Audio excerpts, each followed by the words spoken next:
Okay. I know I just connected here, but boy, do I need handy wipes. I just streamed for 11 hours to get us through the nighttime lightning storm. California dodged a bullet, but boy, Oregon did not. Lightning was like St. Valentine's Day massacre for Oregon. Let me go grab some handy wipes so I can handle this bottle of honey without getting my hands all sticky, and then I can still touch paper. So let's let people wander in.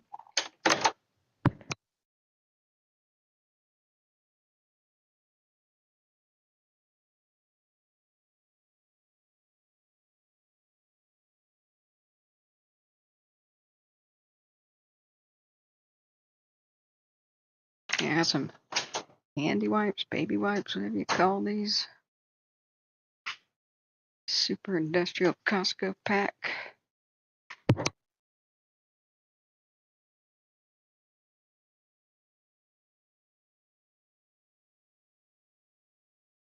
All right.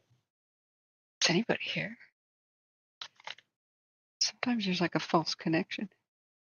It says excellent. Hey, Chris. Okay, we are live then. Great.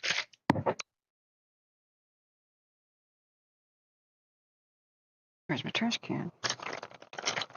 Oh, okay, it's back there. Awesome. Okay, first I'm going to take some more honey. I was speaking for about 11 hours. Just took a 2 or 3 hour break. We finally do have those morning updates. Some of them are pretty brief because they're busy. They are chasing after all the new lightning strikes. We had 1,500 lightning strikes in Oregon by Coin's Reckoning, Coin 6 News. So hold on to your butts. Hey, John Robinson. Hey, welcome back. Okay.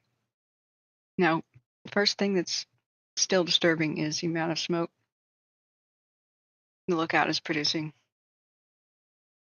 McKenzie Bridge is down here.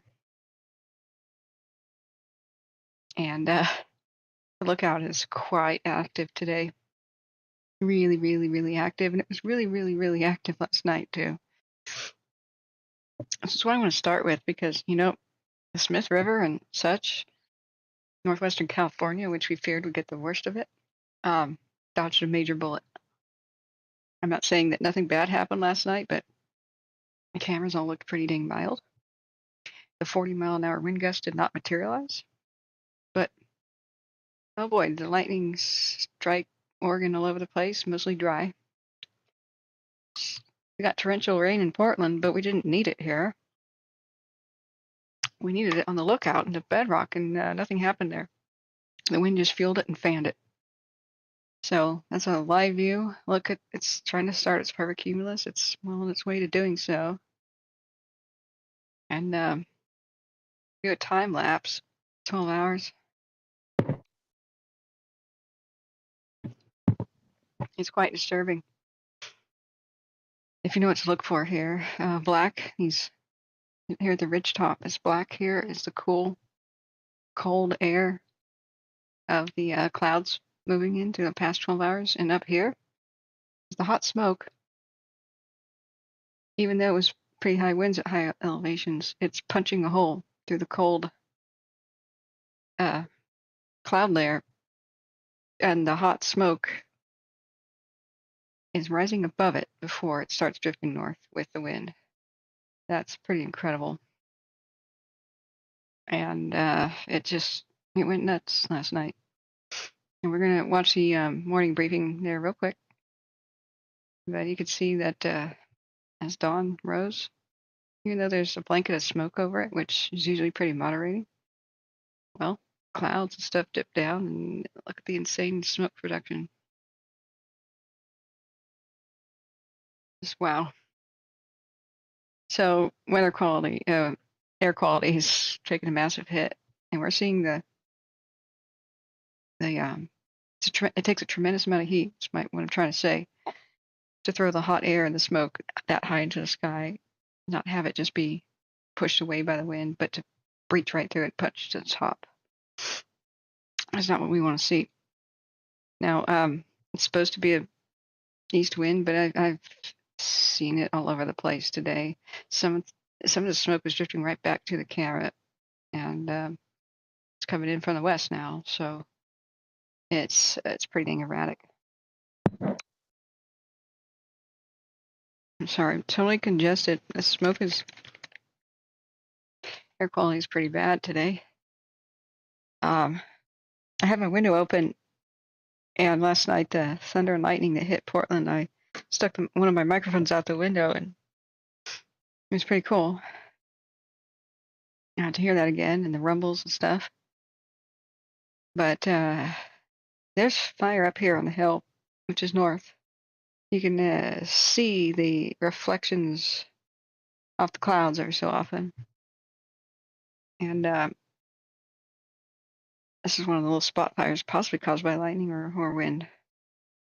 But I wish the camera would pivot all the way up to the right so we could see really truly what's going on in the northern end of the lookout, because I'm sure their lines got tested last night with that south wind. But zoomed out a little bit, we still can't see where we need to. It needs to pivot to the right. And you see the smoke start drifting back towards the camera.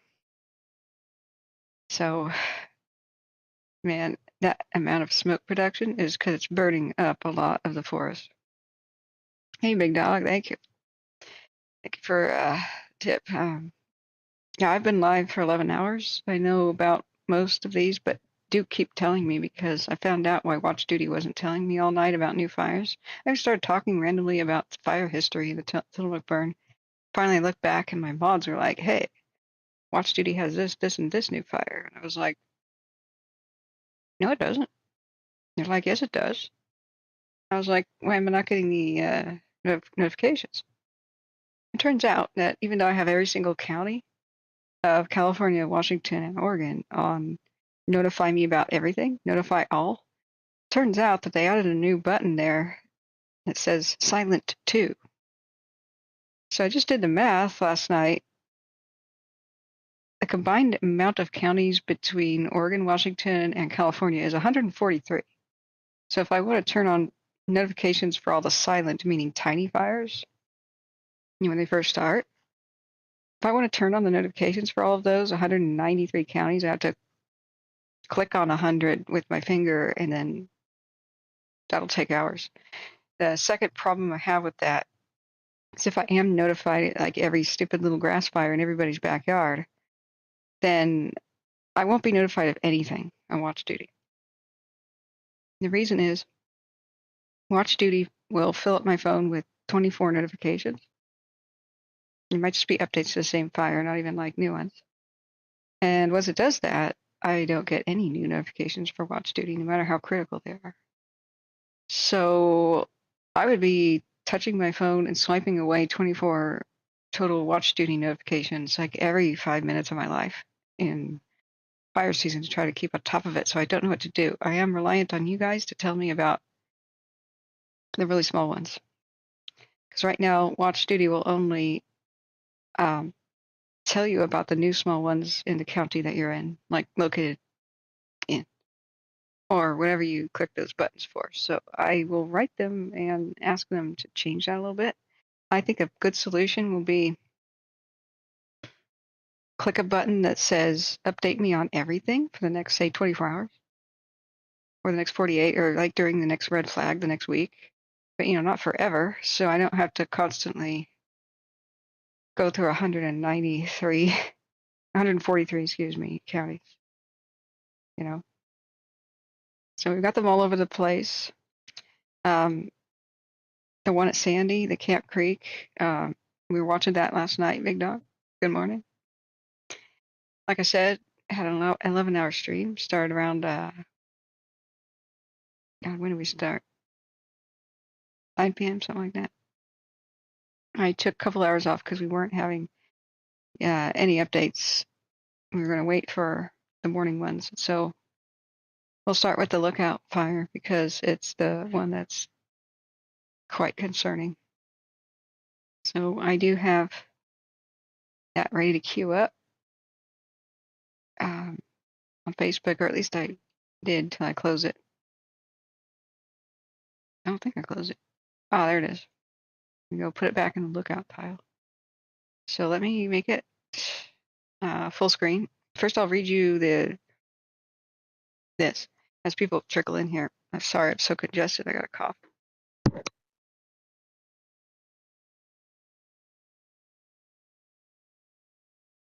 We'll see how long my voice lasts here. Yep, absolutely right, Big Dog. There are a lot of lightning strikes by Troutdale. We had an average of 100 people in the chat all night. A lot of people just kept getting woken up by the storms. So a lot of people were like, I see something out my window, which is good crowdsourcing the info. We had JB on last night, John Bruno. He's over by the Smith River complex. I don't know if I can talk very long. And everything over there in northwestern California was way better than we expected. We're going to go through it. So Lookout Fire, 37 minutes ago, posted something from Willamette National Forest. So last night, Oregon and Washington took a number of lightning strikes with little precipitation. In Oregon alone, 1,633 strikes were recorded, many of which were on the Willamette National Forest, which was in red flag dry conditions. Last night, the Eugene Interagency Coordination Center had 2 reports of smoke, and this morning dispatchers have more than 6 reported starts, with more expected as the heat of the day increases. What that means is, say lightning strikes kind of a wet area of the forest floor, or like a somewhat wet log or something, maybe a little bit of rain happened with the lightning. So as the heat of the day happens, as it gets to be 80 and 90 degrees, that's going to dry out. So if the fire managed to keep going throughout the night, all of a sudden the fuel around it's going to become dry, and it's going to go, yay, and it's going to run. So that's why lightning strikes fires can sleep for a bit. They can sleep before drawing attention to themselves, called sleepers. They can sleep overnight, sleep a couple of days. Sometimes they can sleep for a month in certain conditions. What I expect is, since everything is so dry, they'll make themselves known probably today. And it's going to be real hard to see them from the air, aircraft, and all that, just because there's so much smoke just lingering in the area and blanketing the valleys. And later in the day, we'll just find more and more and more. Now, the priority fire, which is called the Horse Creek, was what lightning struck last night. It's south of McKenzie River and Highway 126, and it's a little bit south of the Lookout Fire. It's within a temporary flight restriction area, which means don't fly a drone over there, for God's sake. Approximate locations between Horse Creek Campground and Old Foley Road. The team on the Lookout Fire has responsibility for it. It is reported at 2 to 4 acres and timber burning up a 60% slope. This fire reportedly has high spread potential, and the team has requested a Type 1 helicopter for assistance. Let's see if it's there right now.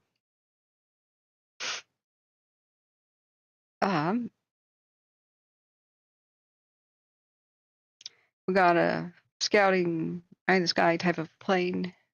We don't have a helicopter there yet. There's one over by Mabel, though, which is a ghost town. There's a lot of fires, so every single one's going to be competing for resources today. I don't know how much aircraft is going to do in this crazy smoke, especially not near the lookout. Like I said, crazy smoke. That's right now. All right, going back to what I'm reading. The Forest Service engine, as well as 2 Oregon Department of Forestry engines, are on the scene along with the Grand Ron Type 2 IA crew. Other heavy equipment has been requested. So, like I said, though, unless there's roads to where these fires are, and there's not that many, you can't get a fire engine on the scene and put it out real quick. That's why these fires keep taking off. We need more roads in the forest so the fire crews can get to the dang fire instead of scratching their heads going, hey, let's use a helicopter. And then the helicopter guy says, sorry, can't fly, too smoky. And then you go, oh, crap. And then you watch it just get bigger and bigger. You got to pounce. So that's not great. The pothole fire, which also has resources working on it. There is one engine and a contract crew working on it, as well as a contract falling boss. I'd imagine that's a team that takes on high risk to fell trees that are maybe on fire. This fire is near Pothole Creek, east of Eugene, and on the edge of the Three Sisters Wilderness. Reports of other news starts in the Middle Fork Ranger District, as well as McKenzie River District, have engines and crews responding. An aerial recon flight is up. We just saw it, and we'll provide more info. So now we'll watch the Lookout Fire this morning video. It's real short. Let me full screen it. Good morning, Brandon Soltzmeyer with Northwest Team 6 Operations, and we're going to do the morning briefing today. To start off with, it was a pretty busy night last night. Fire was very active through the night. Our night shift resources were also very busy. As probably everyone saw, the lightning and the storms rolling across the area last night, we did have a new start south of Highway 126. Our crews and engines responded to that and are still responding to that and working on that fire right now. That is within our TFR, so they're trying to get that taken care of, working with the local resources also. So going on with the fire, we did add a little bit more containment, as I said last night. So we got containment mostly almost all along what was the old Division Zulu up to the Alpha Zulu break. Division Zulu and Zulu Victor are going to be up here towards the top in the break off of 765 spur, off of 1501. They're going to be doing a lot of mop up and cleaning that line, making sure it's good and going to hold well. And then they're going to start continuing around the horn and coming up and poking up a little bit into Alpha. Alpha yesterday, they did not get to have a very good day for burning, so they mostly just prepped and made sure their lines are looking really good. Today, this afternoon, looking like we might have more advantageous weather. There's not a red flag today, but it is a critical weather day, so we do have lower RHs, higher temps, and a little bit breezy, windy afternoon. So Alpha, hopefully they're going to get some firing done and start continue making their way up to the Division Alpha Bravo break, where they can hand it off to Bravo and start coming around the fire. Up in Bravo Delta, they're continuing to prep and monitor. They're also shedding some resources to help with the other areas of the fire that are busier than normal. So they're going to continue to prep and get their lines really good and have a really good firing plan in place. They're also and have been looking closer in and making plans and working on some little bit closer in roads, specifically off of this 1508 road and 1506 road, cutting through some of the ridges and cutting line to make it a little bit closer in. Going over to Foxtrot. Foxtrot was very busy yesterday. Their fire behavior was a lot higher than it had been. They are still working on containing the spot between 2655 and 2654, but they're making good progress on that, and they have a good plan in place for the day. Now moving down to Division November, as everyone probably saw yesterday and last night, Division November Tango was extremely busy. It was very visible from the highway. So what we got going is that the fire is starting to come down, and I'm backing down the slope towards the highway. Division November, they're going to be looking at doing some tactical fire and trying to close this gap up and essentially staying ahead of this fire that's coming down. Most of this is a flanking fire and also backing, so it's not running at anything. And they're just trying to stay ahead of it into Division Tango. Tango right now, they're holding what they have. A lot of their resources are helping down here where the new IA is from last night's lightning. So they're going to be back on the line and going to be helping. They're going to hold in their stuff and start mopping up on some other places. They will do some tactical firing if needed along their primary lines. Last night we also had the structure protections groups out, and we'll have structure protection groups out today. One structure protection group is going to be double checking up here on the eWeb, and our other group is going to be down here in the communities, double checking on our pumps and our hose lays, making sure everything is still in place and working properly. And that's going to wrap up the briefing for today. Thank you. Okay. So I wish they would stop using a lot of acronyms and just talk to the public, like saying humidity. We know what humidity is. Calling it RH, you know, just meaning relative humidity. Well, I don't care what the relative means. It's like, just speak English to us. But other than that, it was an okay presentation. They're in a hurry right now. They like need to just go and fight this. It's gone kind of nuts. That's the current thing. We've got the formation of 2 pyrocumulus clouds really starting to form. I don't know if they're doing firing. Maybe it's appropriate right now. Maybe they aren't. I have no idea. But the wind directions have been erratic from what we're seeing on the cams. It just may be that there's nothing else to do. I'm glad to see that they have some really good containment in the southwest corner, and that protects McKenzie Bridge. But now they've got new fires up on the slopes south of the town, which is really bad.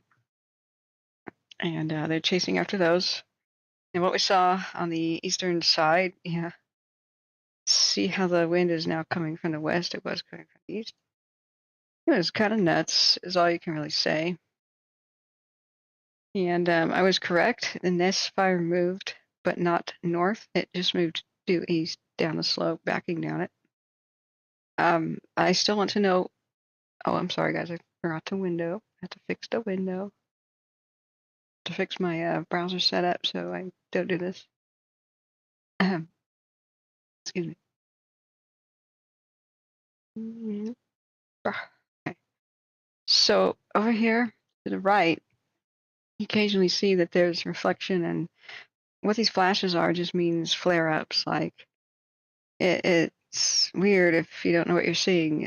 Like as the wind gusted and then died down and gusted and died down, it made the fire more intense. And so there's a 1 minute pause in between each frame. So you see a much brighter thing when it's the minute that it had more activity, and a much less bright frame. It jumps around from frame to frame, resulting in what looks like a whole bunch of weird flashes. But look at the flaming debris and stuff headed right for the camera. Earlier there was a vulture on it. So it's sort of a symbol of hope, but we're not having that much good luck. We had pretty bad luck last night. It wasn't great, not terrible. Not great, not terrible, like the Chernobyl quote, right? Only 40 Roentgens, but that's as high as the dosimeter goes. Not great, not terrible. So there's a disturbing amount of heat and activity that came out. It's punching right through the cloud layer to the top like a big chimney effect. So hold on to your butts. Now all the resources are just chasing over the fires. This is the view from the west. There's dozens and dozens of fires from lightning, not all of which are visible. They keep getting. I want you guys to let me know about new ones if you have. Set the little thing that says silent notifications also, because I can't do that for 138 counties. Hey Terry, I was up all night, like a night shift, 11-hour stream. I was figuring people from England would be there at night, but yeah, 1,500 lightning strikes, big dog. Welcome everybody. RTRTRT 55 says on the second new start from 26 p.m. It's a quarter acre, no road access on North Fork of Bosie Creek. Thanks for that info. Great. But look, I don't know how much aircraft's going to be able to help today. Other than map stuff. And there we go. So we've got a big mix of winds. It depends on what altitude you're at which direction the wind is blowing. There's still some stuff coming off the coast. So there's stuff coming in from the west. There's occasionally some winds coming in off the east, and there's still at higher altitudes winds from the south, which is why you see most of the smoke pushing towards the north. Winds from the south to go to the north. It's nuts. Okay, that was a watch duty notification. We do have a little video to watch about the Bedrock. Let's see, where's watch duty? We do have some community meetings scheduled for tonight. I don't know that I'm going to be awake though, because I've been awake since 8 p.m. yesterday. Did an 11-hour stream, and now I'm continuing in beast mode. Okay, I just accidentally shut down the watch duty notification. Let's check it out. Oh, we just got something new about the lookout. Okay. Go read the new update. So, updated 1 minute ago.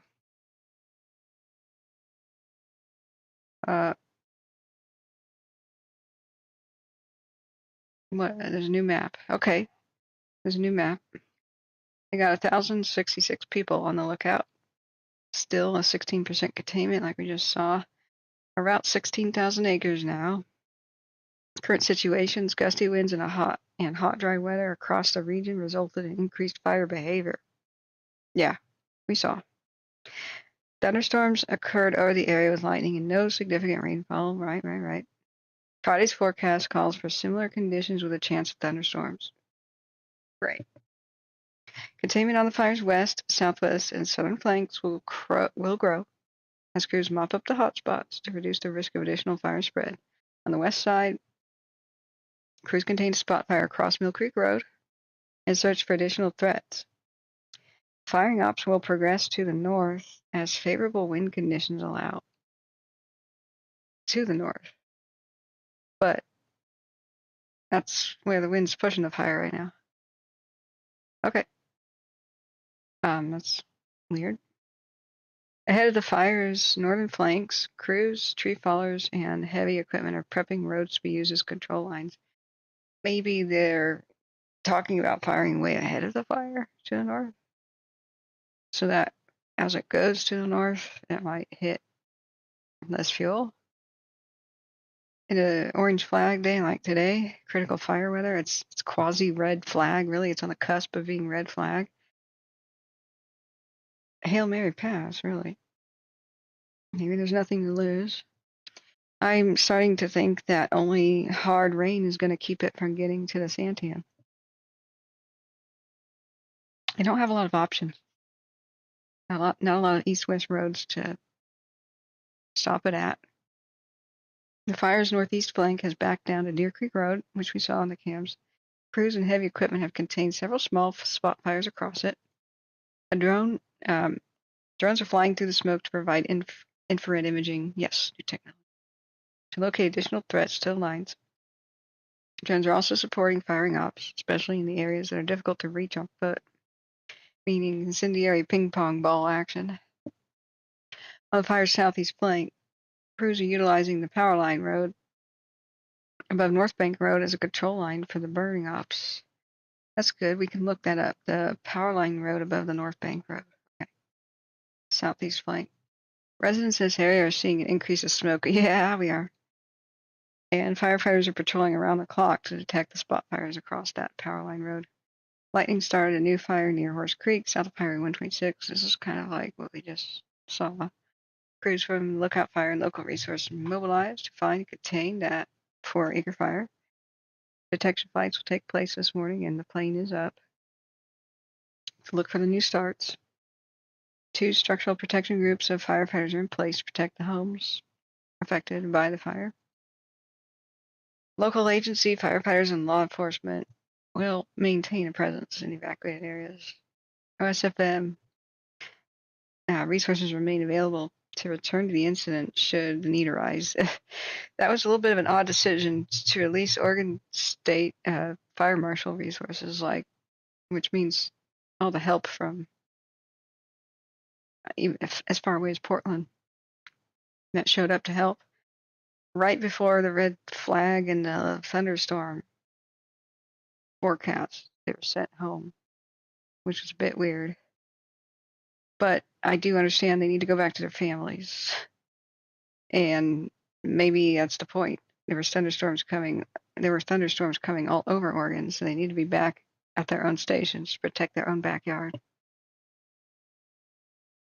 But it just sucked for the people here near the Lookout Fire to lose them at this time. But I mean, there's a sort of a silver lining to that. If they can go ahead and quickly put out their lightning strike fires near them, maybe they can come back and tackle this big beast. But the Lookout is still the biggest concerned fire I have. The Flat is second. Bedrock is not a cakewalk by any means, but people have kind of forgotten about the Flat Fire. But the Biscuit Fire burn scar contains a huge amount of dead trees ready to just become a nuclear incendiary type of thing with the right wind conditions. There's still almost no way to possibly contain it without rain in the south and central portions of it because there's no roads there. Extremely few roads, I should say. We've got a whole bunch of all of these little things. Almost every single one was lightning strike and observed. So I guess they're calling it Rattlesnake Ridge now. God, they all had a similar name called the Tyee this and the Tyee that. Some of them just got renamed. Hey, they ain't Wrangler Star. Welcome back. Good to see you back in the saddle and your video's up, mate. Somebody was saying that somebody knew, I think your son was firefighting right now. Thanks so much for the donation and super chat. If you have any questions, like which one you want us to look at, we can do that. Wrangler Star's channel is awesome, guys. You gotta check it out. Yeah, it has all kinds of cool tips on how to do stuff, like the U.S. Forest Service, how to make fires and stuff, and it's awesome.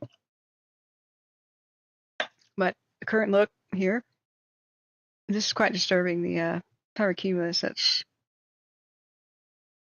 that's forming. I would say double twins, whatever you want to call that, pyrocumulus.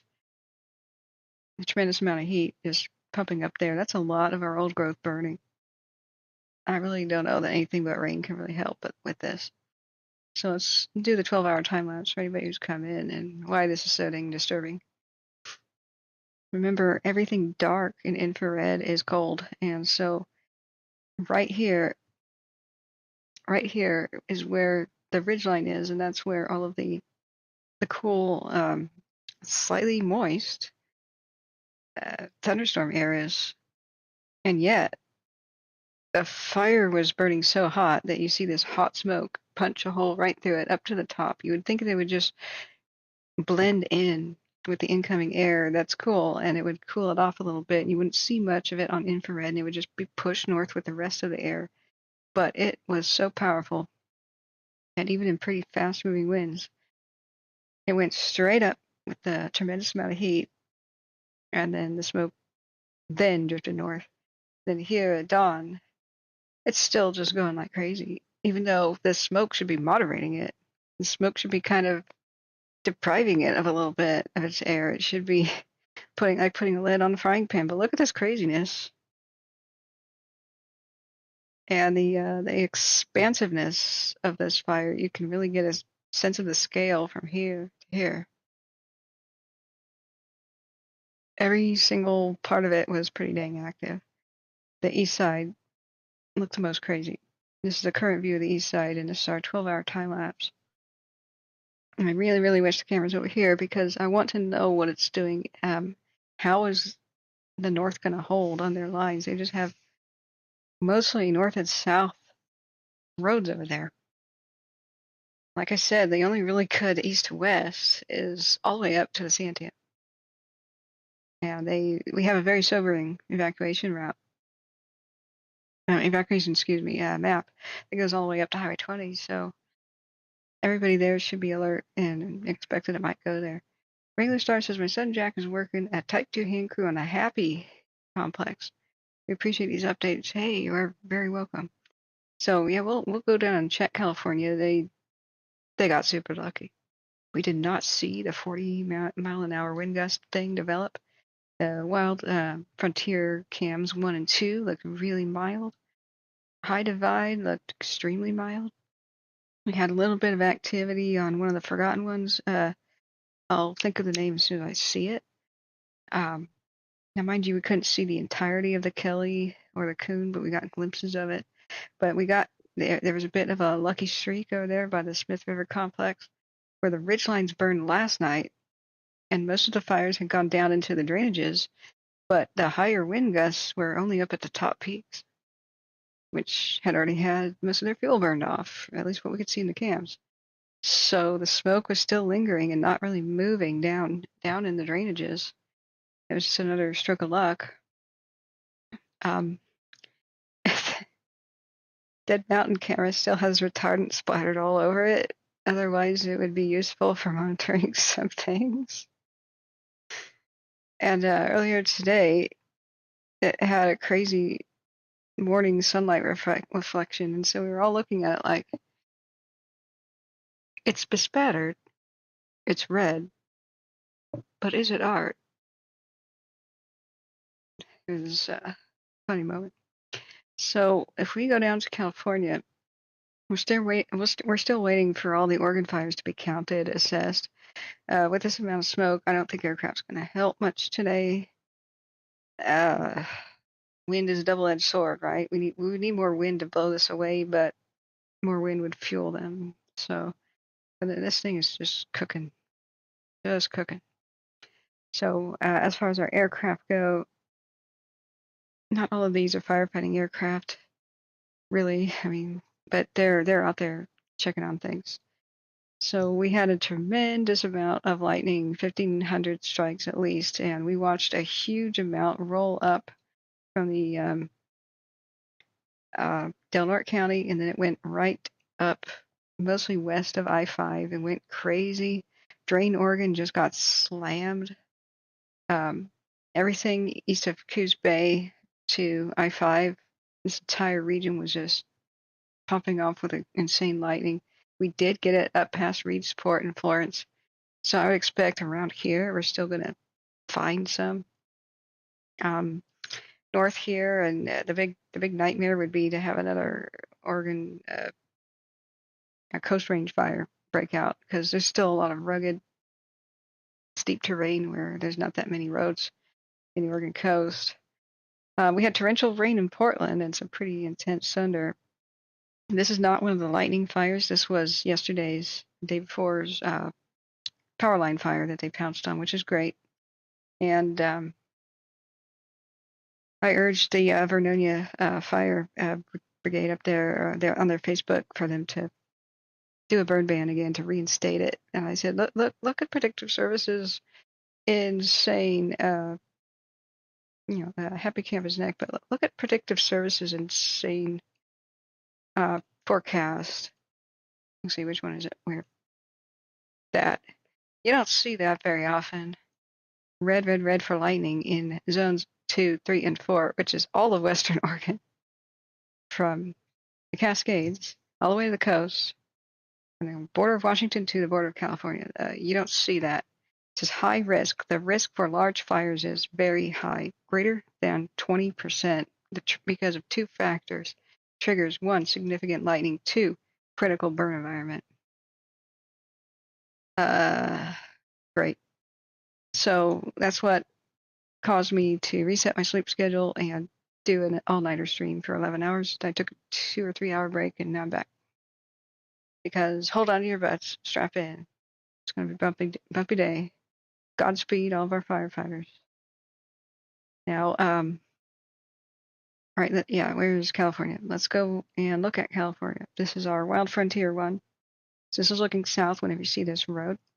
And, oops, I don't want to do it a 6 hour. Let's do our 12 hour. Checking out the Smith complex. Remnant of the hurricane really helped out at the headfire area. And I think it did help on the Happy Camp, but we're going to go see. We're going to go check on it. But, I mean, look, this is pretty dang mild. Far cry from the 40-mile-an-hour raging wind gusts and dry lightning everywhere. We did see some strikes. mostly where the fire was already had burned stuff, so it wasn't a huge concern from what I could see. And dawn comes. Here we are. So let's go looking at California. New fires are going to be popping up all over Oregon, and we'll try to see which ones become a big problem. So head fire. Oh yeah, we saw a little bit of activity, and I'm a bit worried about the Perch and Orleans, which is down here. Orleans is so close. And they're looking down the barrel of the gun. If the fire got into this drainage and then there was an east wind, here we go straight into Orleans. So I have no idea whether or not evacuated. They're on a notice. I don't understand that one. That's their business. So if we go over to head/Hipcamp and Scott and Gold, they at least got some moisture that helped tremendously on when the remnants of the hurricane went by. We don't have a new update this morning. Okay. The head fire is 6,648 acres and about 19% contained. Yay. The overall Happy Camp complex is almost 16,000 acres and 11% containment, with 2,927 personnel assigned. And we can thank Regular Star Sun. Thank you for your service. And everybody else too. We love you. Evening update. An increase in the fire activity indicated today, meaning yesterday's. At the fuels around Happy Camp complex are drying out though. The temperature rose, relative humidity dropped. As that inversion lifted, fire behavior transitioned from surface fire to single and multiple trees igniting. The Elliott, Ufish, and Swillop fires. That's another lookout update. The Elliott, Ufish, and Swillop fires experienced short-range spotting and rolling material, which means trees and logs on fire and pine cones that roll downhill. So rolling material, which is the primary growth mechanism. And the bad stuff there is if it's a pretty steep slope, it might roll all the way down to the bottom, something on fire. And it might be even a little pine cone. When it reaches the bottom of the slope, if it's touching enough stuff that takes, especially if there's wind, it'll race up the other side of the next hill, right? And then stuff at the top of that hill or mountain will catch on fire, roll to the bottom, and it's like a little roller coaster thing. Progress continued on the head fire, and direct line construction is going well. Fixed wing aircraft were used to drop retardant on the east side of the head fire. Remember, this is yesterday's update, about 15 hours ago. We should get a new one any moment. Slowed the fire spread. It's helping crews on the ground. Yes. Thunderstorms have formed to the south. Remember, this is yesterday. They're moving northward toward the Elliott. The storms will bring abundant lightning. Yeah, they did. And could challenge the fire lines with gusty outflow winds. The storms may bring light to moderate rain, so I'd be very interested in seeing if it brought any really over there. Their red flag expired at 5 a.m. I don't think it was renewed. So the west side overview, the Elliott fire is like 3% contained, almost 3,000 acres. Swillop is 1,700 with 0% containment. The Malone was 276, 7% contained. And I did see activity on the Malone. It had a flare up last night. Ufish was 1,100, 61 acres, 0% containment. The east side overview of this massive complex. The head fire, 6,648 acres. Remember this yesterday. 19% contained. The Townsend was 81. It is 100% contained. Yes. The Den fire, almost 300 acres, 95% contained. The Gold fire, 968, 60% contained. Scott fire, nearly 400 acres, 45%. Lake fire, 174, about 5%. So I'm hoping we get some sort of an update because the head fire's evacuation zone is the biggest I've ever seen in my life, I think, other than Dixie, the way that got nuts. It goes all the way to the Oregon border and past it. But we did have the Smith River break into Oregon, the Smith complex. So Josephine County, something you have to monitor separately from across the border in California if you're affected over there. So, I wonder, do they have a Facebook page? Does anybody know? Maybe the Scott and Gold. They just got updated 5 minutes ago. That must have been what hit my phone with the watch duty thingy. Actually, there's several new updates. So the Cheney Creek fire north of Cheney Creek in Wilderville, Oregon. Let's see, we already know about the lookout update. There's a Rattlesnake Ridge fire. Yeah, we'll check that out later. High power fire. The one at Steamboat in the Umpqua. That's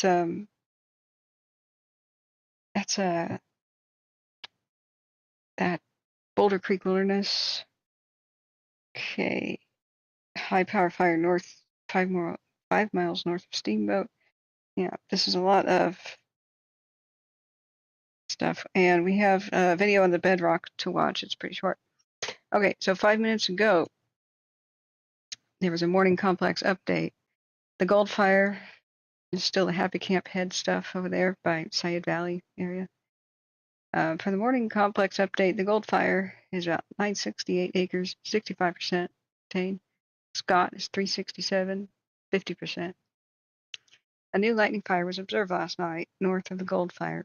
Resources from Happy Camp Complex made an initial attack and held it to just over an acre. Yes. Good job, boys. Today, crews will be mopping up the new fire and securing fire lines around the Gold.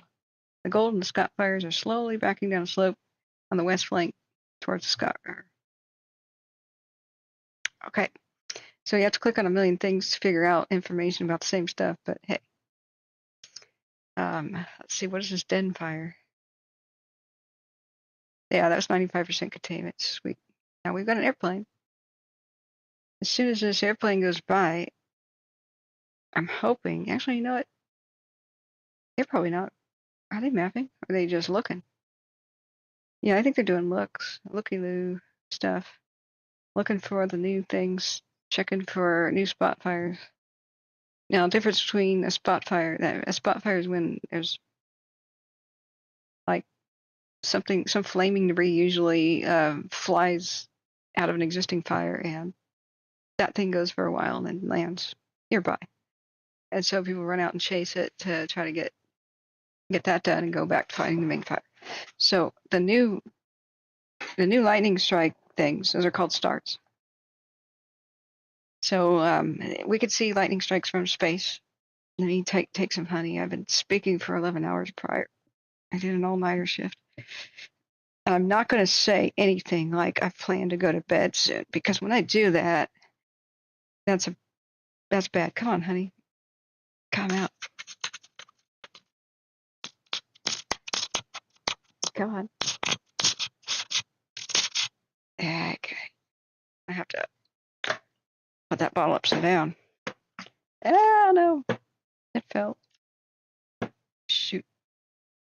Okay, maybe not.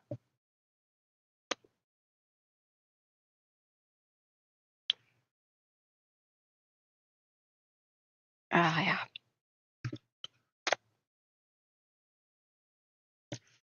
Welcome, James. What's going on with the 4 smaller fires in the east on the Smith Complex? About to check that out. Excuse me. Baby wipe.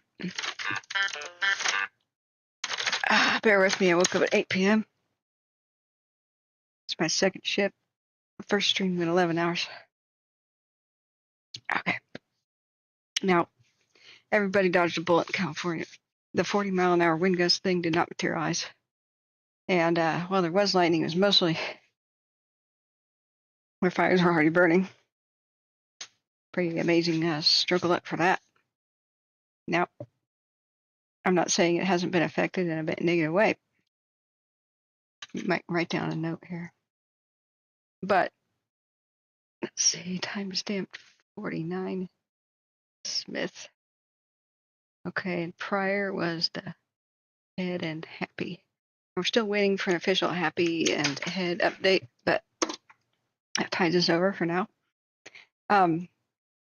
And do let me know in chat, guys. When people come in and say, what's going on with such and such, we go and prioritize that. I let chat lead me. It's more of a come in and tell me what you want to see. We just go throughout much of the day kind of stream. Some people want me to be a journalist and summarize stuff. I don't summarize. I'm here all day. Tell me what you want to know. We just, as the situation changes, which it constantly does, we look at the new situation. So please don't assume that I know anything. Like I said, I cannot put notifications on for.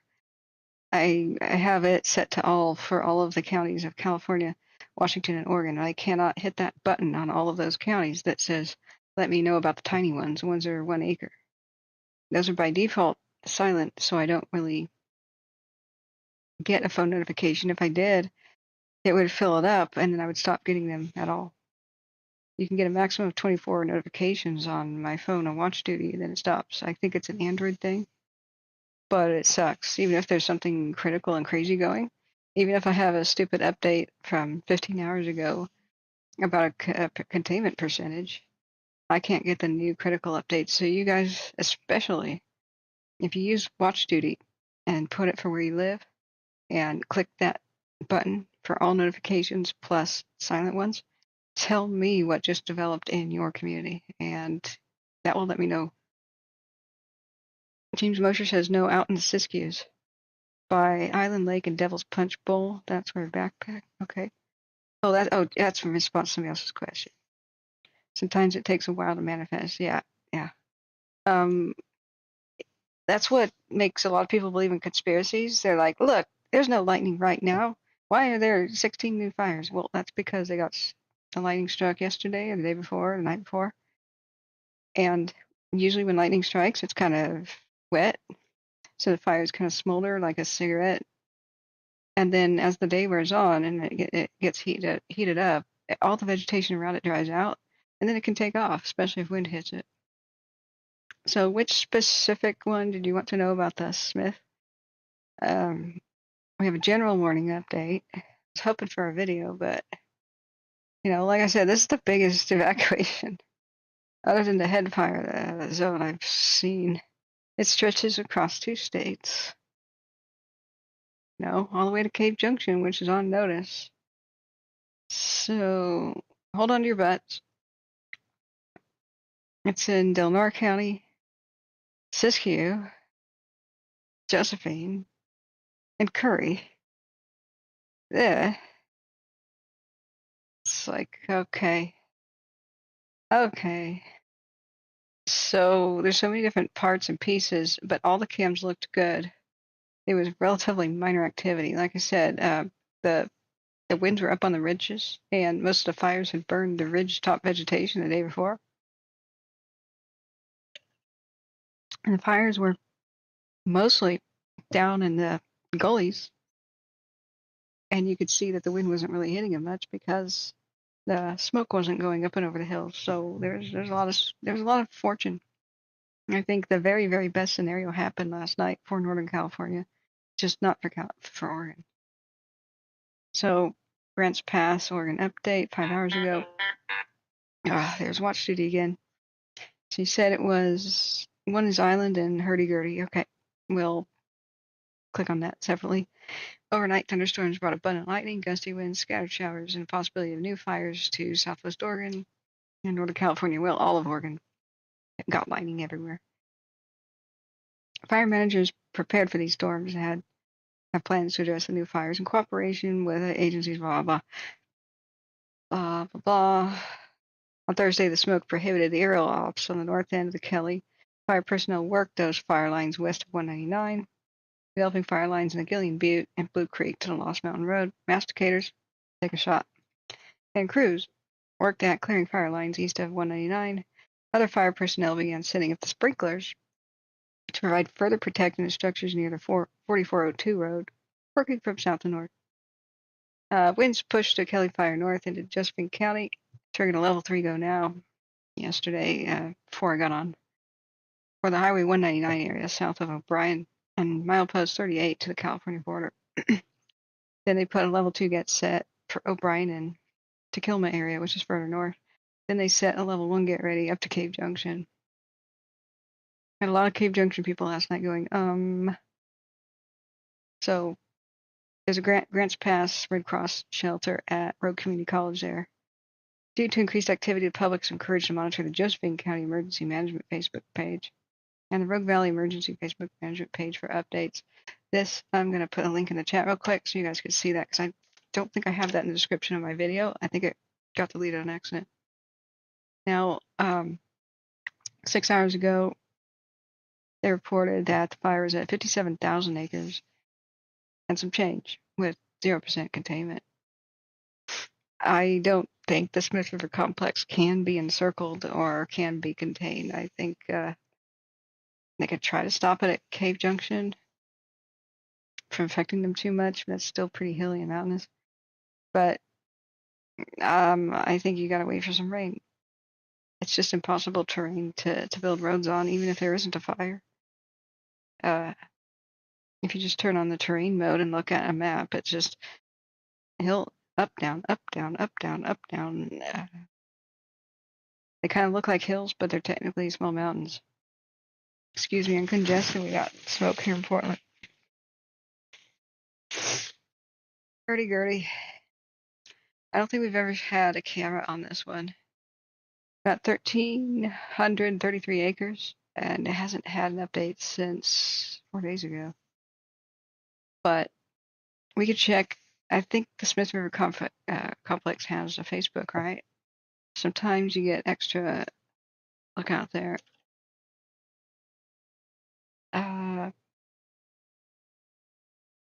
The north. Okay, let's follow it. Hayuchi Cafe. Now, John Bruno came on the show last night, retired fire chief, and he's actually in Hayuchi right now, which is on level 1 notice. Yeah, 1 hour ago, Smith River Complex North had a Facebook update just saying there was over 1,000 new lightning strikes across Oregon due to the storms that passed through. Resources assigned to the Smith River Complex are ready to respond to any new things that occur. Yeah. All that purple is lightning strikes. Hold on to your butts. Yeah. That's a wow. Okay, we got a video to watch. Let's watch the Smith River Complex North Fire Behavioral Update.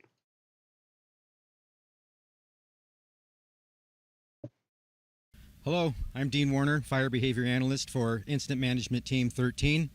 I'm going to provide you with some information about what the fire has done and what the fire is expected to do in the future in the next coming days. Yesterday, the table was set with poor overnight humidity recovery, which gives us concern with the already dry fuels being drier even more yet. That concern is developed in the fact that we have a longer burn window. So as the day progressed yesterday, west wind developed from onshore flow and provided the fire with enough energy to continue a north progress up into the Biscuit fire scar. It also firmly got established in the west fork of the Illinois drainage, and it also continued to back down off from Monkey Creek Ridge towards Highway 199. Fire progression was approaching extreme at times. In the Illinois west fork of the Illinois, it began to run up the sides of the canyon towards the 4402 road, and also towards the ridge dividing the two drainages over towards Blue Creek as well. As that fire progressed, there was a lot of energy involved with the fire getting into fuels that were very receptive to that fire movement. Further on into the evening, we experienced lightning, thunderstorms coming through the area, which put down moisture pretty much from south to north along the 199 corridor. The amount of precipitation is spotty in certain locations. Overnight, we experienced subdued fire behavior in the 199 corridor area over to the 420 road, but fire intensity still progressed on into Whiskey Creek, which is just north of 4202 road. So for today, we're expecting the fire to still advance north in Division Hotel, further on north in the 4402, down in the West Fork of the Illinois. We're expecting subdued fire behavior there, but only for today or tomorrow. Conditions are going to be persistent, warm, dry. That'll dry out the fuels as time goes by. We're still expecting the fire to continue backing down off from Monkey Creek Ridge today. A lot of canopy closure today. There's a lot of canopy closure in that area has protected those fuels from getting moist, so we'd expect still surface fire in the form of backing, low intensity towards the 199 corridor. We'd expect those conditions to continue for the next couple days and possibly intensifying as conditions are still warm and dry. That's all I have for fire behavior. Great. Okay, some really scary buzzwords right there. The weather getting worse and such, but biscuit, fire, burn scar. Scary words. That should put the fear of God into you. I didn't realize that. Now, that is quite bad. We've got an air quality update, which, if you guys want to check on that, I'm going to put that in, link in the description. We fixed the window. Go back. We're going to have to look at how much salvage logging was done from the biscuit fire. Almost none that I know about. So expect a lot of dead trees in the landscape that have been drying out since 2002. That's extremely bad. That's a long time for wood to be dried out, and a long time for brush to grow at the base to stack it up like kindling for the world's largest bonfire.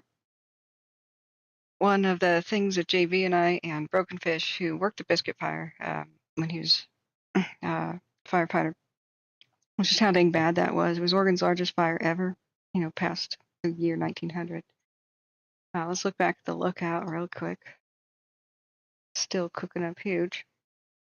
Now, if we check out the Biscuit Fire burn scar,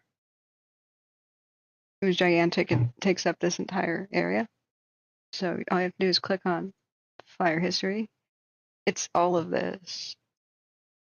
All of this. Started in California, I believe, and just ran up north, although that's controversial, that theory. It's massive. And so burning slightly into it right now is today's flat fire. And we do not want the flat fire, which is right here, to get deep into the Biscuit Fire burn scar. Part of the reason the Biscuit Fire got so bad was the lack of roads, because they designated this wilderness area, the Kalmiopsis Wilderness area down here. And that's the kind of thing where environmentalists chain themselves to trees, and lawyers file lawsuits to keep roads out of it because of an extremely unfortunate, one sentence in the 1963 Wilderness Act, which unfortunately designated wilderness and defined wilderness legally as partially a place without roads, really undeveloped by man very much. And I use roads as an example, which is something that's screwed over all of our forests ever since 1960 or so, when that was written, because that means environmentalists freak out. They think if roads, even fire access roads, get put in a wilderness area, even though that protects the forest, they think that somebody who wants to develop it, evil interests, earth rapers, are going to point that out in court and get the wilderness designation torn away, and so they can develop it. So they are scared of that. But instead of just trying to change the law so that you can protect the forest and put in fire access roads, instead they just try to destroy roads, and they say road building is bad, which it's not. It does not harm the environment. You can do that sensitively. So we have this horrendous fires getting out of control, like the Flat Fire and other places, which is a wilderness too. And the Biscuit Fire, which ran all the way through here. and destroyed much of what they were trying to protect with the wilderness designation. Just a giant, unstoppable fire, 2002, as you can see. So the second worst thing was, I believe salvage logging was blocked. So there's dead trees all over the landscape for just thousands of square miles. Been drying out since 2002. Now, I was able to find some photographs and verify that, and it's just horrible and depressing. So the two big nightmares is, will the flat fire get into the burnt scar and spread? They've been trying as hard as they could to keep it out. However, the flat fire has been going on for months, and there's still no 100% containment on it because they, just like before, there's no roads in here at all. Like at all. You turn on Forest Service maps and the roads end. So while they did really great work protecting Agnes and stuff, where's the roads? You can't put fire crews in a death trap. You can't, say, parachute them in if there's no way to get them out quickly, if there's too much smoke for a helicopter evacuation. So they don't do that anymore. We used to lose fire crews, 20 and 40 minutes at a time. That just can't happen anymore. So look, there's just no roads. And this is bad.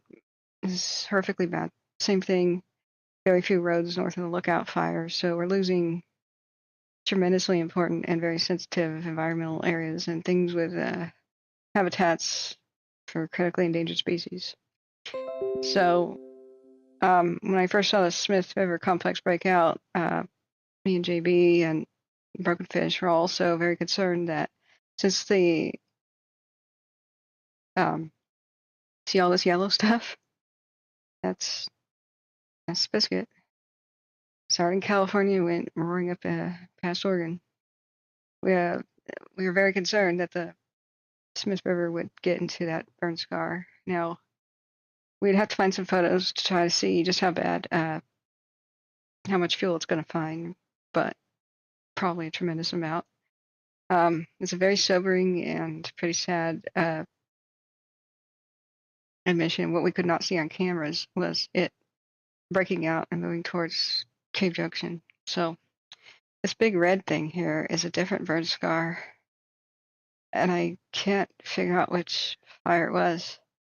Red are pretty recent fires of usually 2015 and newer, but it's such a hodgepodge of stuff that it's extremely difficult to try to make them out. I might have to just do some of my own personal research, but just how long ago was this? So we've got Modus and Veers, which are more pinpointy kind of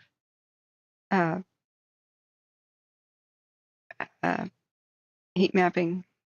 GOES is more recent, but Modus and Veers is more accurate. But like I said, Modus and Veers it can take a day or something to update. Like it was 2:30 Pacific yesterday. Wait a second. 3:37 Mountain Time. Does that mean 3 a.m.? Okay. Okay, I guess that means 3 a.m. because it's not 3 a.m. and p.m. Okay. So that specific Veers hotspot came in last night at 2:30 in the morning Pacific. Okay. Like I said, though, it's these don't come around as often. Yeah, exactly. James Mosher says, yeah, and in a wilderness area, you're not allowed to use mechanized equipment, not even a chainsaw, and that just blew my mind. If you step 1 foot south of a wilderness area, you can use a chainsaw. You step 1 foot north into it, and the wilderness police come out and say, "Here's a saw.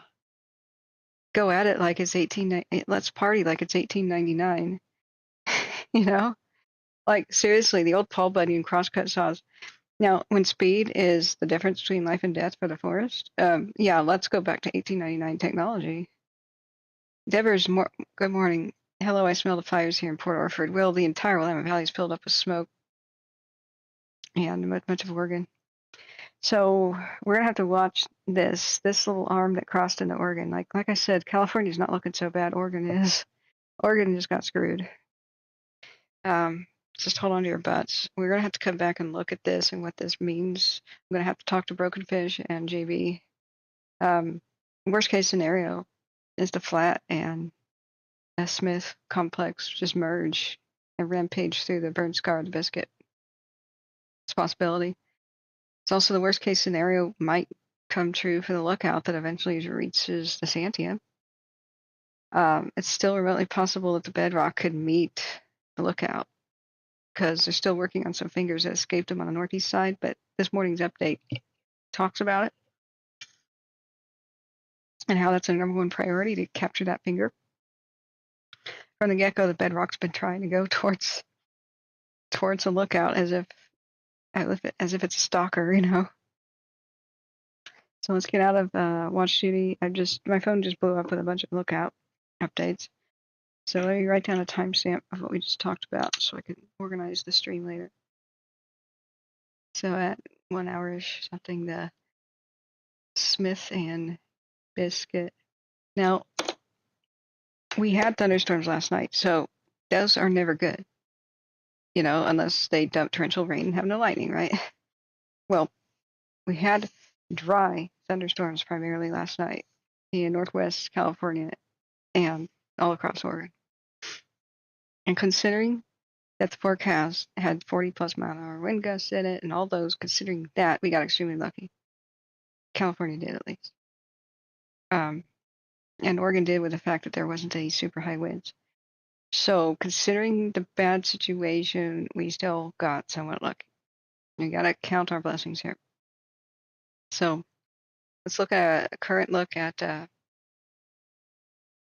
yeah, we won't be able to see much at all today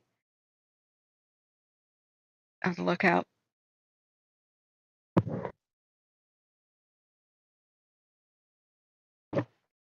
Should probably show how it burned through the night. It was very active through the night. It's a very active day, and it's really alarming. Now, when is possible help going to come? There's possible rain on Tuesday, extremely late Monday night or Tuesday for the Cascades. Well, hold on to your butts till then. It's a heat wave until then with almost no possibility of rain. So looks like we just lost our visibility, but there's ash and debris falling all over the Smith Ridge camera to the east. Let's look at the current death ball. It's trying to form pyrocumulus clouds. All night it was pushing them up, pushing heat and smoke up above the cool layer of the clouds. So with so much tremendous heat that it didn't even get pushed with the wind, it punched up through the cool layers of the clouds and then drifted with the wind. Remember, everything that's white is either light or heat. The top cloud layers are illuminated by things like lightning and the moon stuff, eventually dawn, but those fluffy white clouds was the smoke and lookout. And for it to be burning tremendously fast and hot when the wind wasn't that fierce and when a lot of it was cool and moist. Just look at that. So James Mosher says they need to bucket up by chainsaw so campers can burn it along. Yeah, there needs to be a lot of change.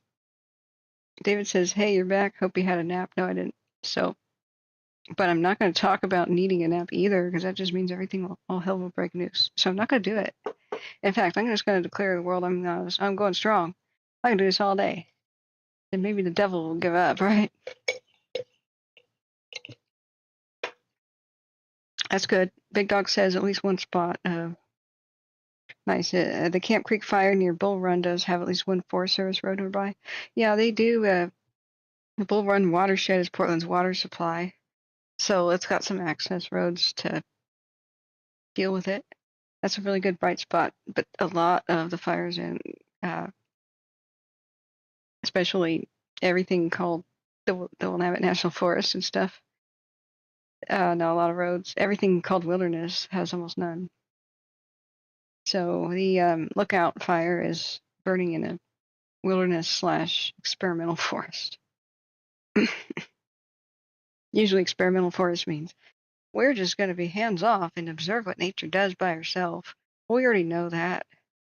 If you don't maintain the forest health, you just let dead trees stack up on a landscape, and after 75 to 120 years in a row of suppressing all fires, and so there's just a huge amount of fire load, that's an unnatural state.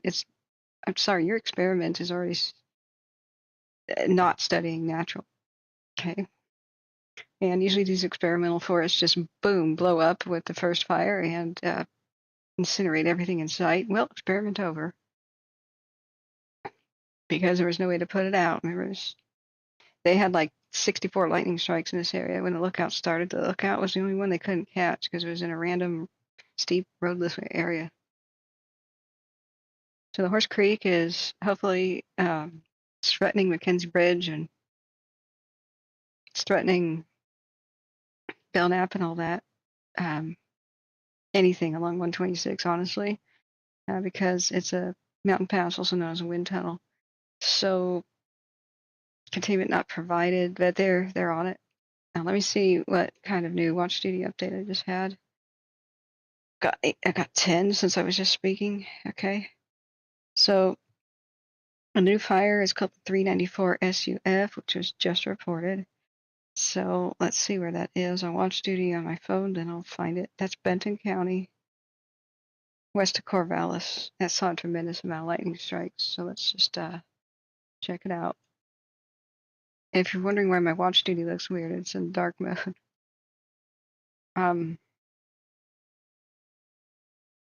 Where's Corvallis? Yeah, 394 SUF, Benton County. This is the Coast Range. Coast Range is usually pretty soggy for Oregon, but this is one of a few periods in history, an El Nino year when it's not soggy. So it's in critical fire vulnerability. And I saw a lot of lightning strikes fall near Valsetts and Valley of the Giants, which is giving me a heart attack. We do not want a fire anywhere near Valsetts or the Valley of the Giants, because the stupid sign says when you go to Valley of the Giants, the last old growth in all of the Coast Range that has been untouched by man. No logging, period. Meaning, just the way it was before white man came. Now, I saw a sign there visiting there on my birthday, and it said, by the way, it's experimental forest. We're just never going to remove any fuel and see what happens when a fire happens. Okay, I'm this far away from calling for a massive environmental protest against that and citizen action. Because if they're not going to change that policy, somebody's got to change it for them. That is not acceptable. You cannot play with what you don't own, and the people own ancient trees. You cannot just decide for us that you're going to let it burn up. Screw that. Anyway, rent over. So it looks like we got a Chinook helicopter headed near the Bedrock. Godspeed. I don't know how much aircraft's going to be able to do for us today, so Oregon's got to strap in. Bumpy ride today. Okay, looking back at chat. Let's see. James Mosher says at supervisional level. Okay, not sure what that's referring to. Unofficial Washington State Wildfire Aware says, sorry to say, but Mount Rainier is screwed. There's 4 to 5 fires on Rainier. Oh no, the Oliver Fire is east of Enumclaw. Bad stuff near Greenwater, Washington. Yeah.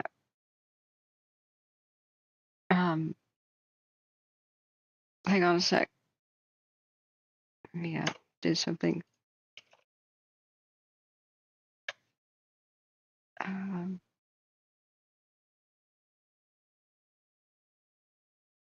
One moment.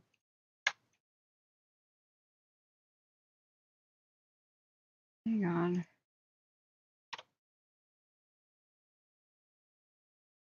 That's okay. You don't need to delete comments like that.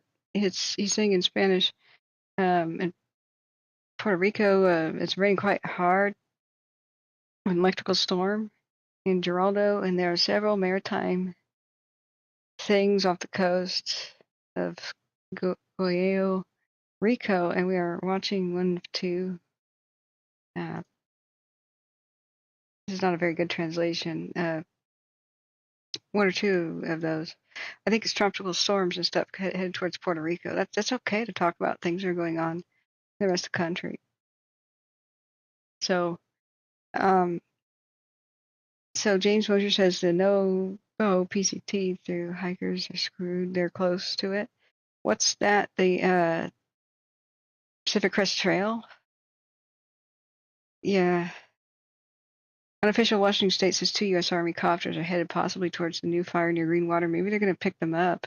There might be some civilian evacuations like pickups by helicopter today, just that sort of thing. Yeah, Mount Rainier. We've got red flag from basically Detroit Lake to Seattle in the Cascades. So hold on to your butts. The lightning was just massive last night. So Jay, sorry about that, getting muted. If you can also put that into English, that would help us. So looking back up, Big Dog says he was checking the cams at Mount Rainier. The suit for the fires is turning snow and ice dark. Hey, Big Dog, can you link that? That sounds nuts. I can't believe Mount Rainier's on fire. Now this is the one by Troutdale called Camp Creek in the Bull Run watershed. They've got some access, like Big Dog said. That might be okay. We have a little video to watch for the Bedrock, I think. Unless I just showed it to you. I'm not tired. I've seen it now before the stream, but did we watch it? It's pretty short. It doesn't really say much. Yeah, PCT is Pacific Crest Trail, but I guess that's the Rainier portion. I don't know what the Novo part is. Okay, excuse me. Okay, now Chillicoot fire has gone to 100 acres, updated half an hour ago. Right. Now everything in the Boulder Creek Wilderness is very hard to access. That's east of Drain. So the high power fire, yeah, Boulder Creek Wilderness. Hold on to your butts, everybody. Yeah, the Chillicoot, that was the one I believe I was trying to report on Watch Duty and couldn't figure out why they didn't have it there. But Watch Duty doesn't let you report anything without a picture, as if I was there, you know. So, like I said, wilderness. So okay, children. It's called a wilderness. If you think if I click on the Forest Service mode, we're going to see a lot of roads then.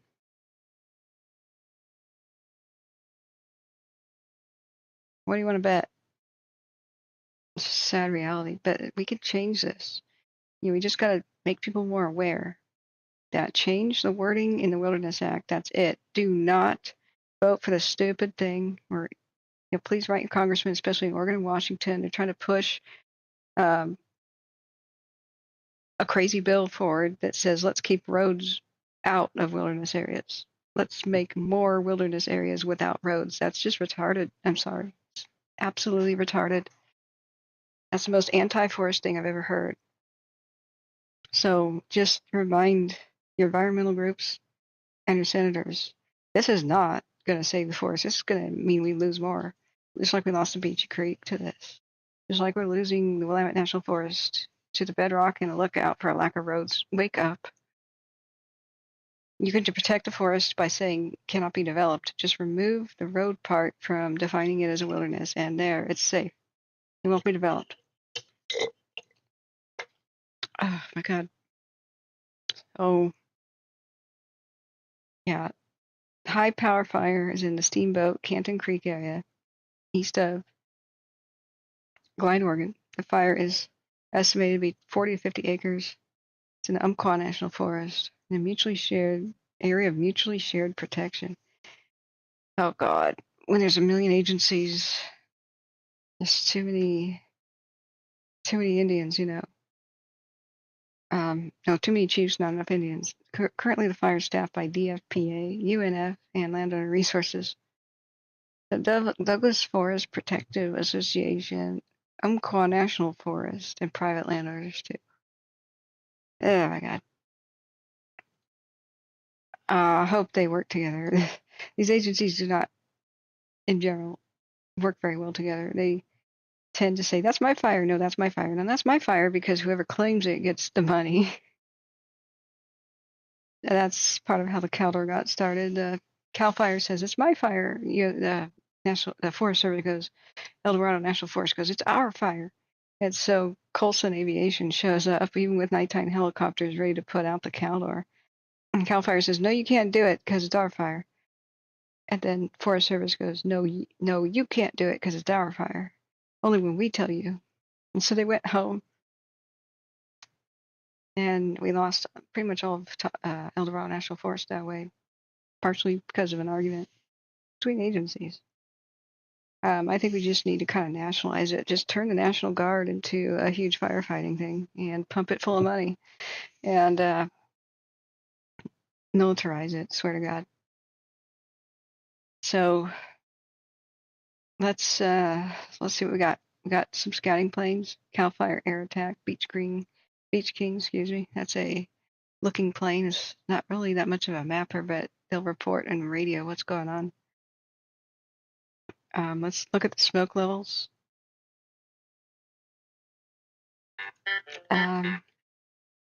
James Mosher says 1,633 strikes north of the Oregon border last night. That's a conservative estimate. James Mosher says SOBOs and NOBOs, that's what they call it, northbound and southernbound. And southbound. I see. Thank you. Now I'm a cool cat, because I understand. So, can we get English translations, Jade? Inglés, por favor. Even if they're kind of bad, we'll try to figure it out. I can't cover the Atlantic very well unless, whoa, okay, confirmed pyrocumulus cloud formation on the lookout. That snuck up on us. Yeah, I think that's definitely formed. Great. Al has a app on his phone that explains cloud height. That don't look good. Okay. Let's check out this version of Death Ball last 3 hours. I was just trying to figure out how much smoke is still around. See if we can find new, I mean, how do you find new fires in this, right? Yeah. I mean, that could just be another poof. It doesn't, I don't know. I think it's successfully forming.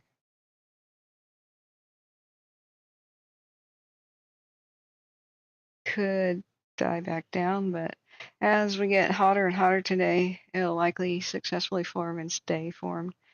What a pyrocumulus cloud does is it's a nightmare.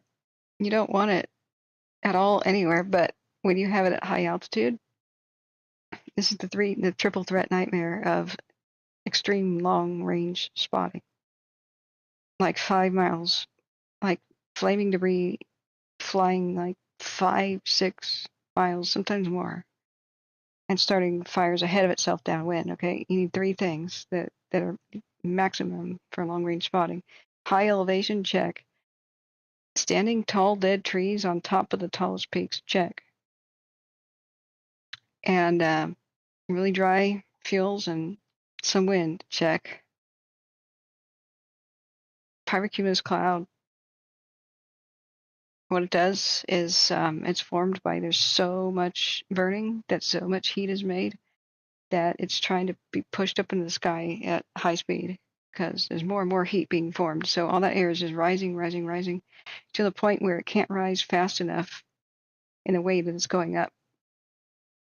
And nature, laws of physics force it into a twisting pattern. So you get this volcano, this tornado-like pattern. And once that forms, once the air twists, it sucks in at maximum speed, just like a vacuum cleaner does. You know how it like spins. Have you ever noticed the dirt spins in your vacuum cleaner? Okay, it starts vacuum cleaning on the forest with fire. the landscape with fire.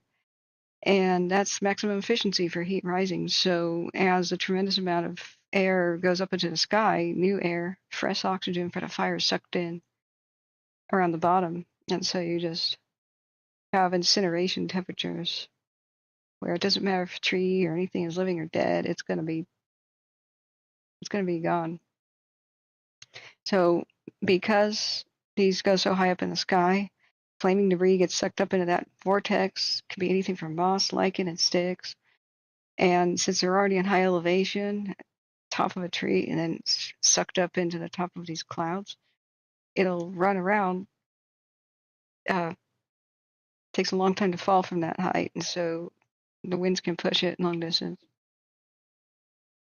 Okay, we need English. I know that's good hurricane information, but we're covering fire. Fuego. So I'm not sure that we have anybody that's. It'd be so cool if somebody could translate what I say into Spanish, but yeah, there's a. I do need to be able to look at chat, so English translate Jay. So unofficial Washington State, can you give us a bit of an update too on Washington? A copter's heading from Yakima to the north near Clay Elum now, probably a new fire, as possibly. In the Middle Cascade Range, there are none there yet. None that have made themselves known yet. Okay, Barbercone says, my son's Marine helicopter team trained this year to provide backup to CAL FIRE if needed. He's stationed at Pendleton, San Diego. Probably be called today. I'm sure Southern California could come help. Like, please come help Southern California. Okay, we gotta do a timeout for that because. Okay, let me just say, Jay, English, please. All right, this is my last warning there. So we could have spot fires go way past their lines to the north if the pyrocumulus successfully forms and stays formed, which it likely will. It'll just get hotter today, so hold on to your butts. Like I said, Tuesday we might get some rain or late Monday night on the lookout, but that'll be the only help we get. I really don't think it can be controlled by man at this point without a tremendous amount of rain, and it really might end up at the Santiam. This is a very sobering evacuation map for the lookout, going all the way up to Highway 20, which is the Santiam, because I just don't honestly know how they would stop it from getting up there. There's no good east-west roads. Highway 20 is the best first one. So what I really hope they do in our community meetings is explain the likeliness of this scenario happening, which is pretty much guaranteed unless something stops it. All fires are guaranteed to grow unless they always grow and move unless something stops it, right? So please explain what can stop it. If it's rain,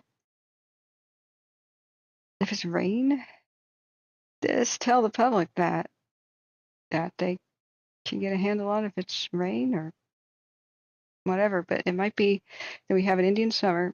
I think we might have high temperatures throughout October and into November just because it's El Nino, means a hotter, drier Pacific Northwest. So we may not be able to count on the traditional September rains or October rains in Oregon like we generally do. It could be going till the rains in November. That's kind of the worst case scenario, but it might play out. On the Bedrock, they're doing everything they can to keep it from merging with the lookout. And this little finger gave them some problems in this drainage, but they're making that their priority. And that's basically summarizing their video today. Now let's go look at watch duty. We got some planes and probably some updates soon on the California fires to get some good new looks at it. Now, we've struggled all night to see any of these fires with cams. Lookout cams. There's just not that many in Oregon. A lot of them rotate, which is really unfortunate. So I'm just wondering if we can see anything. Like Prairie Peak last night, we still couldn't see anything because everything by Alzea, it just wasn't looking at it, right? There's a big ridge in the way of what it looks at. We can try to do a 6-hour time lapse, see if there's anything there, but all last night we didn't see anything useful here. That's right, it was rotating, so I couldn't figure out if that was ever just clouds down there, if it was smoke. All right, I'm gonna stop getting dizzy with that one. This one, Mary's Peak, I believe rotates too. Which, since you can't really time lapse that with any kind of anything, that doesn't really help. Let me turn on air conditioning. It's starting to get hot.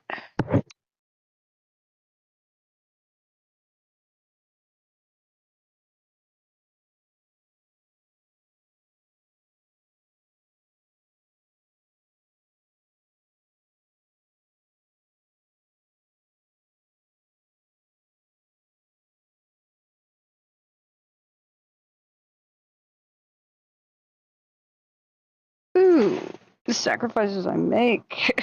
Just whining. My computer produces a tremendous amount of heat while streaming. The video card doubles as a space heater. Okay. If anybody finds any of these fires on any of these cameras, just, let me know. But they seem to mostly just be rotating around randomly. And there's so much smoke, I don't know that they're going to be that helpful. Like this one. Peterson Butte. Big Al, hey, welcome, says a pirate cloud is forming on a lookout. Current height is 17,000 feet. That's what we've just been talking about, Big Al. That's a big, bad scenario. I don't know that they're going to be able to hold it to the north. I don't really think, yeah, we need English, Jay. English. Por favor, English. Now, Washington's not going to be able to help. They're struggling. Barbara Cohn says when the pyrocumulus cloud collapses, the sudden collapse causes abrupt and rapid outflow that puts fires in serious danger and blasts the fire outward. Yeah, think of it like, have you ever watched videos about what happened to Pompeii? The column of ash rising in the air got so dense that it became heavier than air and collapsed. And it pushed all the pyroclastic flows into Pompeii and killed everyone with a tremendous amount of wind. Killed them instantly, though. They never knew it was coming. All the poses that I saw the dead in were like kind of looking around and stuff. I mean, some were in the middle of choking and just kind of going, yeah. But it wasn't like they weren't doing this. Like it was, they died when that finally happened. So whenever pyrocumulus clouds form, crews back off, and the weatherman predicts when it might collapse because it needs the winds, it needs the heat to keep going and keep going. And the moment that, and it needs tremendous fuels too. And so the moment that any of those things go away, they go running, cruise back off, and they need roads to quickly leave. That's another reason why they don't enter death traps, and we need roads to stop these fires. So we don't have any good eyes on anything. There, Big Al, there's your pyrocumulus right there. I was just saying, where's Al and his special thing? Okay, can I check on what? This is starting to get scary. I'm near the Middle Cascades. Okay, we're at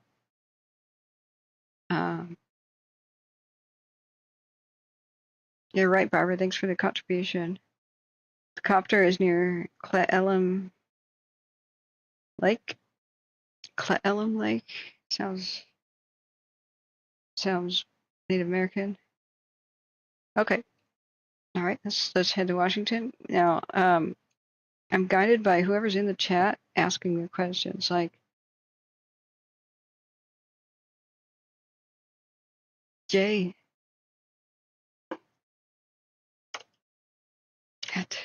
Jay. English. Must be English. You must at least translate to English. It's about Puerto Rico. I know Puerto Rico's probably always in the path of a hurricane, but I'm not a meteorologist. I don't know anything about them. Not a storm chaser. Okay, Lake Cleellum in Washington, where the hell is, excuse me, Cleellum, excuse me, a little stress here. Cleellum, Washington. Okay.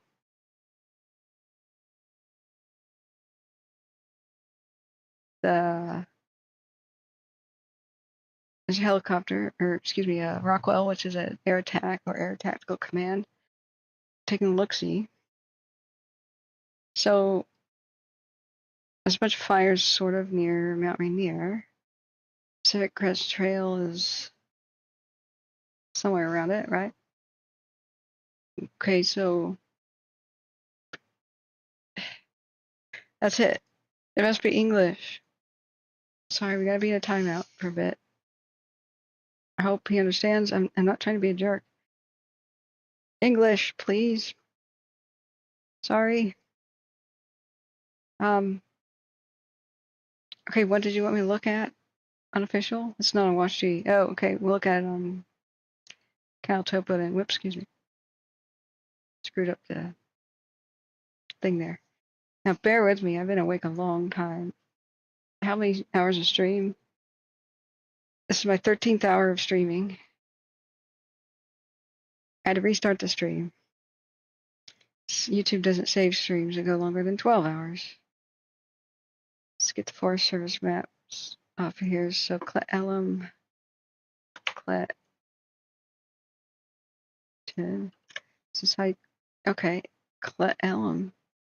Cleelm. How do you say that? Okay, so let's look for some heat maps.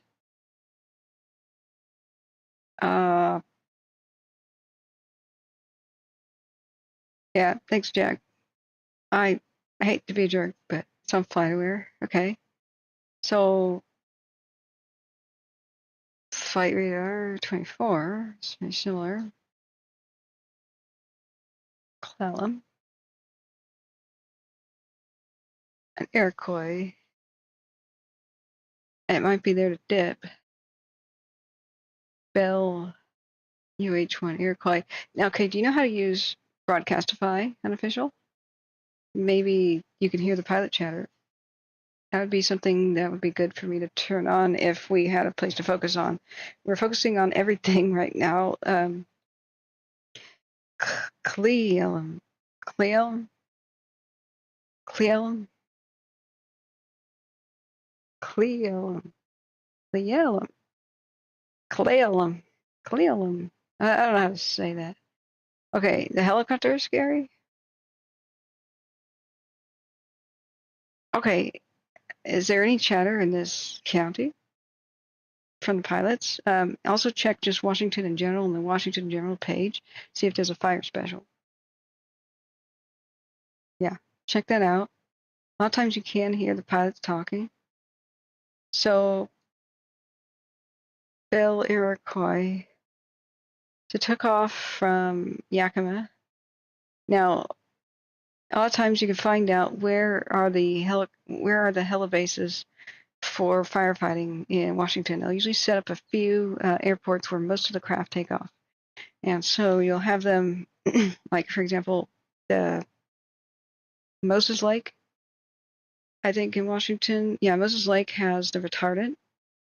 They'll only take one or two in each state that have a huge amount of retardant. Like, it's too late to ship the retardant everywhere. It's easier for a plane to just fly for 5 more minutes. So, wow. A Globemaster? What the hell is that? Moses Lake has got a lot of retardant. And plus a lot of other random kind of aircraft. So if you turn the aircraft version on for watch duty, you go to layers, and if you've got a pro version, it's only like $1 a month, really. You hit flight tracker, active firefighting flight path. So I don't know that it's a firefighting aircraft because it's not on watch duty. It's possible it's something unrelated. You think it's a dipper? Probably. Watch duty doesn't have it though. Now there's an app called Water Bomber. You can look it up by tail number. In fact, I have that. What is it? What's its tail number? It could be picking up civilians or something by the lake, but it could be dipping. Okay, I just got a new. This is running thick and fast. It's going to be one of those days. So, per radio traffic, the Dorns Road, north of Riosa Road in Lincoln, Wett County, per radio traffic forward progress was stopped. Let me see. It says Lincoln. Lincoln what? California. Oh, sweet. Yuba County. Forward progress was stopped. Yay. Okay, what else is next on my watch duties notification soup? Chilkoot fire was new. Yep. The head fire, blah, blah, blah.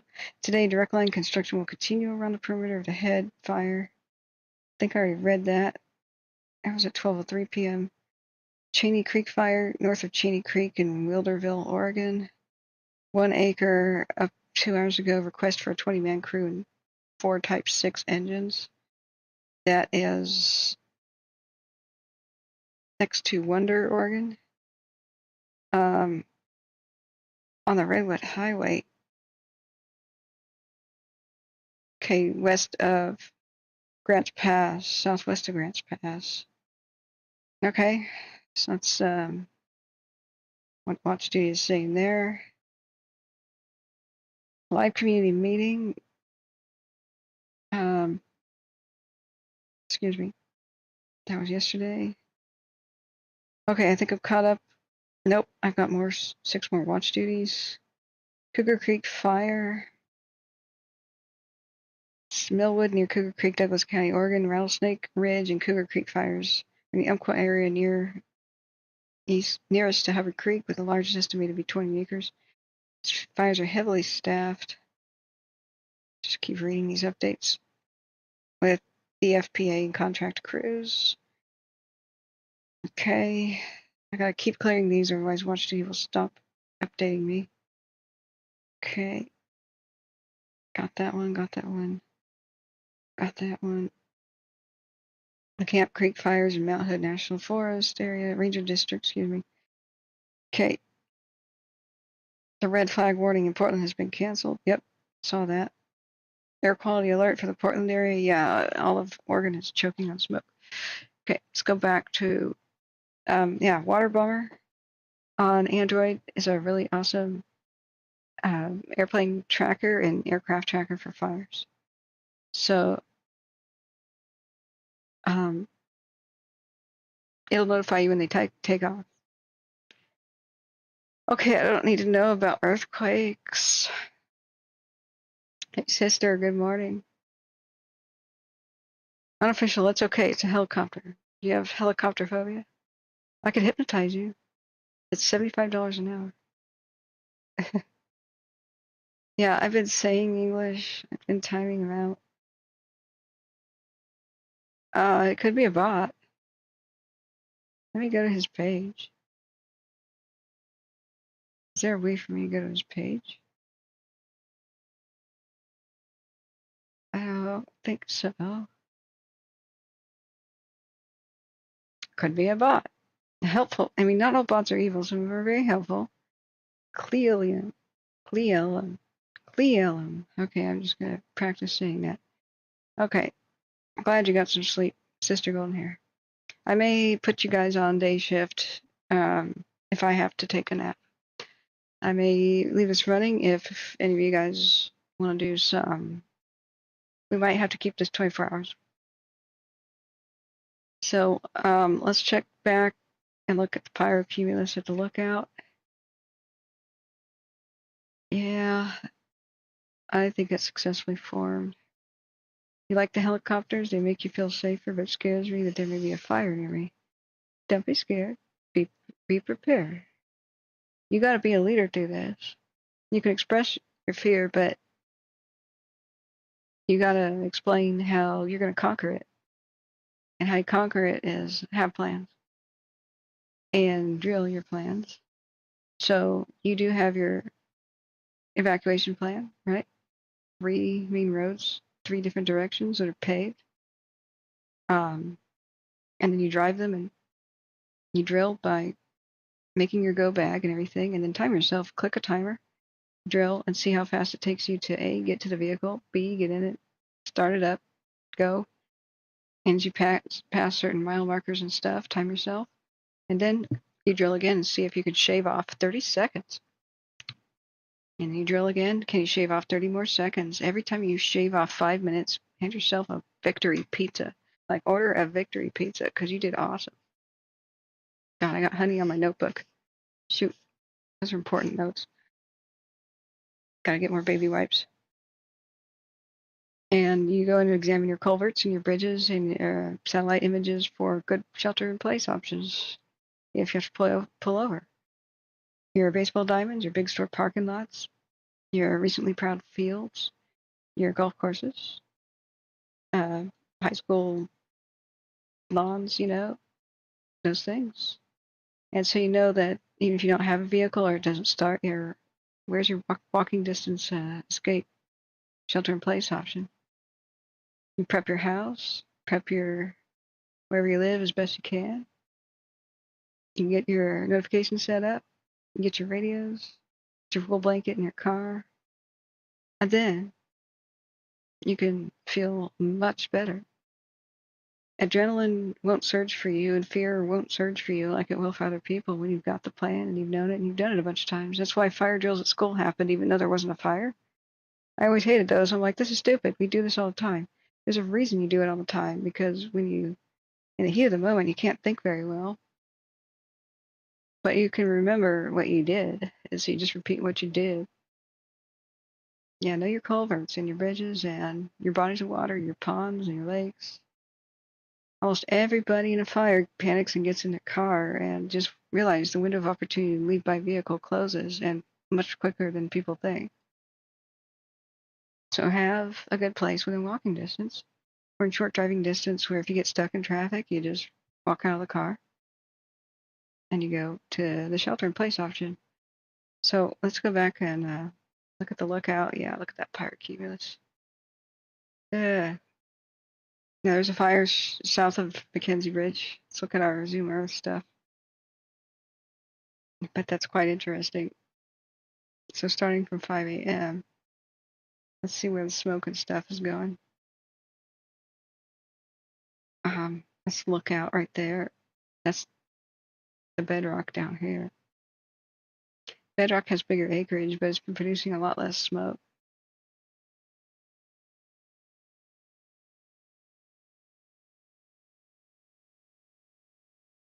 I just don't think we're going to get enough wind in the right direction to blow it away for a lot of aircraft today.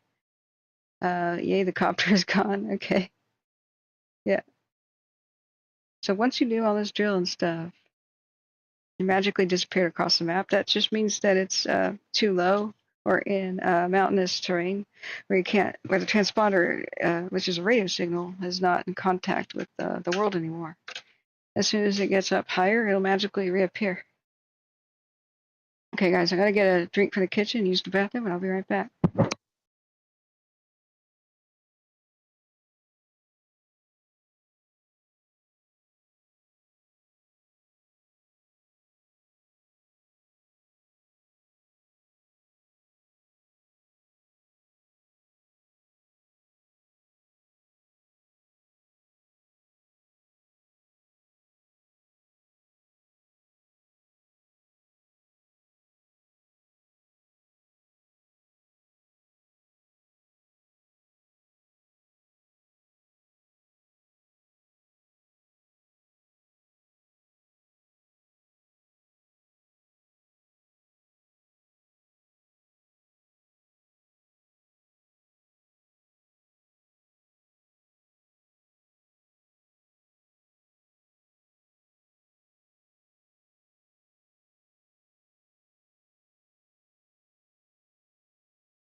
Okay, I'm refreshed.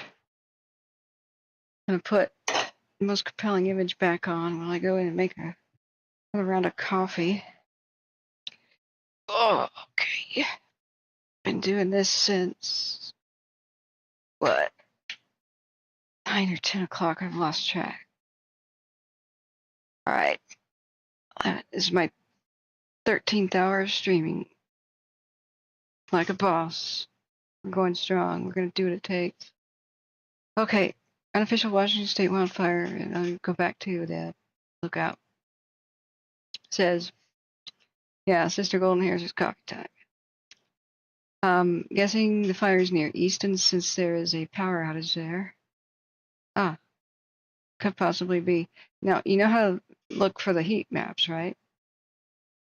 I don't see any heat in Washington except where this is.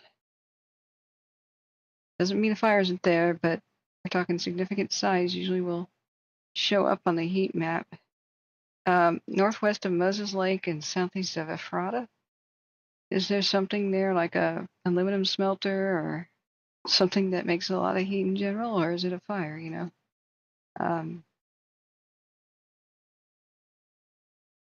Sometimes you go to Google Maps and it's something embarrassing. Got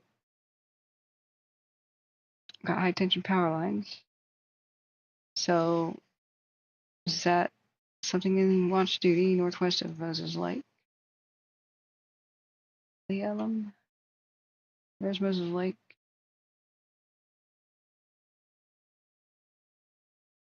Moses Lake. It's a strange wind pattern spreading out in all directions from right there. Okay, there's Moses Lake. I don't see anything on watch duty, but we got that heat spot. No aircraft on it though, so I'm just gonna guess that's okay. That's something by Wenatchee. Bell 205A1. Airplane Lake Fire. Glacier Peak Wilderness Area, updated 17 hours ago. Okay.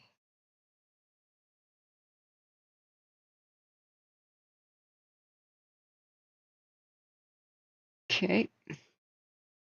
So that was pre-existing. All right. So we got a lot of aircraft. I wonder if they're dipping out of the Columbia. It's a Canada's Super Scooper. Thanks, Canada. You guys are bros. On the Camp Creek. So here's a look at it. Wait a second. The Brightwood cam is on it? Really? What? We got. Oh, I forgot one's by the Sandy. Okay. We got eyes on it. The Bull Run watershed, where Portland gets its water. Okay. Awesome.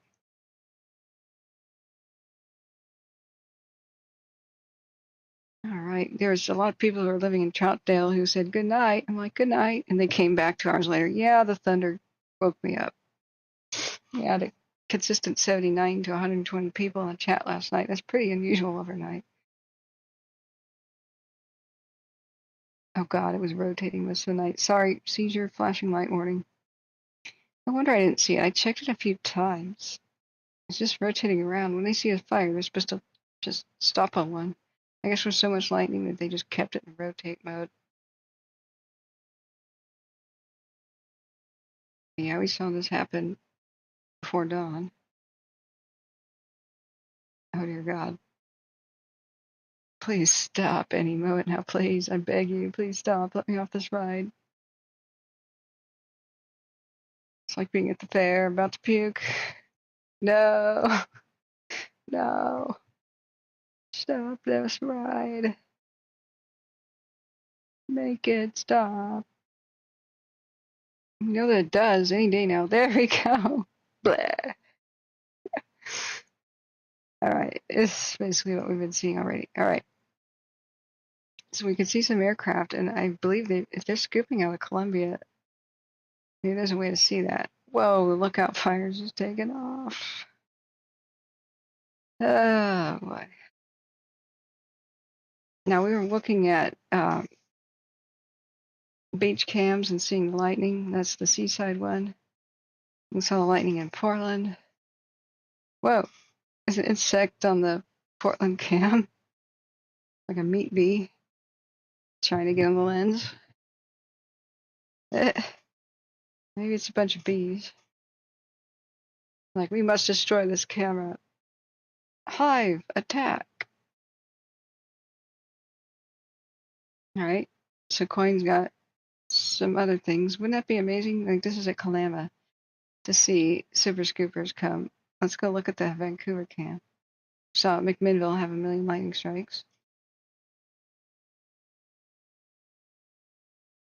So, Hotel Indigo, Kirkland Tower. I think that is. Well, I know that's Columbia, but is this Vancouver looking at PDX? Okay.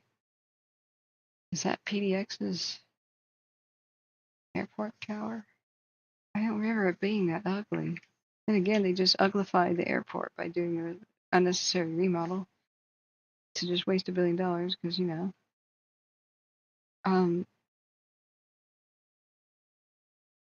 That would be so cool if we saw scoopers.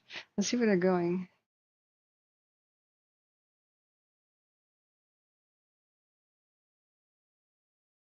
Exactly on the Columbia. Okay. South of Reed Island and Washougal. Yeah, it's Washougal, so I don't know if there's any cams over there, like Troutdale or Washougal, that would show anything. Maybe the Troutdale Airport. Check Windy. Tell me in the chat, guys, which fires do you want me to look at? We're just chat driven at this point. Kind of starting to just be desperately clinging to consciousness. Gresham, Camas, Washougal. Oh, it's kind of a narrow view, but everybody's seeing the scoopers dipping onto Columbia. That makes me want to go over there and film it. That's super tempting, but I have to be at my post. I've never gotten the opportunity to do that before. Okay. All right.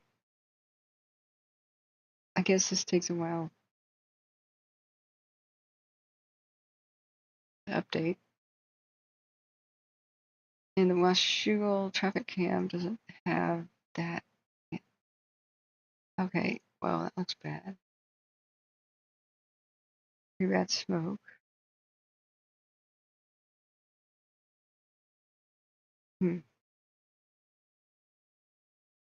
We saw a lot of lightning strikes near Vancouver and such. Kalama, everything, all the way up to Olympia and beyond. So, red flag is still in effect from basically Detroit Lake to Seattle. So hold on to your butts, Cascades, Northern Cascades. It should be red flag all over Cascades. It's just like on the cusp of red flag. I call that orange flag. Red flag has too narrow of a definition. Like sometimes if relative humidity is 1% too high, they'll not tell the public of critical fire danger and not issue a red flag.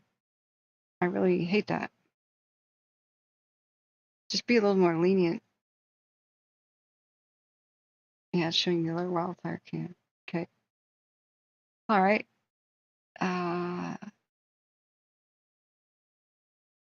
What else we got on cams?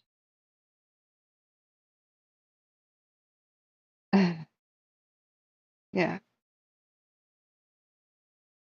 The H.J. Andrews experimental forest. Yeah, well, the experiment is over. It just burned down. It just burned down. Are you happy with your experiment results? There were not enough. A lesson, you know, hopefully it's learned again. There were not enough roads, fire access roads, so your forest burned down. Any questions? Jacksonville West at Cave Junction has got a scary image. Which direction is it looking? Look at the sky. Cave Junction 7 minutes ago. That's going to be the biggest concern is no longer California with the Smith River complex. It's what's going to do to Oregon.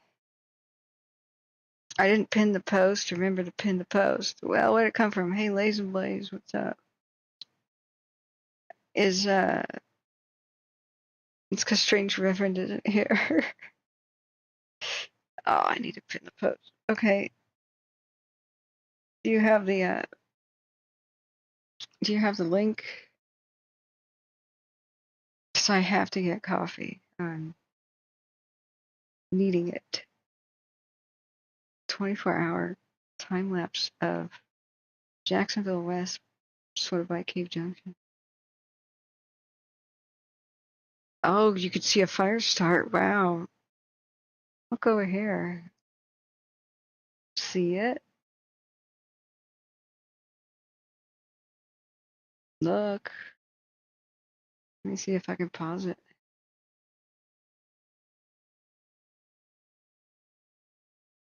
Bam. So it was last night's lightning for sure, but this is what happens when the vegetation dries out near that smoldering fire. It finally produces enough smoke to be seen. Okay, let's see which fire that is. Oopsie.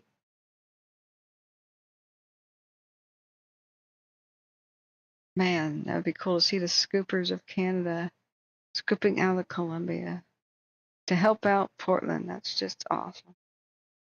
Thank you, Canada. Something, a jump ship. Wow, there's that means smoke jumpers have taken off and they're headed towards Washington. Took off from near Eugene. Godspeed. Getting ready to parachute out. They should all wear GoPros. That'd be just amazing. All right, what were we doing? Cave Junction area. Could it be the Cheney, Windy, East Cave Junction? Okay, at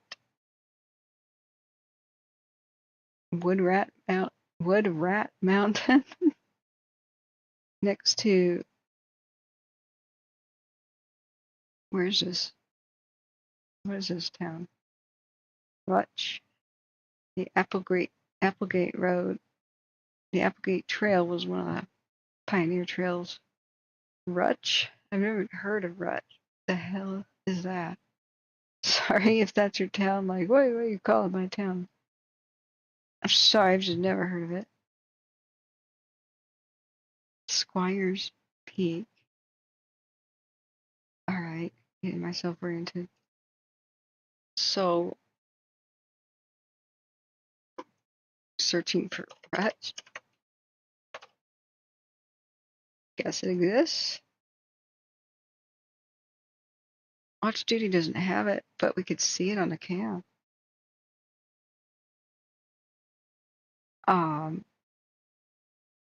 Um, you see that?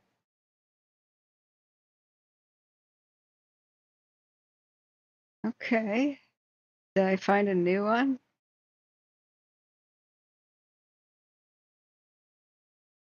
Dealer?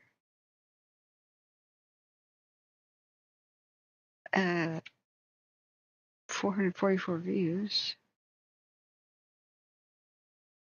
Maybe it got put out or burned itself out.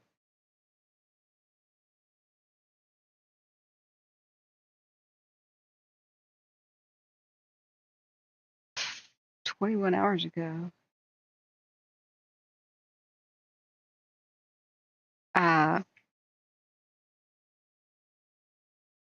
To know about it. Okay, looking back at chat. Smitty says, nope, don't think I ever had the link pinned to post. Okay, you go to my About page on my channel, and it's right there. You find it like this. You go YouTube. If you click on anybody's, like, my K, for example, you go to their channel. See, there's home, videos, live, playlists, blah, blah, blah, community, channels. I don't have any others. About. It describes what my channel's about. Scroll down. View my email address. Links to my Twitter. Donate to PayPal. Copy. Copy. Paste. I think you just do like that. I think that. Nope, it's a broken link at that point. Why is it a broken link? Okay. Click on it. Whoa, whoa, whoa, whoa.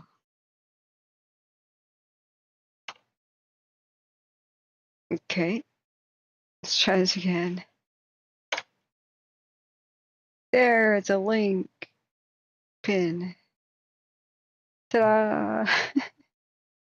That was 10 easy steps. So when I say my Twitter, my PayPal, my email is on my About page. There's an About page for every single channel, for every single person on YouTube, even you. If you're ever logged in, you have an About page, so describe yourself.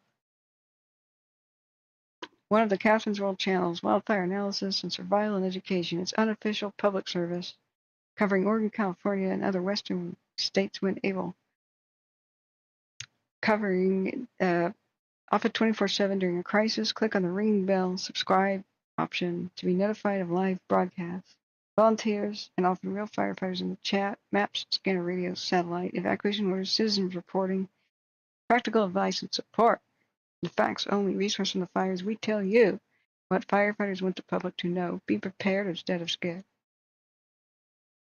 And I wish YouTube said I had more than 1 million views. I have no idea when that milestone happened, but it did. I only have 205 videos. Seems like I made a lot more than that. I guess I didn't upload all of those part 2s after we reached 12 hours. Back to business. This is all so sad, by the way. Firefighting foam used to have carcinogens in it. It sucks. You could use the same thing with Dawn dish soap, basically, but it used to have carcinogens in it. That was really sad. Let's close that tab for now. I need to go make some coffee. Now let's look at what the lookout is doing. Oh boy, twin pyrocumulus. Hold on to your butts. Now let's look at, see if the scoopers come into view as I go make coffee. Fighting the, whatever this is, in the Bull Run watershed east of Portland by Troutdale. Let's see if we see any scoopers. They might be behind the hill, though. Possible to see aircraft. I gotta leave you with something as I go get some coffee. John Saders has just sent thumbs up. Number 48 hopes us help. Yes, guys. Thank you. If you can all hit the like button, it helps us trend and people find what they need. Laura Jones says, are the fires in the Tyee area contained? I don't think so. I really don't think so. And we may not have found all of them around there yet. Lays and Blaze, hey, morning, says, hey, people, Middle Washington here, having a good time, everyone. We're hoping so. Washington's in trouble just like Oregon. But I think Oregon's in the most trouble. It's hard to say. We're still red flagged from Detroit Lake to basically up by Seattle and the Cascades. So let me get some coffee so I have a semblance of competency. Just put it that way. I'll be right back and we'll look at the Tyee stuff.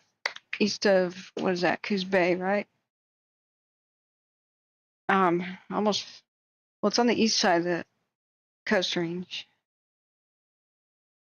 Okay, I'm now a meat popsicle. Let me turn off the air conditioning first. Whoa.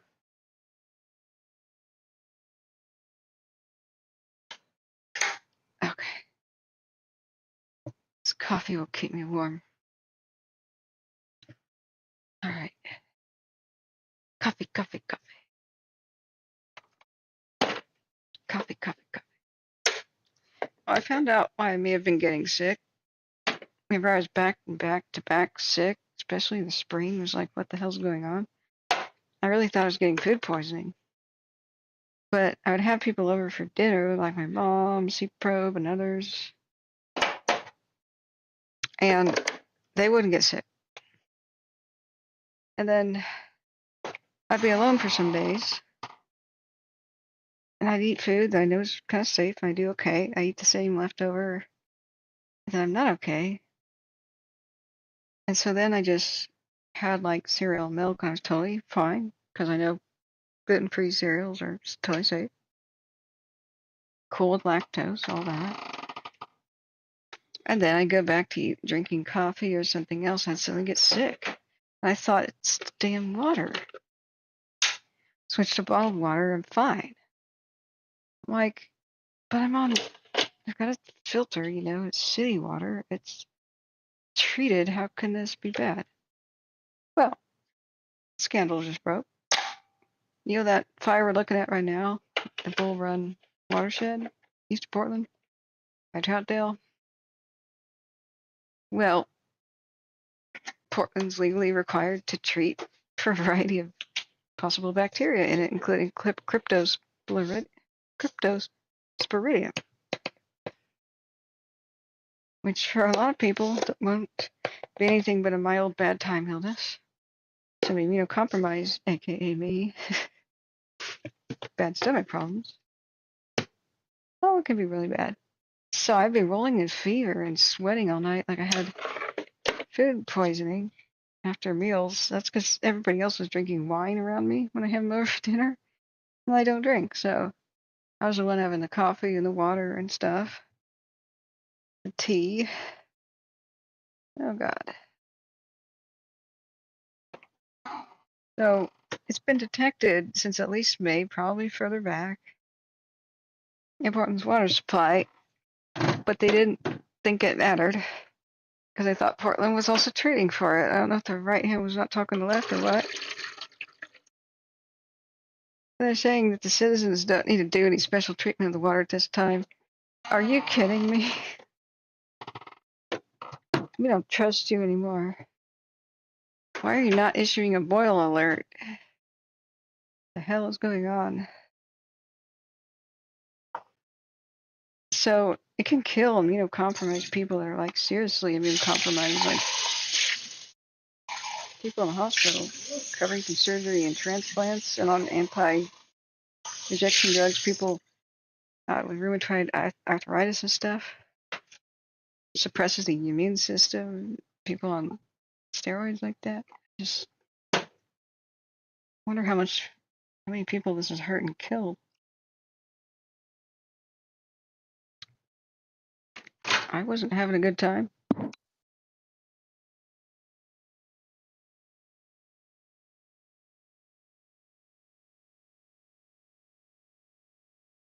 Okay, I'm heating up my milk half and half so we can froth it.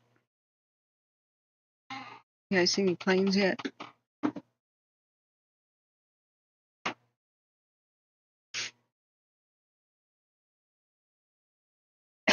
Asking me.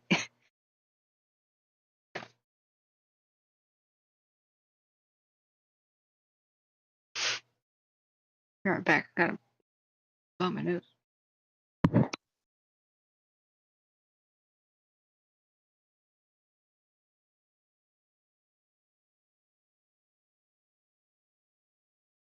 All right. Are you ready for a cool sound? If I can get it to do it. If I can get my microphone close enough, you can hear the milk frother.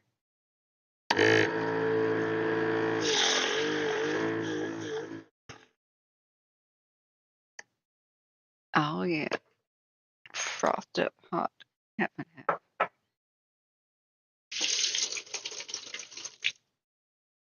Oh yeah. Specialty coffee mode, aka cappuccino.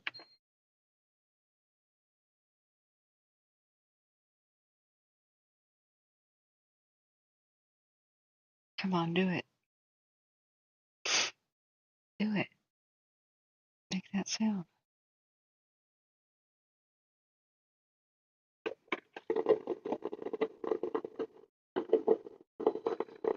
Yeah.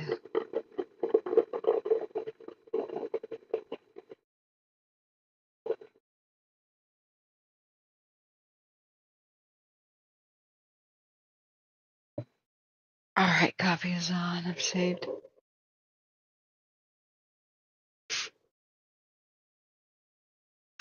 It's particularly vocal this morning, my ninja coffee maker. Okay, let's go back. Sit down for a sec. All right, did we see any aircraft? Hey, Big Daddy, hugs. Okay, helicopters flying over Elkton. Good. They need to sweep that whole area. We just saw hundreds of strikes. Just got a new update on my watch duty. We will now look down there and look at it.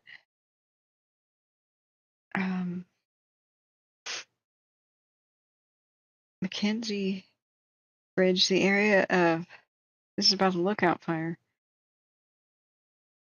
The area of North Bank Road has been downgraded to SET status. What does that mean in English? Just get set? Is that what they're trying to say instead of SET? Just get set? Okay. Good. Now, let's look at Elkton. Did you guys see these Coopers? I hope so. Switching gears. Okay.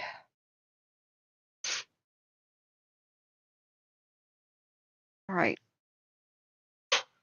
The lighthouse. They now have some new names. So we've got Coos Bay over there. So it's on the east side of the Coast Range.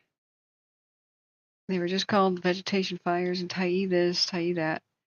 So the Ridge Complex fire has an update of 2 hours ago, but it says 12 hours ago. The number of lightning fires in the area with resources attempting to locate and pinpoint the new starts. Cougar Creek fire is located at X, Y, and Z coordinates. Unknown signs per radio traffic. Mind you, that was at 2 in the morning. New watch duty incidents will be created for lightning fires as additional info becomes available, possibly in the morning.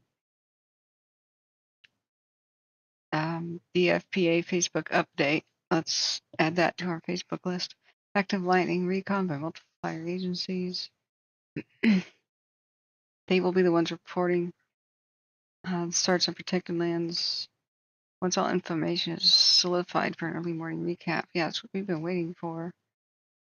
Rattlesnake Ridge, 10 acres, updated at 11 in the morning. These fires in the Umpqua area nearest to Hover Creek, with the largest estimated to be 20 acres. Heavily staffed, though. Douglas Forest Protective Association. IFPL Level 3. Sounds fancy. Whatever that means. We greatly appreciate everyone in the community reaching out to ask how they can support our firefighters. We're wanting to feed everybody. At this time, we're not accepting food, so please don't be offended. How cute. The best thing everyone can do is please practice fire prevention and follow the restrictions that are in place. We're actively and aggressively engaged in the initial attack, from air and ground resources to administrative support. Again, thank you kindly for the gestures. Let's keep working green together. Okay, I'll accept food. Oh man, all of these were lightning strikes. Yeah. It's 3 hours ago. Lightning color information. The colors represent how long ago the lightning struck. Blue is 6. 10 is gold. Wait. Blue is 6. 10 gold is 3-4. That doesn't make any sense. Okay, it doesn't matter. It's just there's a lot of lightning.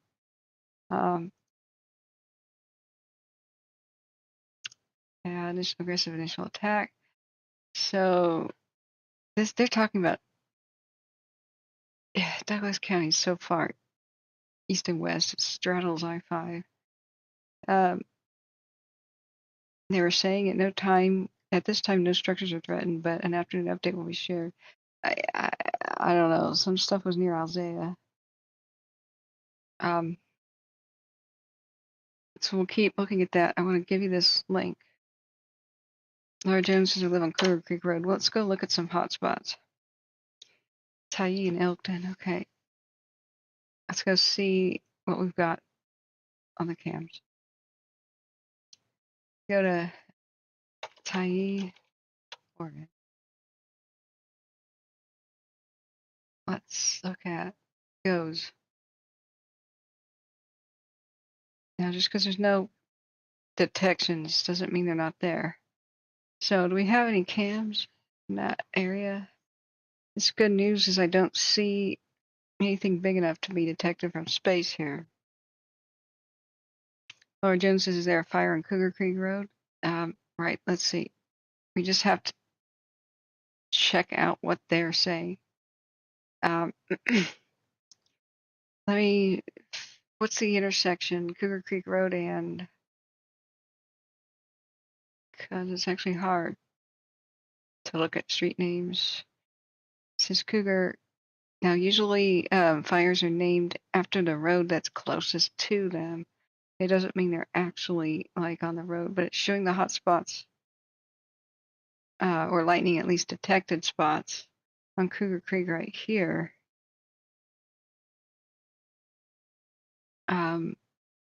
Due west of Mac Brown Park on Cougar Creek. Just where it has that kink in that bend right there. So Bullock Road off Highway 138. Okay. Cougar Creek and Bullock. Briarwood. I'll have to switch to another map that does, roads better than Watch Duty does. It's just so kind of primitive. So I'll switch to Watch Duty for that. Or excuse me, Caltopo. So I'm going to make it say Douglas County. Go over to Cougar Creek Road and Bullock Road. Okay. Did it take me to the right spot? I don't know that it did. Let's go to a better Bullock Bridge. It took me to Bullock Bridge. I sat at all the right spot. Tyee Recreation Area. It's Forest Service map. Sometimes it's the best one. There goes Watch Duty again. Load, please. I may have to refresh my VPN. Or maybe there isn't a Forest Service map. Yeah. The end of Cougar Creek. Okay. I'll have to put it back in regular map mode. Go to back to Tyee, Oregon.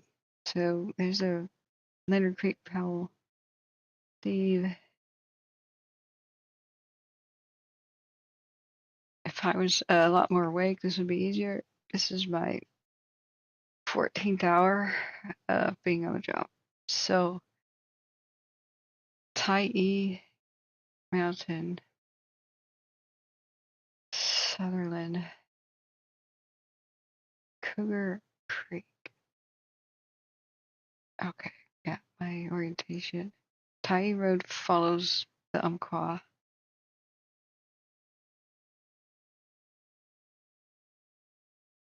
Now, does this orient you at all? Like, you're the one who knows your backyard. Seeing these hotspots on watch duty, does this tell you what you need to know? Because, unfortunately, I'm having trouble pinpointing that on other maps because you have to keep zooming into crazy things that don't orient me. Douglas County Flyers RC Club, and go due west of that. What is this? Like what is this road? It says white, Hubbard Creek Road. Okay. So if I found that, Hubbard Creek Road, Hubbard Creek Road.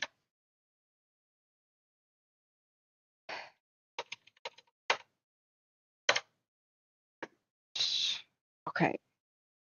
Got it. Got it. So I do not see a heat detection. If we do all satellites, we got MODIS and VIIRS, but the good news is we don't see a heat detection from GOES. So this is Cougar Creek. Let's now get to a map that shows us about forest names, like the Forest Service or scan topos.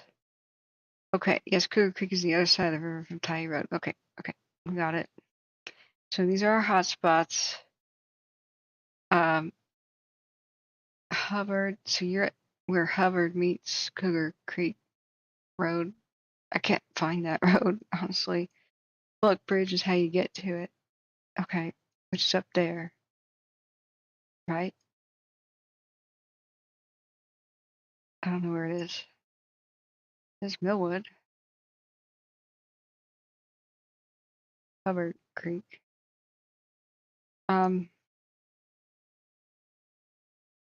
It is on the creek. I don't see any heat spot near anything called Cougar Creek Road. I see another one on Rattlesnake Ridge, which is called the Rattlesnake. So I don't know what to tell you other than that.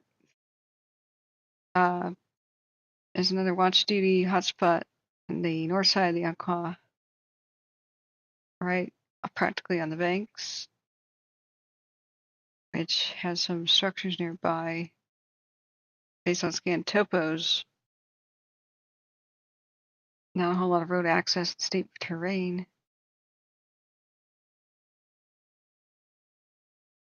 So we use go to TF Outdoors, Holes Valley, Umpqua itself. Yeah, sure. I'm sorry. I'm not not that useful right now for like specific map pinpointing stuff. Been awake since 8 p.m. yesterday, and this is my 14, and we're coming up on 14 and a half hours of streaming. So it's time for me to go grab that coffee. And if we go back to watch duty, do you have it on your phone? What you can do, anybody who's watch duty, I mean, it costs like $1 a month if you want pro, but anybody can get regular watch duty, and you select the county you live in, and you allow it to have your location, and it will alert you to anything in your location that starts. And it's a really good peace of mind thing. Is make sure to check the box that say silent notifications too. Like all for your county and the other 2 counties nearest you or where your loved ones are. And that's all free. Hey, November Golf, how you doing? Afternoon. So you're at work wondering if you should head home. Now there could be a bunch of hidden fires. Do not think that this is the only thing out there. I think there are plenty. If you're at work, and if you can go home, I would say that's a good idea. Because you may not have much notice to pack or go because the sleepers are out there. So what lightning does is when it initially strikes, a lot of times you can't detect it. As maybe it rained a little bit and got the vegetation moist everywhere. So sometimes lightning strikes fires don't take off. They just don't go anywhere. They start burning up a stump. Everything's a little bit too moist, so they don't become anything. But say it manages to hang on until the heat of the day, like noon or later, comes around. And with the heat wave we've got higher than normal temperatures, that starts to cook and bake all the vegetation, dry it out. I gotta get that coffee near where the lightning struck, and we got dozens and dozens and dozens in this area. We just watched it go pop, pop, pop, pop, pop, pop last night. Probably saw it out your window, you know. And so a lot of them are still sleepers. They just are not producing enough smoke or heat to be seen yet. But as the vegetation around them is drying out, get a little bit of wind, boom, you're just going to start seeing a column of smoke. You're going to see more and more and more of these throughout the day. So if I had my way, I would have put the entire state of Oregon from the Cascades to the coastline on level 1 notice. I'm not joking. I'd say, guys, get ready for fire. Just look out for it. Keep looking out. Report lightning strikes that seem to have started something. You know, call 911 to do that. And you could be instrumental in early detection. And today, guys, you see any kind of column of smoke, you make sure you report that immediately. If you're not sure what number to call, it's 911. Especially if you don't think anybody else has seen it. And try to get a really good location to tell people where it's at. Longitude and latitude is awesome. But like crossroads, peak names, you know. If you can get mapping software like on your phone, like Evac Map, Evac Maps is a free one. It's somewhat easy to use. You can download like free topo maps on it. There's a million of them out there now. I use a backcountry navigator. Sometimes even Google Maps on terrain mode. Find out pretty much exactly where something is, the nearest road to it, report that, and you could be a hero today. But this is not it. All day long, we're going to find new ones, maybe even tomorrow, maybe the next day. It might take that long for some of these to really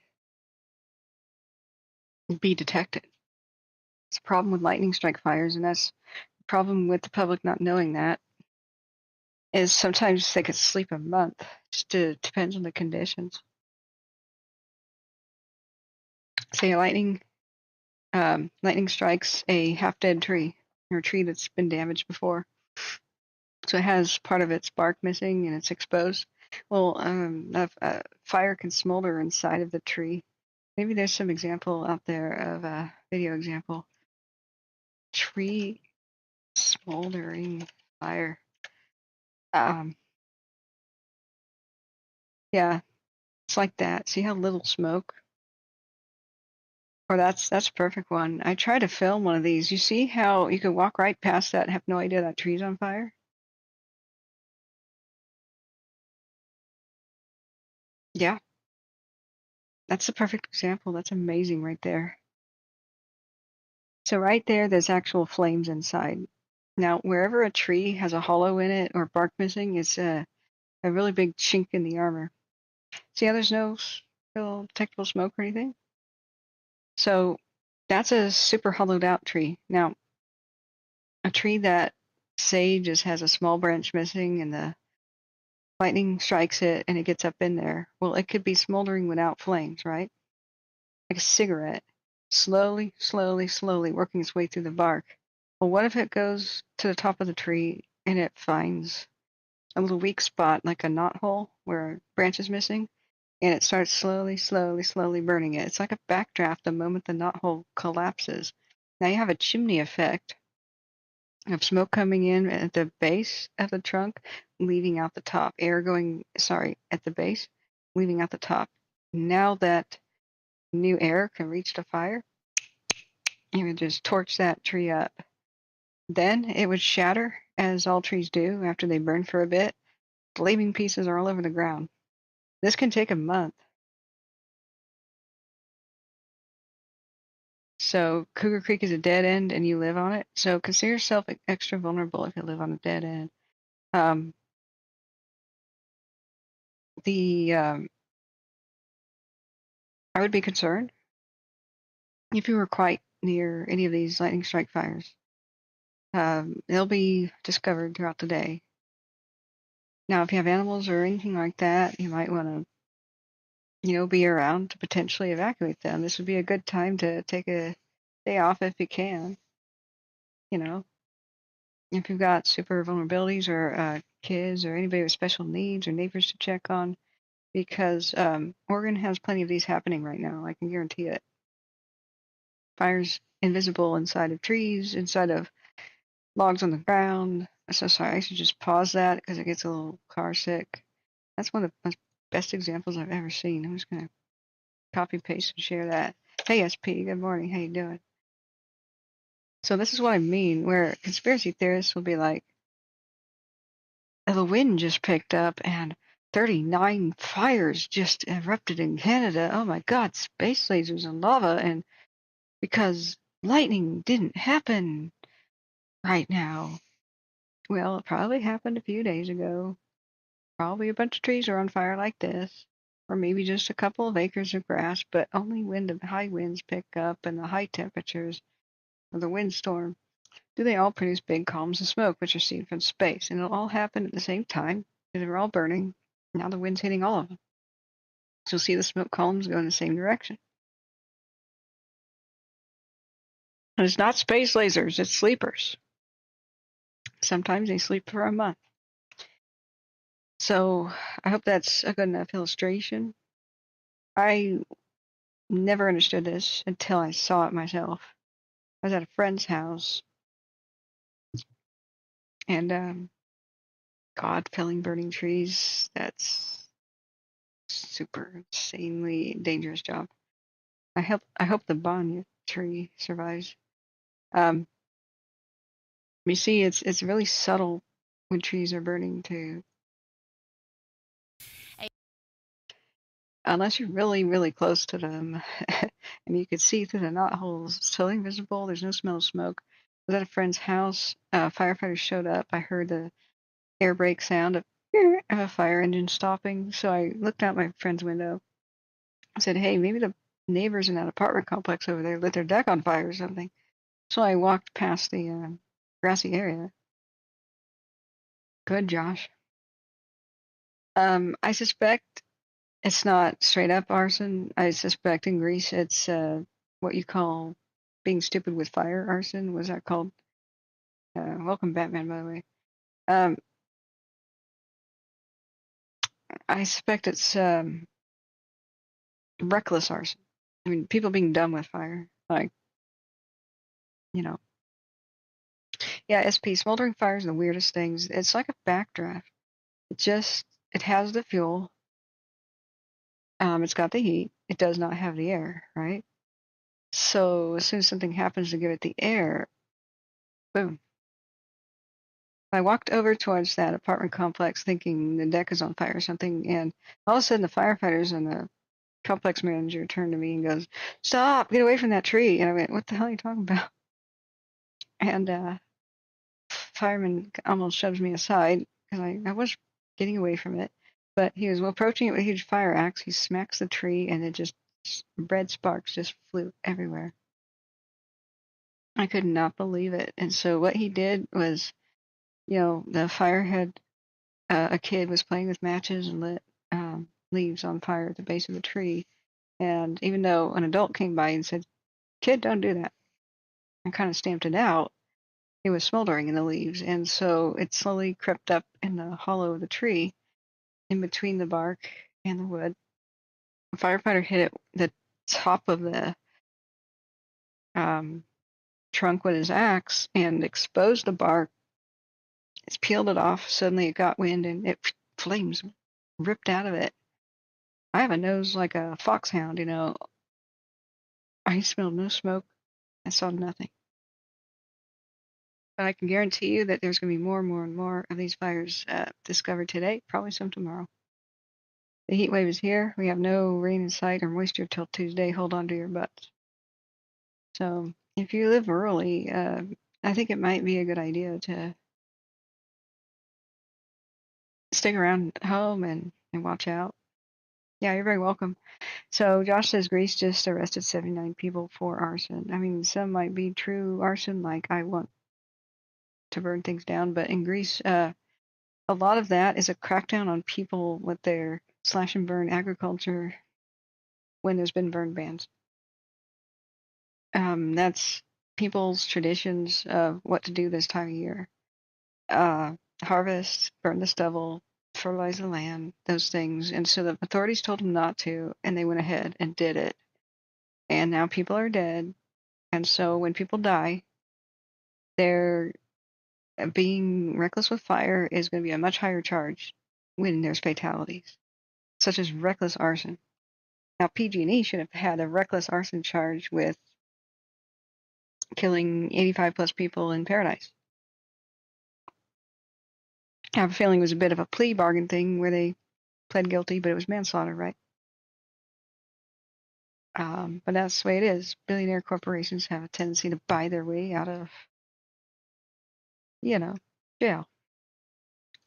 But when ordinary people kill people, you get handcuffed.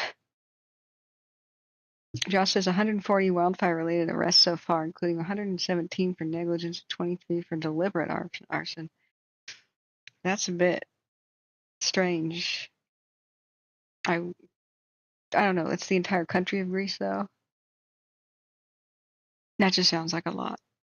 I expect some of those charges to be dropped, but if there's that many firebugs and nuts like that, man, that'd be crazy. We're talking about an entire country. Who knows? Maybe just one crazy nut in each county. It's just incredibly sad. Okay, so let me see what kind of update. Let me know, guys, in the chat, which fires you want me to cover. I keep getting watch duty notifications on the phone. I keep checking them out. Okay, great. The Cheney Creek fire north of Cheney Creek in Wilderville, Oregon, which is kind of by where we were looking at. Water tenders and additional resources have arrived. They have started to lay hose around it. Sweet. Update of 145. So where's Cheney Creek? Where would that be? Uh,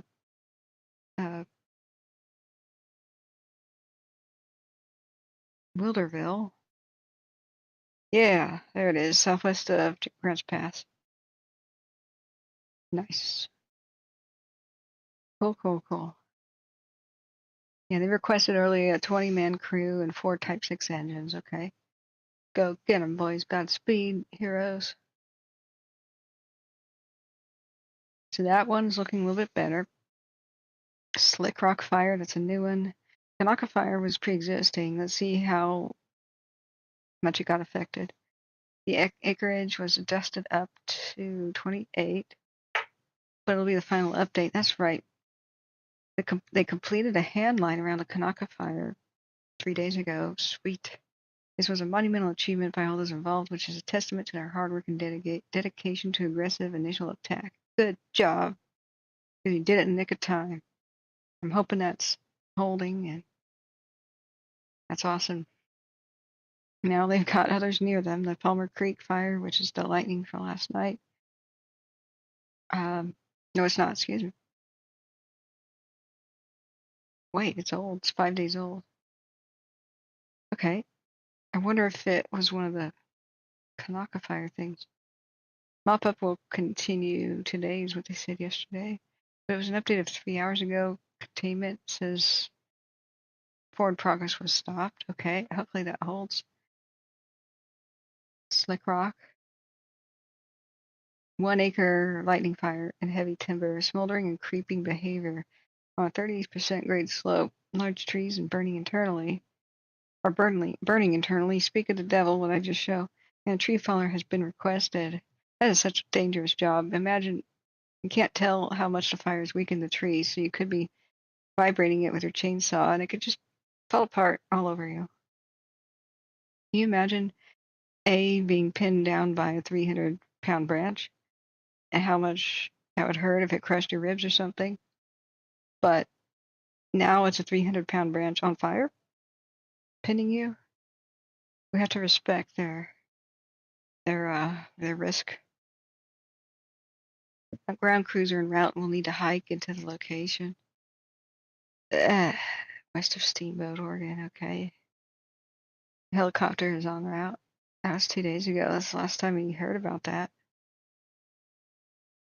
Okay. We wanted to keep an eye on the hurdy-gurdy for at least one person. We are just not getting any individual updates. They had a mapping problem error with the Smith River. It's part of why I didn't understand how far into Oregon it had gotten, but it's extremely concerning.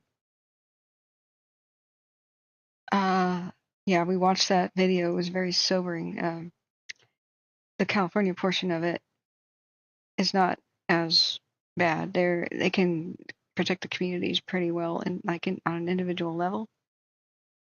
But it's spreading across the Oregon border and getting closer and closer to places like Cape Junction, and it's into the Biscuit Fire Burn Scar. That's a nightmare. All that dead wood and landscape, never logged since 2002. There's no roads in that wilderness. Worst case scenario, it could possibly meet the flat fire. If we don't get some serious rains, it's that's the worst thing that happened, concerning news out of California. California mostly dodged a bullet. The 40-mile-an-hour wind gusts did not appear that we feared. Instead, Oregon got slammed and hammered, shot up, whatever you want to say. Okay. Josh says there were 9 arson attempts within a period of 4 hours on Thursday morning in the Avalona area in the northern foothills of Mount Barnetha. Some 30 miles north of Athens. Josh says it sounds like it might be a group of individuals starting the fires, but I don't have any initial info. Yeah, I'd be keen to understand that. What little I know about arsons, I mean, there's different classes. You've got your stupid psychopathic or sociopathic IQ of 70 firebugs, which usually get caught in childhood, burning down libraries and lighting schools on fire. Unfortunately, the justice system usually lets them out. Oh, they were youth and they can be reformed. Yeah, psychopaths cannot be. I'm sorry. Firebugs cannot be reformed. I'm sorry. They have a compulsion, set fire because they get an excitement out of it in a, certain kind of way. But they're kind of dumb, so they're easily caught often. Now, the number one reason for arson mostly is revenge as a motivation. I think number 2 is insurance fraud. So, like in Harlem, if you Google up Harlem burning, what happened to Harlem in the 70s was New York put rent control in place, and so all these buildings were losing money, and essentially their upkeep was greater than the income from rent. So, what's a landowner to do? They try to sell. Nobody's going to buy it. Who wants to buy a building that's just going to be a money pit, right? The city wasn't hearing them. We need help. Well, I'm not trying to start a rent control debate, but because it was just rent control without landlord help, I guess, these buildings became worth more dead than alive for insurance purposes. So rumors would happen in a Harlem neighborhood that your building's going to burn down tonight. Maybe you should leave. Some people would listen, some people wouldn't, and Harlem became a big hotspot for massive arson and buildings burning down.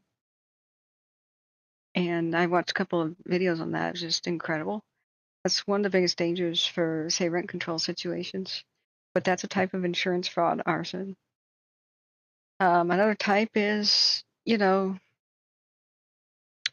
your property is too damaged. You rented it out to somebody and they turned it into a meth house. Well, it has to be demolished with hazmat disposal and all the cost. Or what if you lit it on fire? Well, that's free, and you get to get a new house because you claimed insurance. So there's that kind of insurance fraud. But the revenge motivation can be one neighbor hating another and lighting the landscape on fire. So it's possibly a revenge motivation. That was in Yuba County, one of my first streams, I think in July.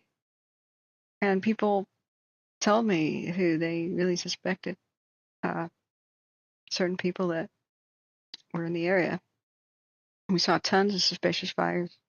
And then live on the stream, somebody called in and said that they witnessed somebody else lighting a fire, and it was pretty far away from the first one, and 2 hours later.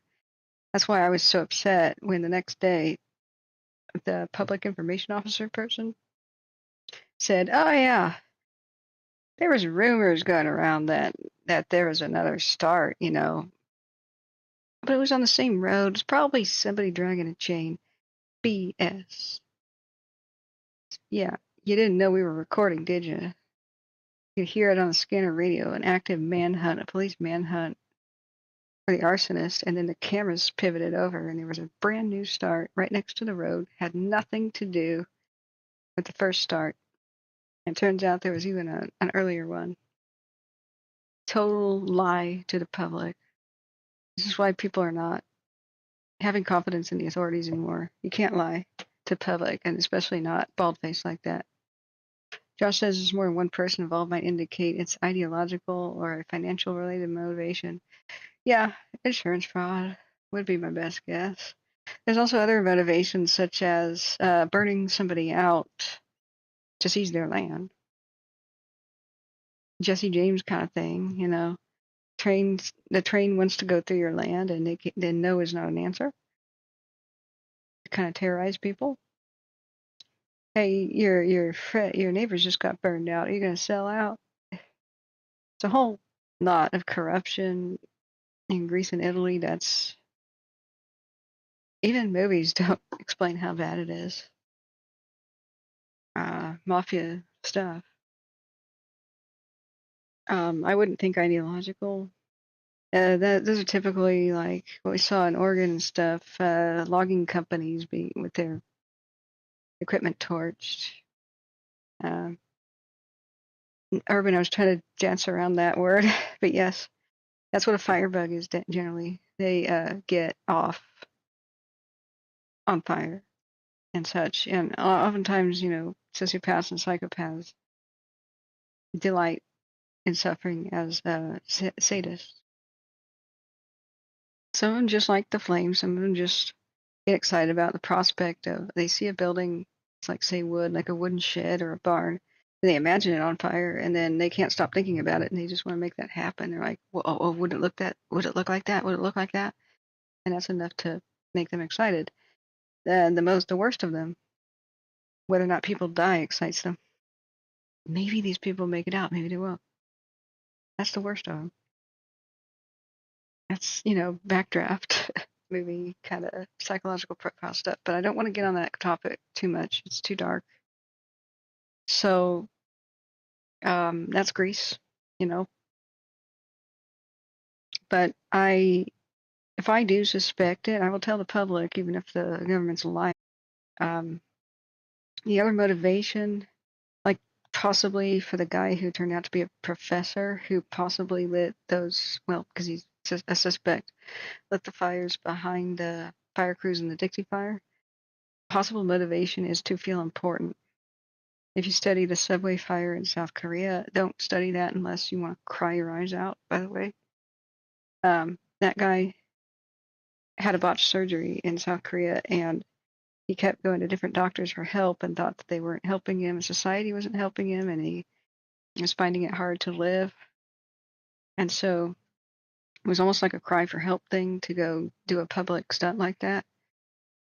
and he lit a subway on fire, and then a beyond tragic result happened. And his profile was he wanted to be noticed, and he wanted to prove that he was important and gain attention to himself. So the bigger way that you can impact the world, the more important you feel. If you feel powerless, it's a sense of it's regaining a sense of power, but at the expense of others, of course, and their safety. But the vast majority is,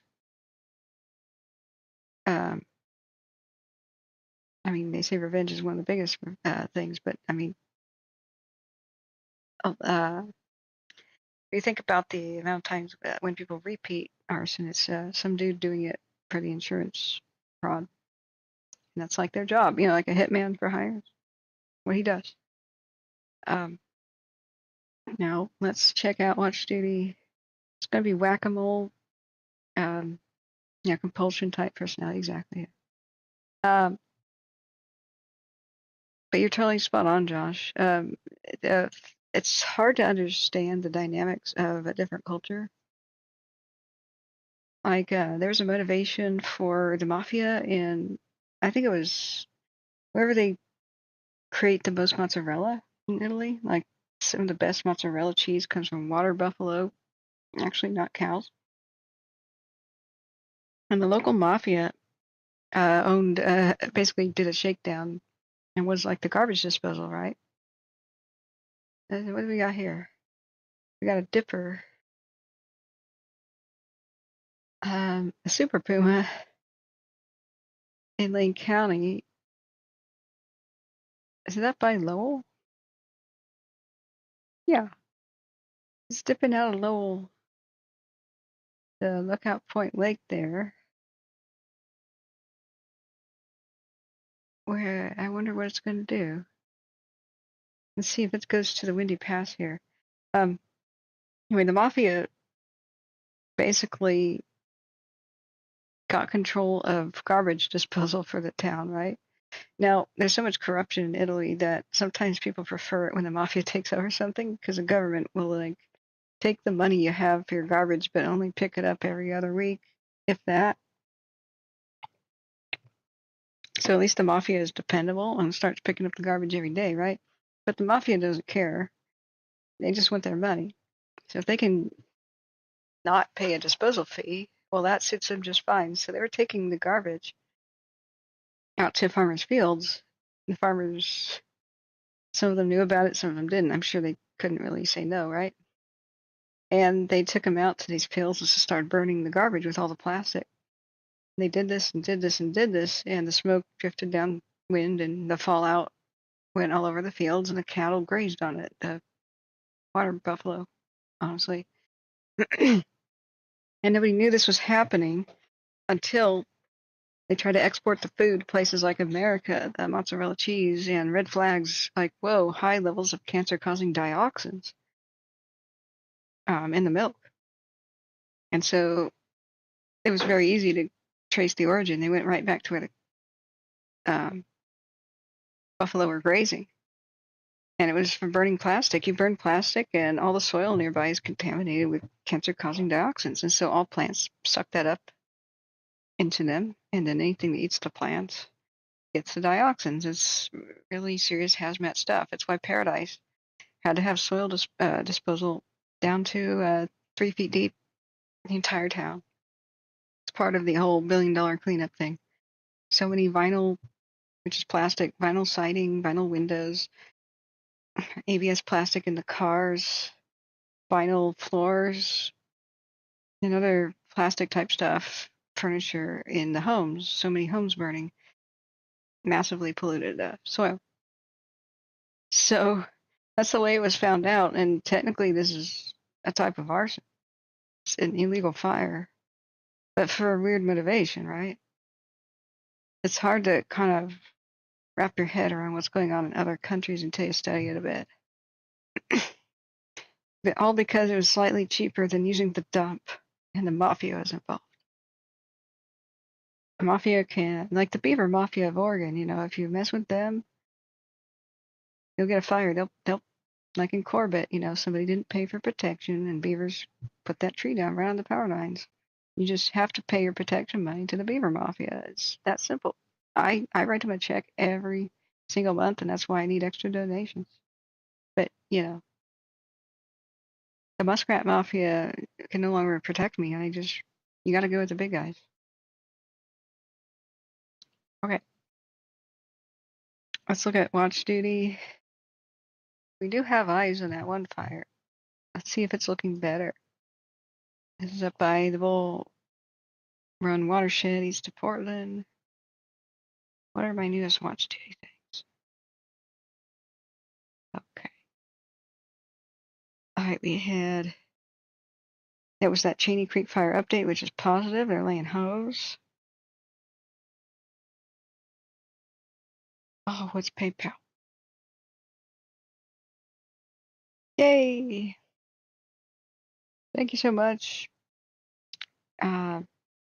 JC, BP, LM, LB, SM, DB, RW, PD, and DP, LB, and DM, and RH. That's like 2 weeks of supporters, but thank you so much on the PayPal. SP says Ganymede, you give money to the mafia. Dude, the beaver mafia owns Oregon. There's no resistance. Resistance is futile. But dude, the beaver mafia does good things for us too. They make a lot of beaver ponds, and you can shelter in those during a fire. So it's a double-edged sword, and not everything is black and white. Okay, Ganymede. What Ganymede? Isn't that a moon?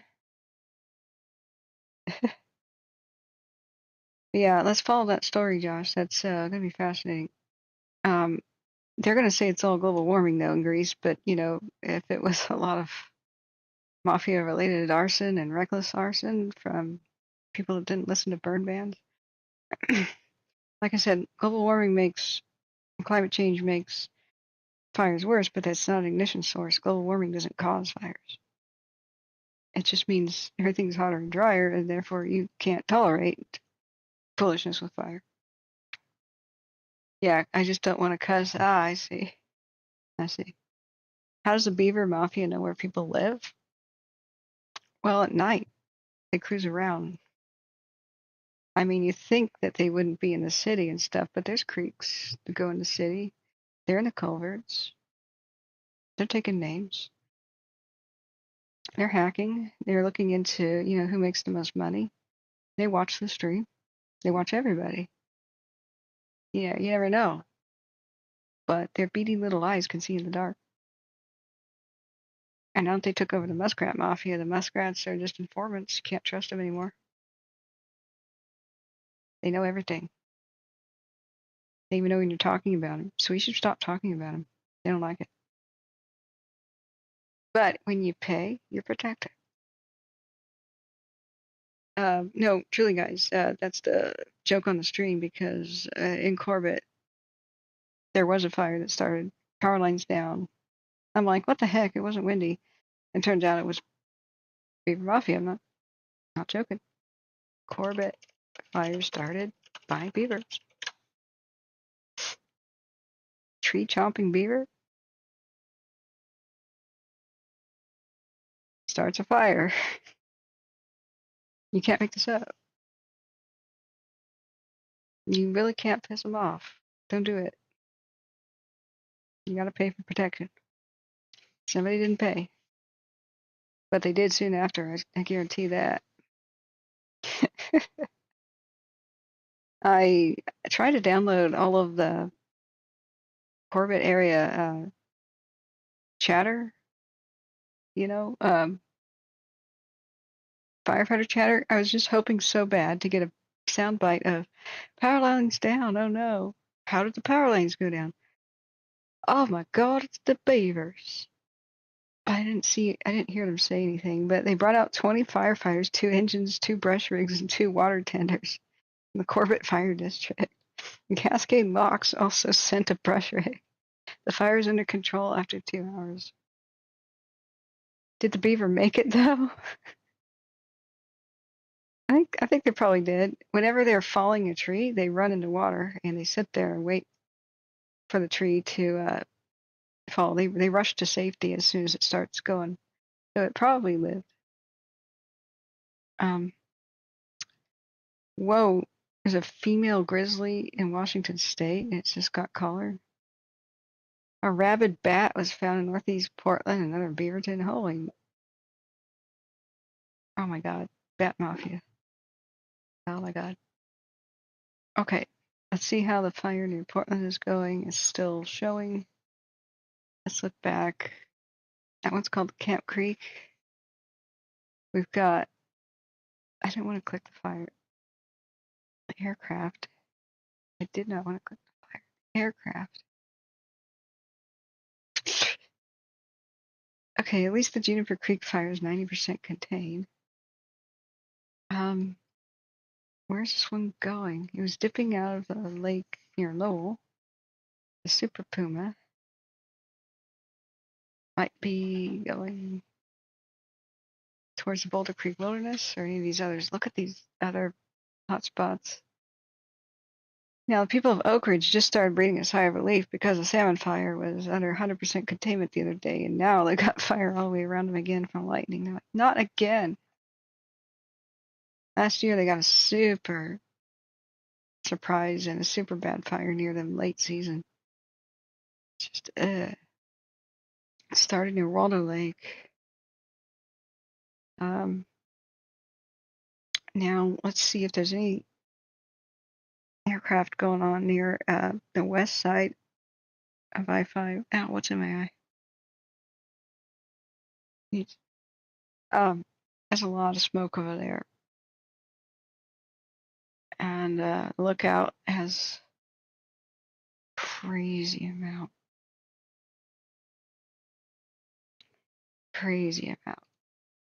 of smoke production. Let's do a 3-hour time lapse. Hey, David Dillion. Yep, I'm on my 14th hour of streaming. Yeah, I found out there's cryptosporidium bacteria in Portland's water supply that may have been making me quite sick. I'm not sure. Ouch. That explains why I was eating the same food as people and they weren't getting sick. Well, they were drinking wine at my house and I was drinking the water. So I'm going to invest in if you not only filter your water but keep it in a copper vessel, like a copper water bottle or something. The copper is antimicrobial and it'll purify your water for you. It's really powerful that way. Makes your water taste pretty good too. It's a lot safer than storing it in steel.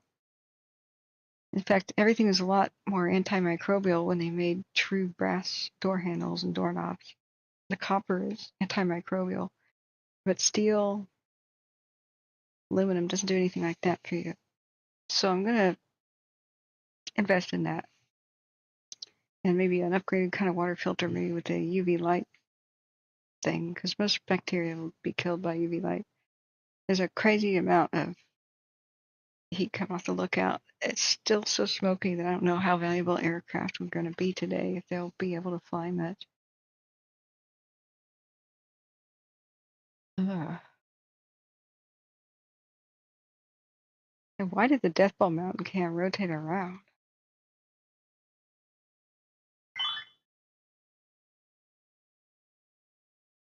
Ah, it rotated to the right to show the other fire. Oh, the one on the south side of McKenzie. Okay. Let me back up. That might have been our first glimpse of it. That one's really concerning. Okay, so we're looking more like due east instead of northeast.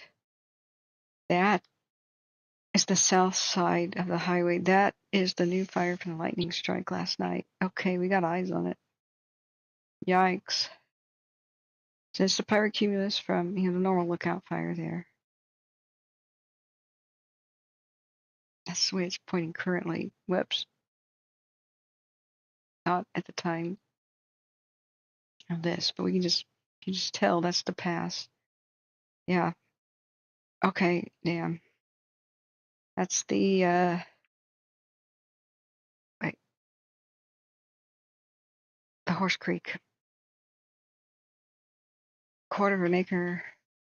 It's gotta be more than that now. Quarter of an acre fires don't produce that amount of smoke. And this is getting really concerning. Let's see about the Lookout Fires Facebook page. I don't think they have any new content. They were reassuring the public that they were chasing that today,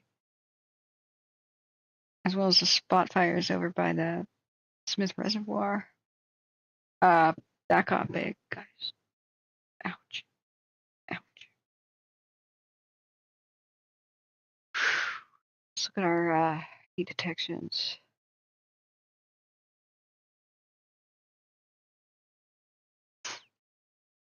Okay. Leaving Washington for a minute.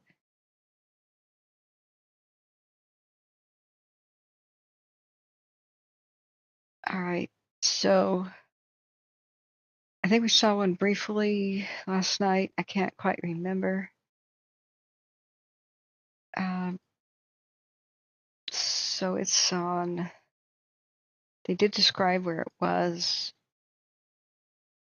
Horse Creek Road, where East King Road kind of intersects. Forest Service would be good here. Oh no, not by the covered bridge. They wrapped the covered bridge, I heard. So it's got some excuse me, it's got some protection. It'd be right about here. So it got some road access, but it might be just up above them. God, that's like rappelling kind of steepness. They need some helicopters or something. I don't know what they can do about that. But that's disturbing on the cams. Right there, we see it. Now that's 1:15 in the afternoon, an hour ago. That's a lot of smoke. That's not a quarter of an acre.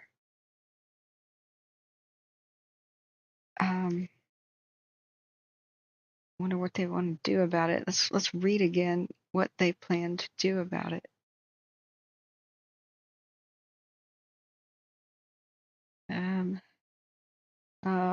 Lightning started a new fire last night near Horse Creek, south of Highway 126.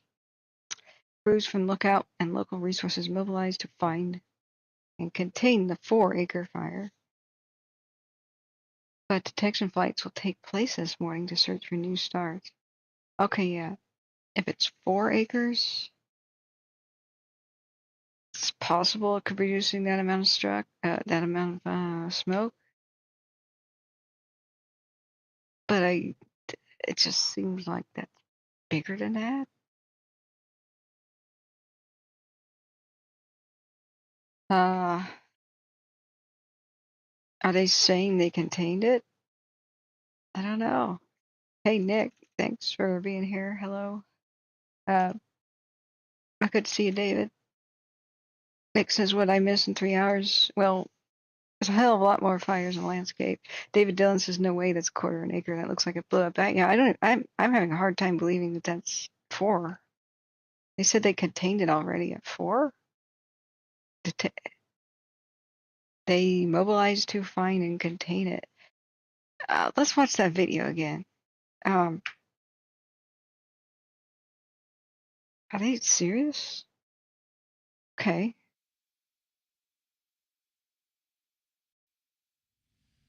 Good morning, Brandon Soltzmeyer with Northwest Team 6 Operations, and we're going to do the morning briefing today. Start off with, it was a pretty busy night last night. Fire was very active through the night. Our night shift resources were also very busy. As probably everyone saw, the lightning and the storms rolling across the area last night, we did have a new start south of Highway 126. Our crews and engines responded to that and are still responding to that and working on that fire right now. That is within our TFR. So they're trying to get that taken care of, working with the local resources also. So That was an interesting edit. You know, every once in a while somebody just goes, and they get flustered and they go, oh, okay, let's start again. And the editor goes, no, I'll just cut it out. Just keep going, just keep going. So sometimes it's innocent, but that was a weird little skip.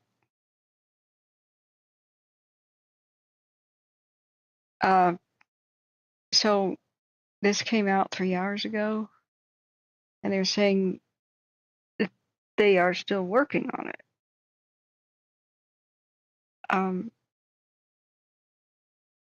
Okay, let's rewind. That and working on that fire right now. That is within our TFR. So they're trying to get that taken care of, working with the local resources also. So going on with the fire. TFR means temporary flight restriction, meaning nobody should be flying an airplane over the Lookout Fire in general, right? So I don't know why that was mentioned.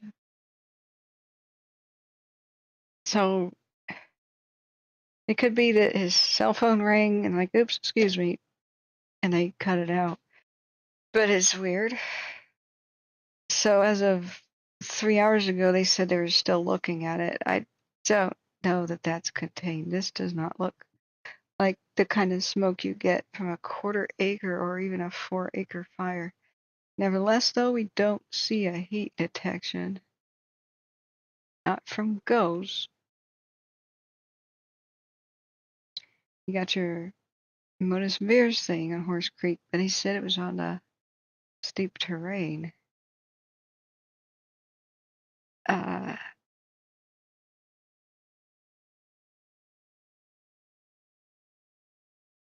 Now remember, the round circles are margin of error.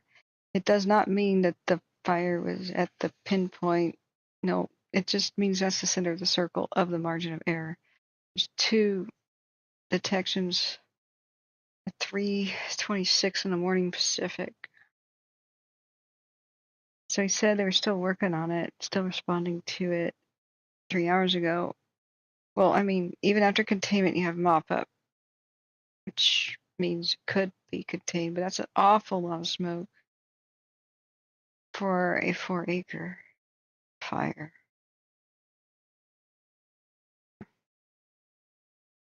This is in our time lapse. It's at 1:15. Right there. It's an unusual swivel of the death ball cam. And it goes back to north again. Way too north. We don't want to look that far north. We want it to look northeast so we can get the whole thing in the shot like this. If it just slightly pivots to the right, I would love it. So it kind of does, in a way.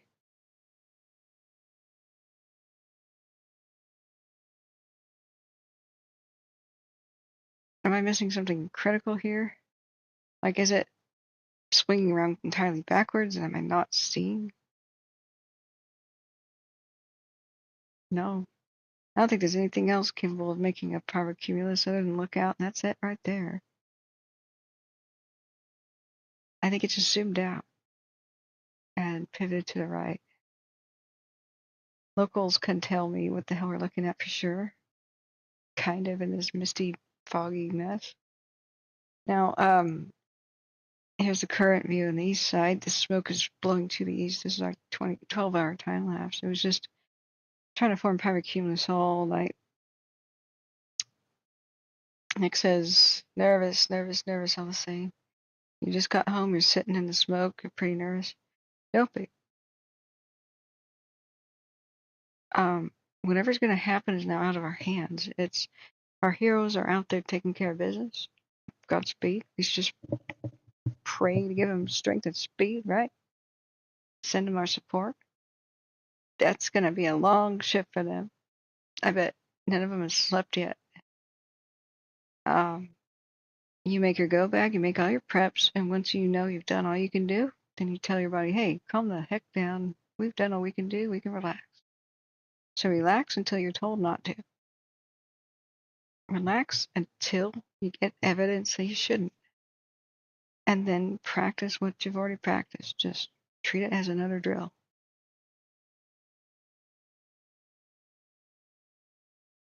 Yeah, this is east of the fire. It's so smoky. Aircraft are, like JB said last night, most valuable in the early stages of attack as soon as a fire breaks out. And if you have stuff like lightning and then a lot of smoke and heat during the day and not much wind and the smoke just sits there, can't get much use out of the aircraft. So Oregon is kind of screwed. Nevertheless, we've got as much aircraft as possible in the spots where we can get it. A lot of aircraft in Oregon right now. Not all of this is firefighting, but I've got low altitude filters, so this is everything low enough.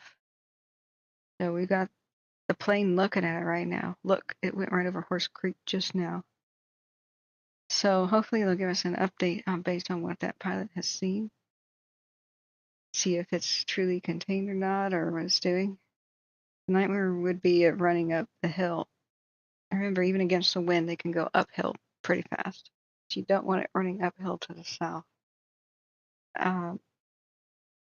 Hopefully this pilot will report.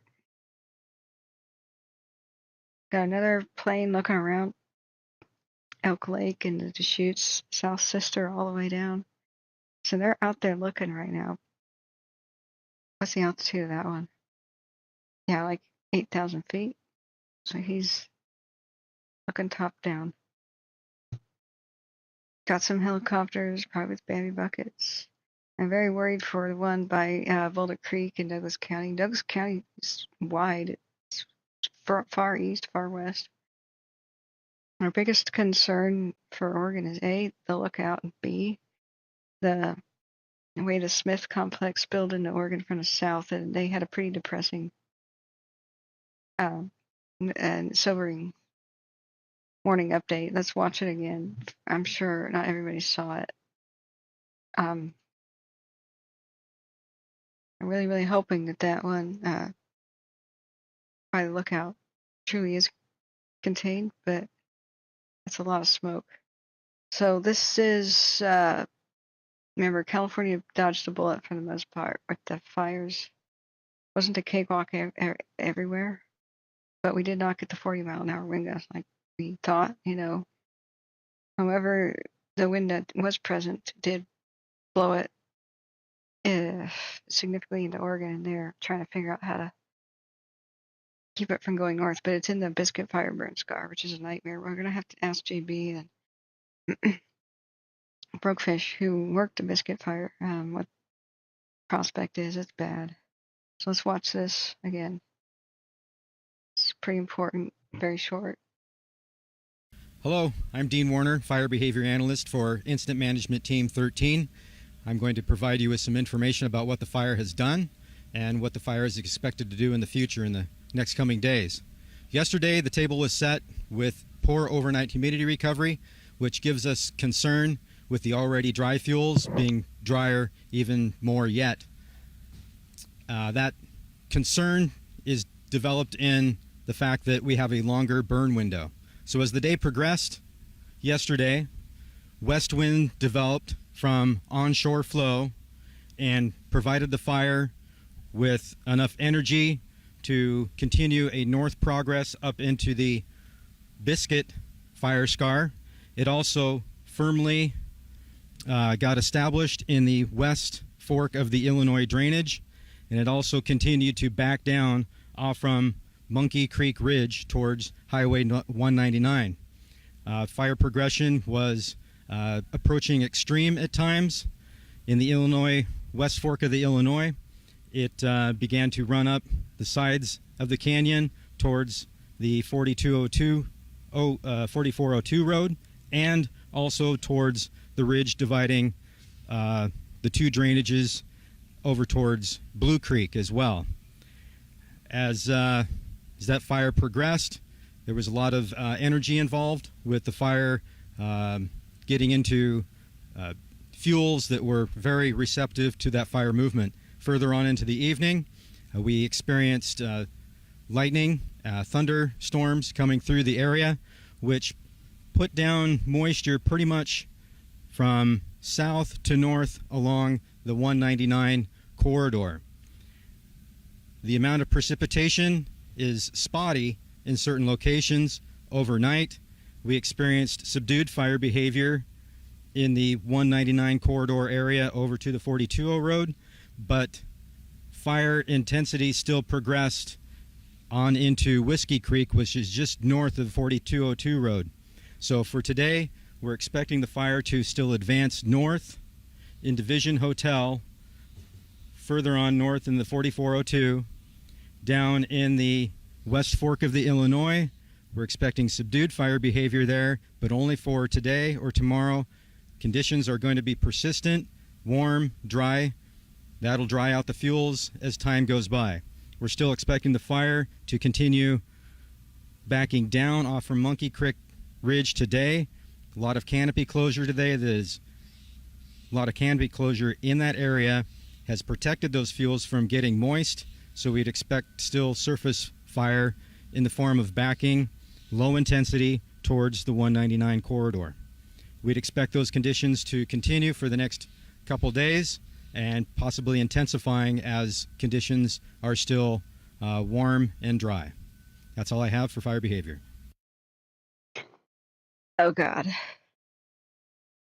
Biscuit Fire Burn Scar has thousands of dead trees in the landscape. We got to look at satellite pictures, and I don't want to try to predict what it will do without the guidance of experts and people who have been in that area. That's not good. That is not good. And you can tell it in his body language and voice and what he's conveying. It's not good.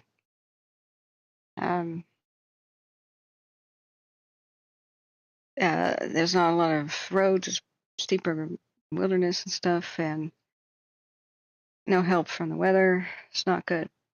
So the California part of it is looking better than the Oregon part. So we're going to have to try to figure out, how that affects things with expert advice. All we know is it's just not good. Okay. The Cougar Creek Road fire has a flare-up from the GOES detection. I don't know who's still listening, who needed that information, but that's concerning. Wasn't Laura Jones? If you're listening, we got a flare-up. You're asking about Cougar Creek, so that's a new one. Less than 10 minutes ago, we got ghost detection from space. I just casually saw that. Same thing for the Boulder Creek wilderness area. Got two brand new heat detections. Which one's that being called? I think it's a complex. Great. It's east of Glide. High power fire is what they're calling it now. 4 miles north of Steamboat. So let's hope they can catch that. Steep, rugged, nasty terrain in a wilderness. So great. Probably means not many roads. I think Brokefish went to bed like I should be. Mike Reed, I'm sorry if that's how you spell your name. That's pronounced it. I live in Oregon. The smoke is so bad. It's 95 degrees and light winds. Portland too. Yeah. Barbara Cohn says the fire west of Hayfork is picked up. Great. That's back to California. Zoom out, see if we got some other heat. Like I should keep that demonstration video up. I don't know why I closed it. Expect, what the hell is excuse me, in my watch history. Um, A haunting. this is what a tree looks like when it's on fire. Unless you're really close to it, you can't tell. Look how it's not really shedding smoke or anything. Now, lightning will often do this and just sort of smolder. It takes the heat of the day and some winds to pick up to get the vegetation dry enough for it to pick up and take off. All the lightning strikes may be hiding inside of trees like this, either standing or logs on the ground. And so they won't become apparent or visible or detected for maybe even days. So expect next couple of days to be rough because it's getting drier, drier, drier. You know, sometimes the lightning wetted down a tree, and it's just waiting for the whatever it hit to get drier before it takes off, right? Now, this is a great example of a tree on fire, but you can't tell from if you walked on the other side of it, you cannot tell. Now, I bet you there's a lot of these in Oregon right now. So they're doing their best to go out there and look for them, even with infrared imaging and stuff. You see how that would be extremely hard to detect? You could walk 15 feet within that. If you just looked down at the ground, walking your dog, and picked up a stick and threw it to your dog and didn't look up, you wouldn't even see that. So expect these to be all over the landscape of Oregon. We had 1,500 lightning strikes at least. Not all of them did anything, but this goes to show, even if the fire has enough oxygen for flames like that one does, because it has got a big holo, the tree will sometimes burn for hundreds of hours, depending on how fast or slow the burning is going and how big the tree is. It can be like a cigarette at first, just slowly eating away at the space between the bark and the wood. And then suddenly it'll just become weak in a spot and shatter and fall down, throwing burning pieces everywhere. It's on a slope, that's a nightmare. So maybe that's when the fire gets detected. So be vigilant. If you see smoke columns, you've got to report that. Try to figure out if it's first reported, but really, if you're not sure, it's best to just call anyway. Call 911. Carney says my friend found one from like a fire that was like 2 years before. That is maybe possible for a year later. That's called a holdover fire.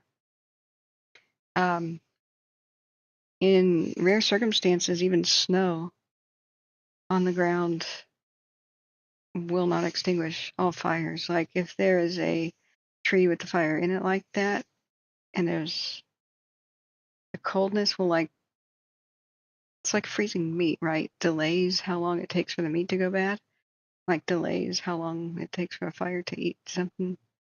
There have been stumps on fire where it got down into the kind of root system where it had just enough oxygen to stay alive, but it was so cold that it's kind of like meat being in a freezer, not very active.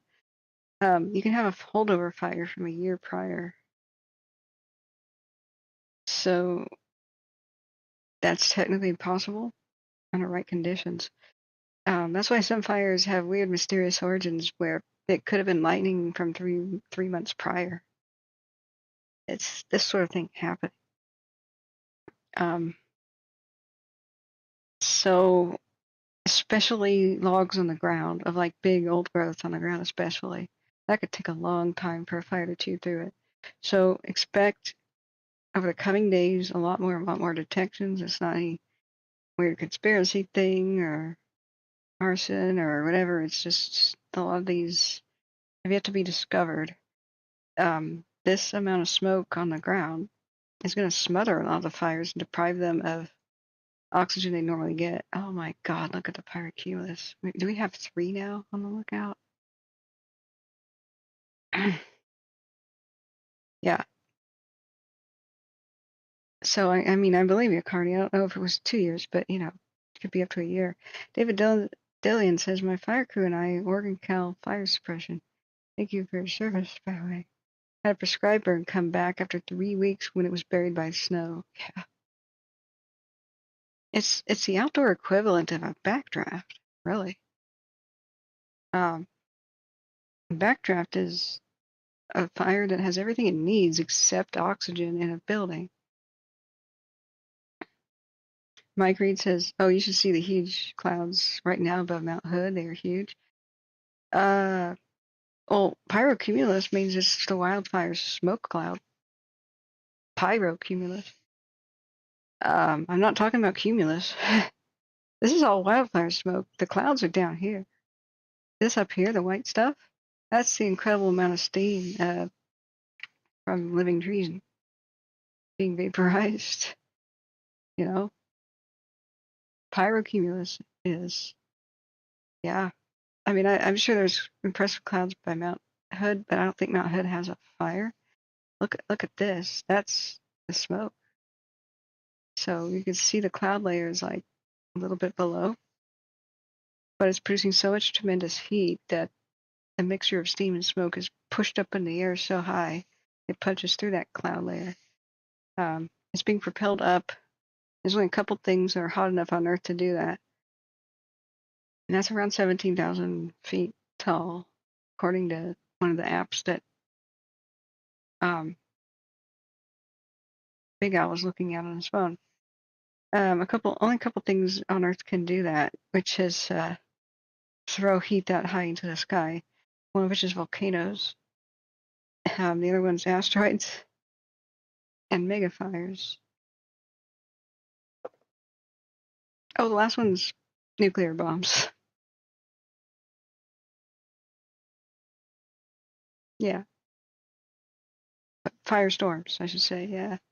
Mike Reed says I had ash in the car last night. Oh dear. Oh dear. But that's crazy, David. I believe you. I'm learning so much about stuff.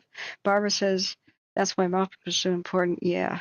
That's when they touch every stump. We should have a mop-up video where they touch every stump. Let's see. I think CAL FIRE had a good demo video of that. Excuse me. CAL FIRE mop-up. Where they feel it. And that was Riverside Fire District. I thought CAL FIRE had one too. And they go around and look at everything that burned and they touch it, their hands, and they stick their hands in the ash to make sure it's cold. So let's see if we can watch this with some. Yeah, they stick their hand in it. I was hoping they would just use infrared cams, but no, the old-fashioned way. That's so frightening to me. But yeah, see how you could barely see that log is on fire? There's a lot of this happening in Oregon right now with the lightning strikes, and it's just waiting. If the log was a bit damp and stuff, maybe from the rain from the thunderstorms. Well, today's 90-degree weather. Tomorrow's, next day's, the next day's. And when it gets dry enough and a little bit of wind, it'll take off. That's why they. I mean, you're right. You're very right, Barbara. Thank you for reminding me to show people this stuff. It's painstaking, backbreaking, dangerous work. It frightens me to death because my sister fell on our campfire the next morning. We didn't realize the coals were hot and it melted her hand. You couldn't tell by looking at it. It was hot at all, so this frightens me to death. Man, it's a dirty job, but someone's gotta do it. How do you get your fingernails clean after this?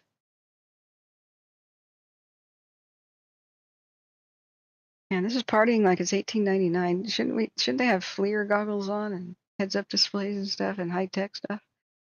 Boy.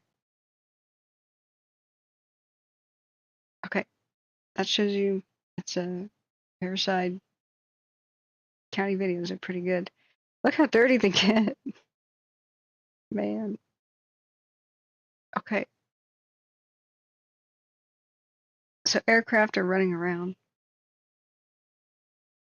I don't know how useful they're going to be today. Oh, thanks, SP. Yeah, that was nuts. I told that story a couple of times. It happened at Lake Eleanor. David Dillon says, I love it. Sticking your hand in the And the ash is your favorite assignment. Mop up is your favorite. We used the back of our hands. You mean they were doing it wrong, demonstrating that? Ash is kind of nice. I love sticking my feet in mud, you know.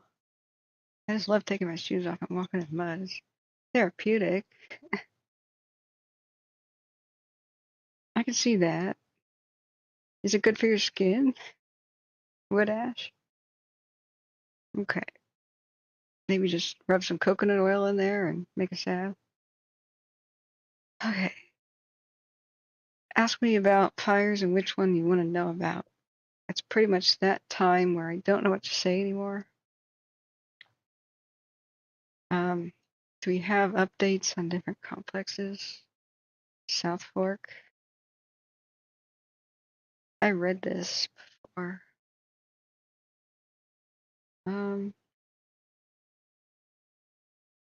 3.9 has 100% handline around it. Sweet. Crews have been mopping it up. They're still being conservative by saying 0% containment. Pilot crews have successfully finished constructing control line around the northeastern flank. There's a contingency also. Thunder cells yesterday with updraft winds did not result in any spots or threats to control line. Like I said, California got so damn lucky. Operational plans for today continue to be tied into handline along the western flank. The Pelletreau is 100% contained. The sulfur is 95. Weather. A lower pressure center will result in cooler temps today than yesterday. Maximum temps were 72 to 75 degrees, 4,000 feet. There's going to be wind gusts of 18 to 20 miles an hour in the afternoon. Ugh. Temperatures are expected to increase again over the weekend. Evacuation warnings remain in effect. Please refer to Trinity County Wildfire and evacuation sites for up-to-date info. Okay.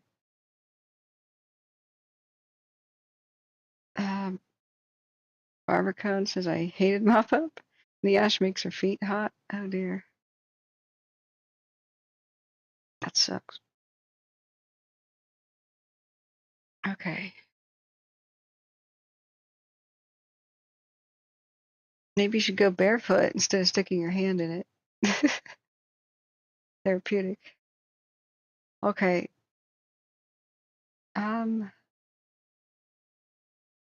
Let's see here. The good news about my sister's story is she would have put two hands in the fire. She fell backwards into it. She was age 3. But she was holding my Fisher Price radio cassette, my beloved one. It was a hand-me-down toy. Fisher Price radio by the handle. None of the adults realized what was happening because she didn't scream or anything. Her eyes just went white as saucers. This was called the Fisher Price cassette player. This thing. I looked over at her. It was so unusual for her to fall and not scream her head off. I saw that her right hand, or her left hand, I think, can't remember which one, was on the top of that handle, and everything below the handle was melting. And I just ran towards her and shouted at the adults, "Get her out of there!" You know.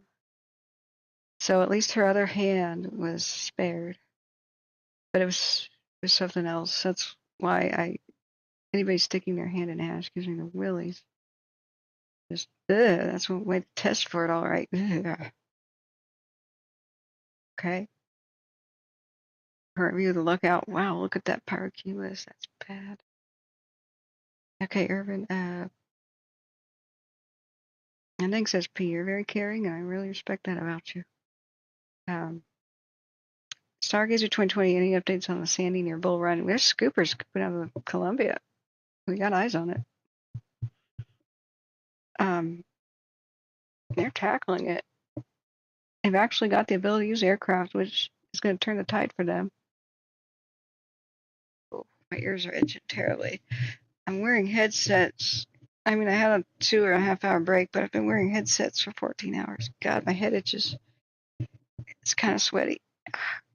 Okay. SP says, I wonder if tardigrades would survive fires like this. Maybe. Possible. Underground creatures survive mega fires. The Tillamook burn fire had like a soul kind of animal that survived it. I mean, other than birds and stuff that fly away. It was called the mountain beaver. Also called boomers. They have nothing to do with beavers. But they are a primitive rodent, and they just recently found out that they are a throwback to the dawn of mammals. Like, they were probably running around with dinosaurs, or soon afterwards. They are the last of their entire genus, and they live mostly in the coast range of Oregon, where they're like common as sewer rats. That's a nutria, idiots. This is a true mountain beaver. It looks like an overgrown hamster with maybe mole claws.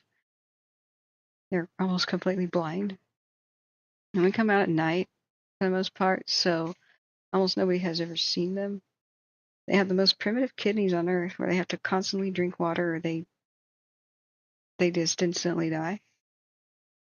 I wanted to make the world's first documentary on these creatures with my camera, which can see in the dark. Very few photographs exist of them. A lot of trappers trapped them. Like I said, they're not in danger whatsoever in the coast range.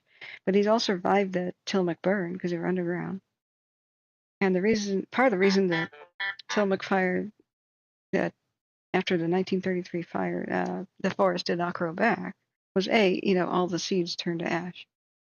But birds pooped on the landscape and wildflowers and stuff colonized it, so they still had some food. Grass came back, but the trees never grew back. So then they asked everybody in Oregon to collect pine cones, and nursery businesses started, and they did a full replant of the Tillamook burn, mostly by dropping millions of pine cones out of airplanes. And when they did that, the forest still didn't grow back. It was the little mountain beavers having a heyday, chowing down on the biggest feast of their life, from the gift from heaven, like food just dropped out of the sky, and they said, "There's a God." These gods are called airplanes, and they deliver us food. And they just multiplied, like rodents do, by the billions, and kept eating all the pine cones. So they had to figure out what to do with the mountain beaver first before the Tillamook forest grew back. They had to hand plant the seedlings and put little fences around them and all that kind of stuff. Okay, Hay Fork 2 camera. Okay, what's going on?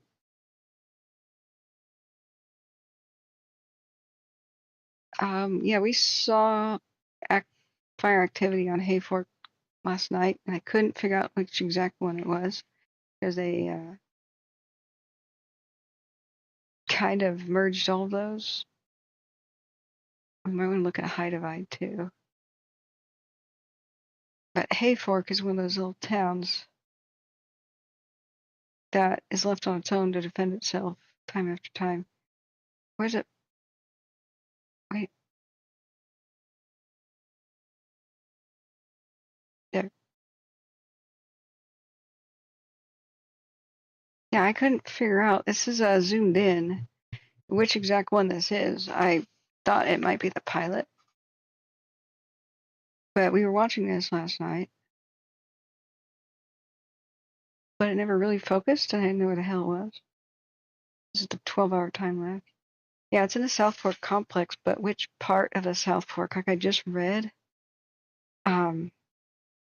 it's containment on the 4 different parts of it. Okay, that's another lookout update. That could be one of those which is contained already.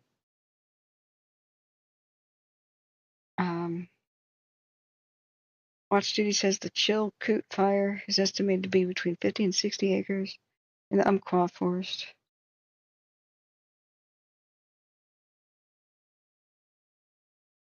And updated a few seconds ago. There's currently no closure of the Umpqua Forest, but the public's asked to avoid the fire areas. Okay. So there's an acreage update. There's a couple evacuation downgrades of the head fire. Yay.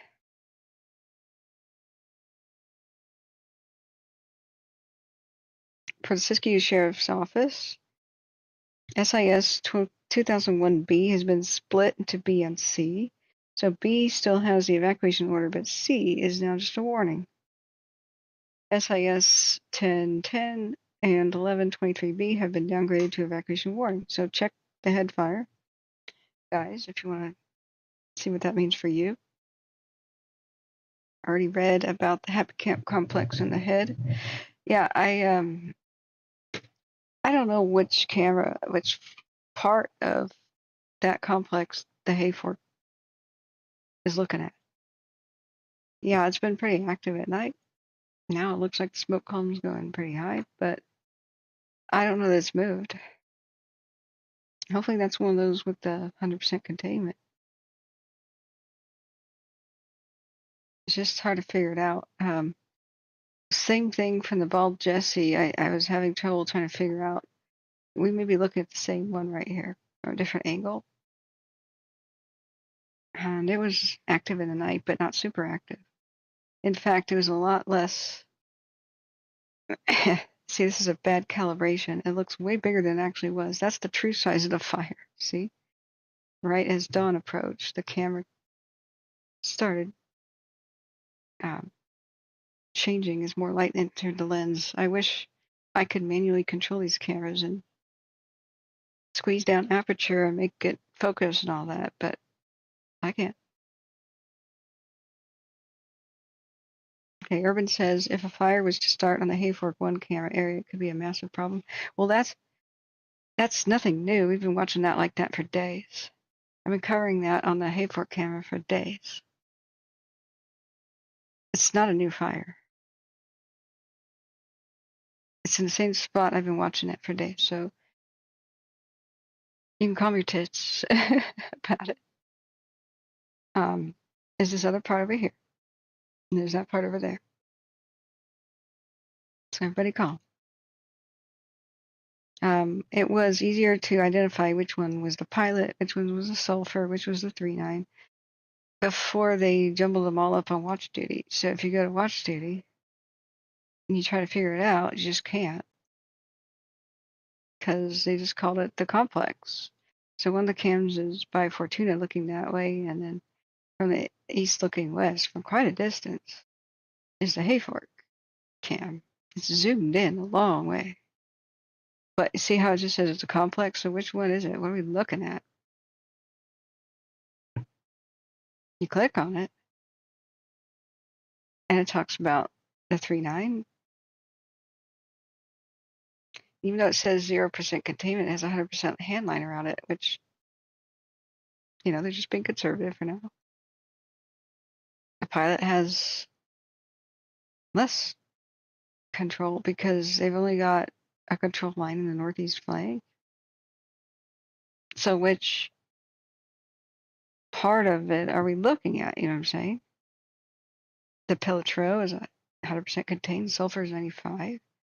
So if the pilot is the only one of concern, but even yesterday's thunder cells didn't really result in any spots or any threats to the control line. Operational plans for today continue to be to tie the handline along the western flank, continue to work on getting more depth. So I'm not concerned about that at all. Unless they tell us to be concerned. Remember, just because stuff looks scary on the cams doesn't mean it's bad. As long as fires stay within their lane, they can burn as vigorously as they want inside of containment. It just means they're going to go out quicker. And if it's sort of a mild day like right now, go ahead and burn all that fuel inside. Go out quicker, honey. Sometimes seeing them going crazy on the cams is a good thing. When you read stuff like that, or they've got a lot of containment around stuff, it's just the pilot would be the only thing that would really concern me, but we can't tell what the hell we're looking at. So wait to be told if that's a concern. What I continue to be scared about is the lookout. The fire to the south of the lookout the lookout, and the lookout, also the lookout. And I'm not that worried for California. Most of the lightning struck places that were already on fire, so it didn't matter. I'm very worried about the northern end of the Smith complex and how it's reaching into Oregon, and I don't know how they're going to stop it now that's in the Biscuit Fire burn scar and the Illinois River drainage. They sounded dejected about that, and so we should be too. We have to consult with JB and Broken Fish about what that means down there. Yeah, Barbara says the Caltopo helps showing the heat. Yeah. So, yeah, Urban, yeah. I mean, I'm glad you guys took it to my attention. Don't worry. I'm sorry if I had a weird scolding tone of voice. I'm just really tired. I've been speaking so long, the sides of my tongue hurts. It's like my tongue's swelling a little bit with allergies, and it keeps touching my teeth as I'm speaking. Uh,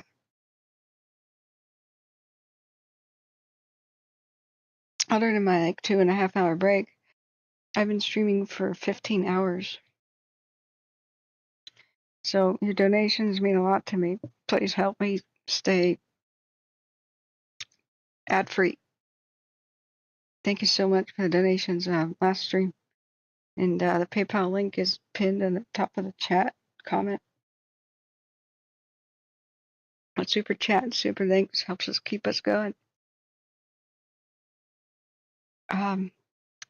Yeah, I've been up all night. Of course I have.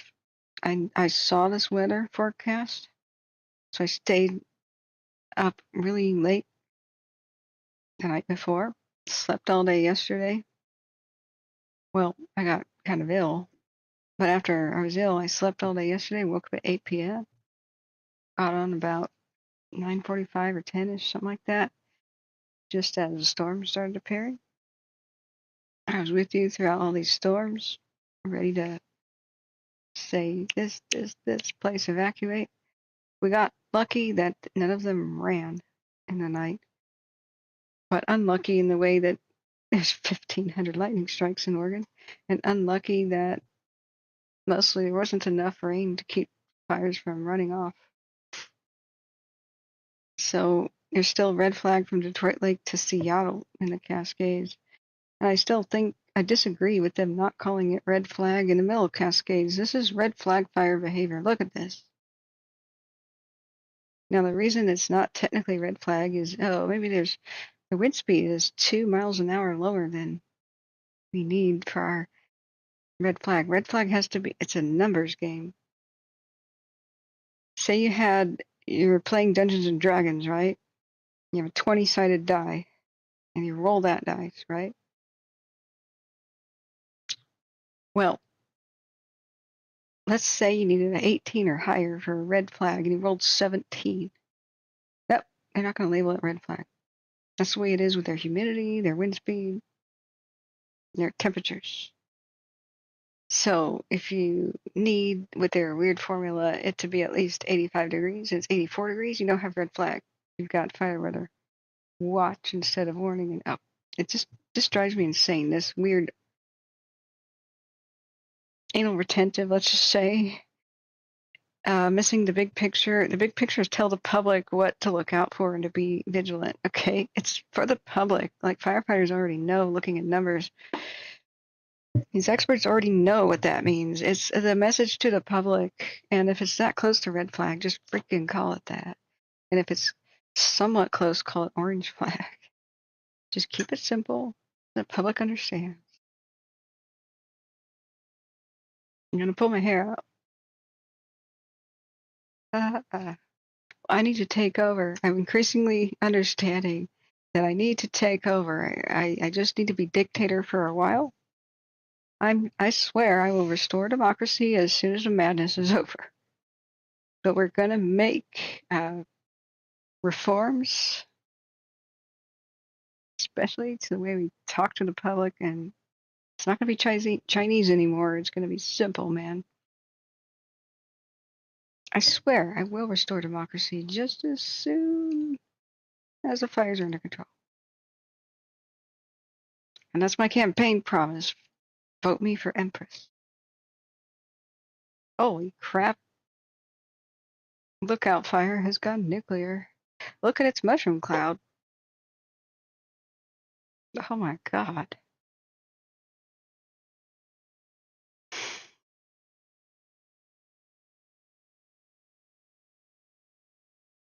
Oh my god. Taking a picture of that.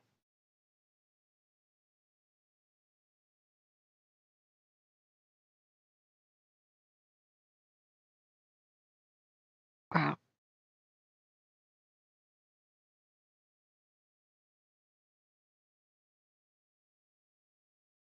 Okay. See? You need me. See how I'm needed here? We gotta put an end to this. We don't have much forest left.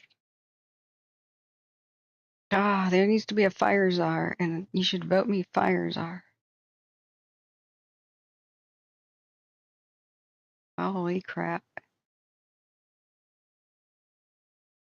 This piece isn't going to leave the stream now. Bye. Come back and see us. Come back and see us.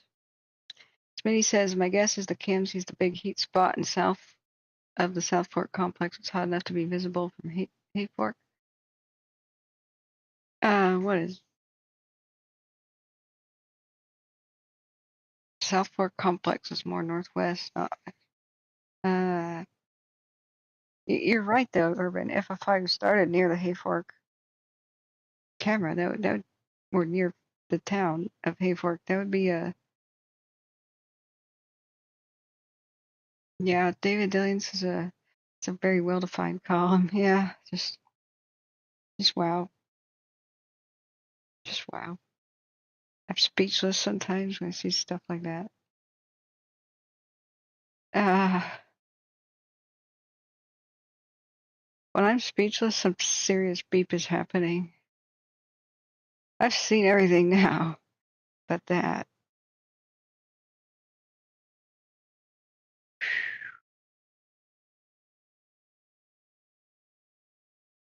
All right, that's something.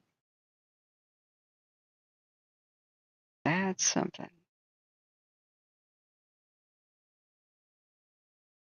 Now this is it's not in the description of the video. I have the other cams for a lookout. This IP cam has always got a little bit of a slightly different perspective somehow. It doesn't time lapse, but it's somehow a prettier image. I just wish I had a damn compass on it.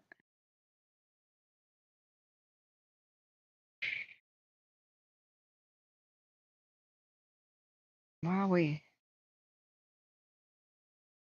Okay, I think I may have gotten a couple watch duty updates, but there will be a time coming soon that I have to log off to prevent myself from talking.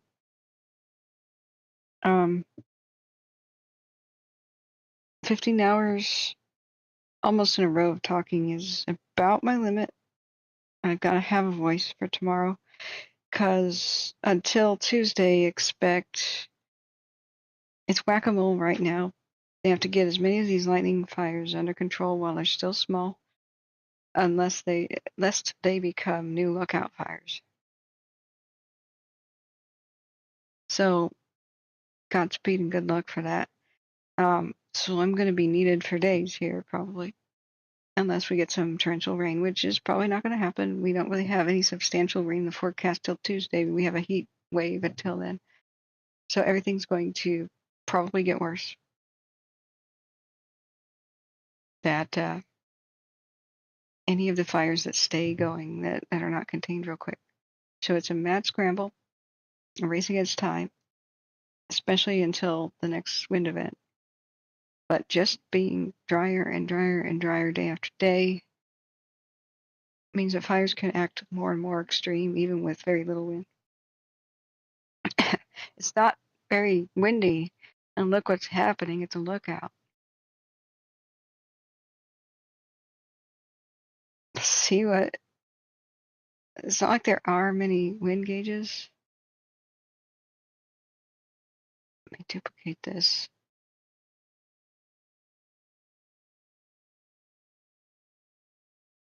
It's not like there are many wind gauges in the mountains in the middle of nowhere. You really don't have a lot of automated weather stations.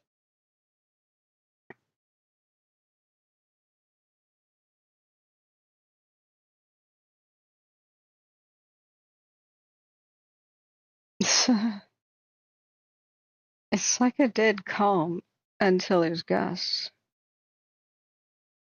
It's saying around 15-mile-an-hour wind gusts, 20-ish. That is a pyrocumulus cloud, a massive one, on the lookout fire, and the wind's only gusting to 20 miles an hour. It's got to be making its own wind by now. It got hot enough to make its own wind. It's got to be faster in there. Now, no wind gauge is going to survive the interior of a megafire. We can't measure it. It's even worse than a tornado. You can drop instruments in front of a tornado and they go woo, round and round and round, and you could tell wind speed. Fire would burn it up, so this ain't going to happen. It's one of the big mysteries of nature is just what are the wind speeds and stuff. What are they doing inside of a pyrocumulus cloud? So it's well past 20 miles an hour. It's making its own wind. You could have tornadic speeds in there. It won't be considered a fire tornado, though, unless it moves. And they tend to not move. This pyrocumulus cloud, the vortex is in the center. It is fire twisting in a vortex, going up a couple thousand feet. We know this because we found that out on the Dixie Fire. I have a whole bunch of screenshots from that, but you can go into my archives, just search on the channel Fire Tornado. You can see, I mean, it's really a vortex, but I didn't know at the time the difference. I have a whole bunch of personal screenshots that I made that other people put on the internet as viral, blah, blah, blah. That's okay. I mean, a lot of people made their own screenshots too. But the mountains in the background are about 4,000 feet tall. And this is this vortex, right, Dire Mountain's in the foreground. This is looking northeast from the Dire Mountain Lookout Cam in Plumas County, California, in 2021's Dixie Fire. We watched this form. I made a time lapse. This is what's in the center of a pyrocumulus cloud, but if you look at it with color infrared, you can see right through the smoke. We watched this form, and it did not move, but it did almost guaranteed have tornadic speeds, 75 plus mile an hour wind, just swirling around in there. And that's what sucks up flaming debris high up in the atmosphere. So this was down in a valley with the mountains behind it that I use for scale. We can't really see them here, but I'm familiar with the area. It was just as tall as the mountains, and it got taller, so it's at least 4,000 feet tall. Now, vortex can be that tall, and that is fire twisting all the way to the top. You can see, is it kind of wispy? You know, this is more of a heat thing, but the solid white is flame. You tell the difference. Weird troll came in and said, "You don't know how to read infrared. You think hot smoke is fire?" I'm like, "Yeah, I do. I was taught by firefighters. Shut the hell up, weirdo." Anyway, he's probably like a plumber that uses infrared and thinks he knows what he's doing. It does suck fire, flames all the way up there, and flaming debris, and then it dumps in the landscape, and that's down the valley, but it up on the top of mountains. It extends the height of how tall the flaming debris can get up in the sky. Higher it is in the sky, the further it has to fall down back to Earth, and then the high winds. This is the kind of thing that spreads embers, 5 miles away. Spot fires 5 miles away. The sort of thing that made the Caldor fire kind of impossible to fight, and the Dixie Fire as well. Once you get to this point, what's burning here is old growth. A lot of it dead already from the Moonlight Fire. Maybe a Dixie impossible to fight. It was put out by rain. They got really close sometimes, but they just didn't have enough manpower, resources, and experience in the area. So you can see the live versions of that screenshot. But that's what's in the center of pyrocumulus. That is exactly what we're looking at here. I would assume we have 2 to 3 of these vortices in there. And since it's already at the top of some of the tallest mountains in Oregon, and that cloud is reaching up in the sky to around an altitude around, what, 15,000 feet or something that Al was saying, that means that we can have really long range spotting from flaming debris falling out of the sky. Yeah, Smitty says that troll was another expert on Indian Valley too, who didn't even know the localities. Yeah, Smitty sniffed him out. Yeah. Unofficial Washington State wildfire awareness says 2 lightning strikes at Mount Hood just now. Oh God. We had a 20% chance of thunderstorms today. I was hoping they wouldn't actually do anything. Oh. All right, let's look at it.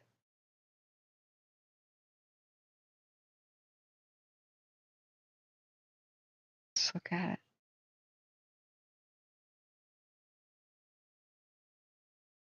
Mount Hood. Over by Madras. Okay.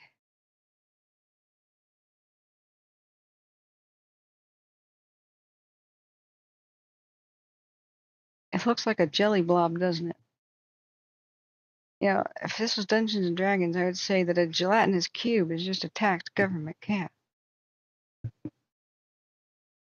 Look at it worm its way up there. Okay, I don't see any lightning strikes according to Windy, but I believe you. They're still trying to fight that fire by Bull Run. There's a bunch of stuff headed for Antelope and Fossil, right? All right, getting watch duty updates. Let's just watch this mesmerizing Godzilla fire that Lookout should be renamed to.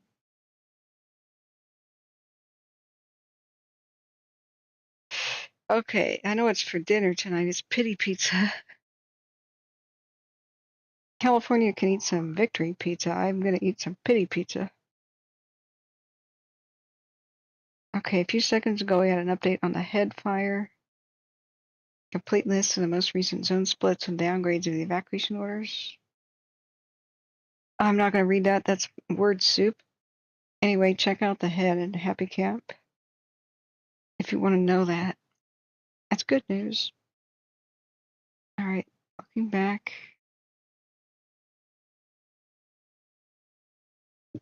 Cougar Creek fire 3 minutes ago update. Laura, if you're listening again. God, it's grown to 200, 300 acres. It's making a run to the ridge towards the Rattlesnake Ridge fire with spotting out in front. Priority will be to hold the ridge that the Rattlesnake Ridge fire is burning on. We are requesting additional aviation resources and checking on the availability of large air tankers with retardant. As per radio traffic, oh God. I told her I saw that heat detection. Laura, if you're still listening, look out. I'm glad I told her she might want to go home from work and be ready to pack up and go. Okay, guys, breaking news. What just blew up is in Oregon. They used to call it the Tyee.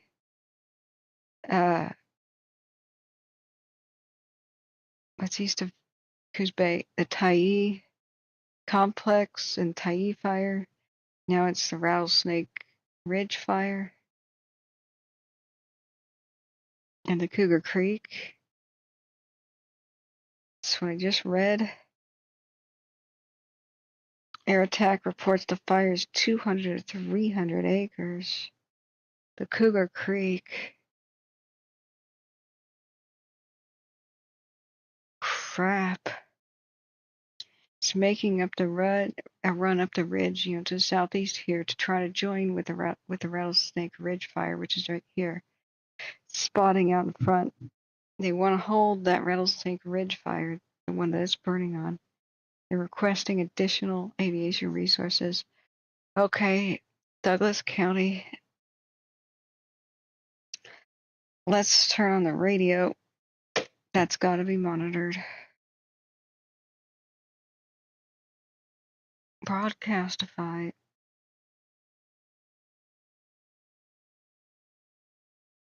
In fact, let's make a dashboard for it.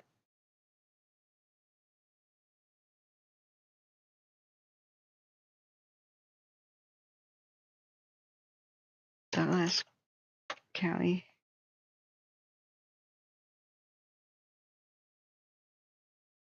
Add a feed. Oregon.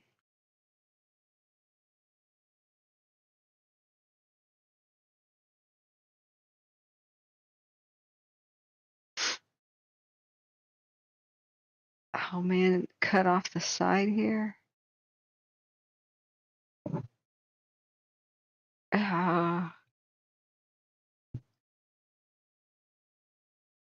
Which feed would it be? Can't tell how many people are listening because it's cut off. Crap. Well, let's look in the other broadcast if I need to fix that. Okay.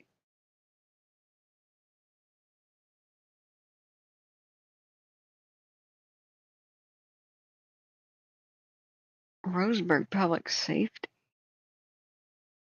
Wouldn't it be Douglas County Sheriff, Fire, Search and Rescue, Oregon State Police, ODOT, and Department of Forestry? I don't know.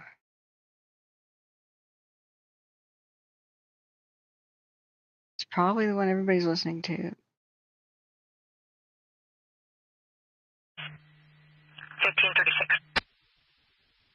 Just don't want police crap here. That a message my turkeys were going nuts when the thunderclap. Oh, I imagine. Unofficial Washington says the cell is likely to drift northwards towards Hood River, the one near Mount Hood, and Lyle, and the new fires will be possible with the threat of these storms. Okay. I use an app called Lightning. Okay. Click on arrow to the left, gives a time lapse. Yeah. 30.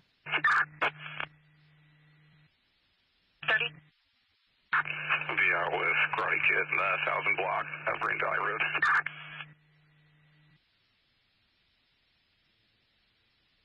143, 1537.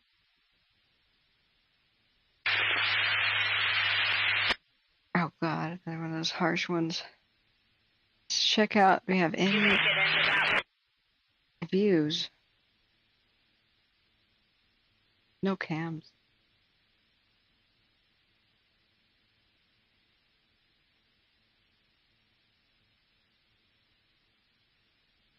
Nothing. Oh.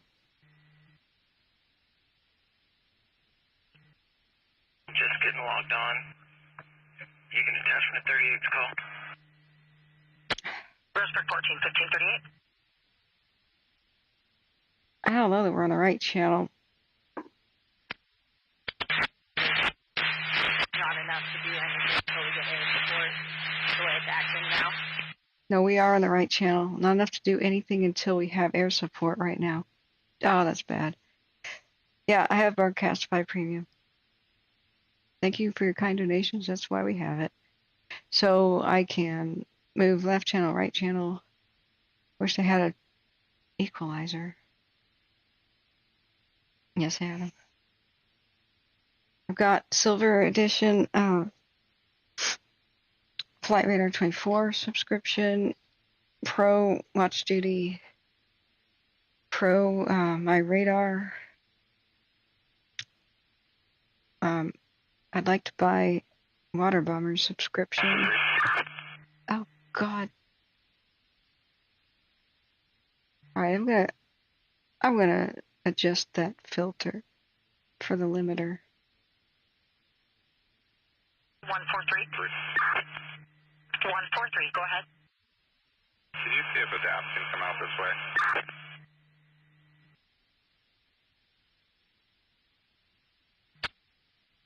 41.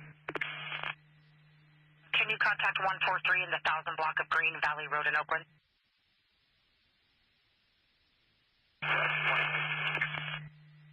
Are they gonna get their aircraft? We have a situation here. There's a fire blowing up. Available, clear of the fire investigation. 28 available and clear at 1540. Okay, it's right in here by Tyee. Rest for 14, 1540. Two lightning strike fires are trying to merge. They want to hold Rattlesnake Ridge. We're lining up the potting race big for the Cougar Creek incident. We'll be about 5 minutes. ETA. We got 4 hours plus 30 minutes fuel. And that's 10 minutes here. It's the Aussie pilot again. They're coming. The aircraft's coming. They're trying to hold Rattlesnake Ridge right here because the Cougar Creek is making a run over towards it to merge it. 862, ETE 5 minutes to Cougar Creek incident, 4 hours and 30 minutes of fuel. At this time, you are AFF positive, 1541. Sweet. Cavalry is coming. Where are they coming from? Air tractor. Hey, is that the Aussie in the K-Max? He was in a K-Max before, the world's ugliest helicopter. I love his voice, though. That's a Bell Long Ranger, though, that's coming. 3183, total with warning. Or maybe not. 183, 1541. They're asking for big planes, though.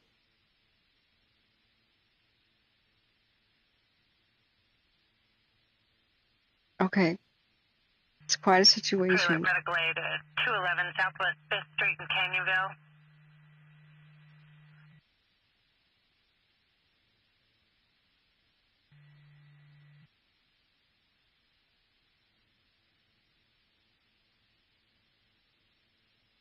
Yes. Mike is off of refuel, headed back to Cougar incident. I hear the seats are inbound up 10 minutes south. I'll stay in the dip until they're done.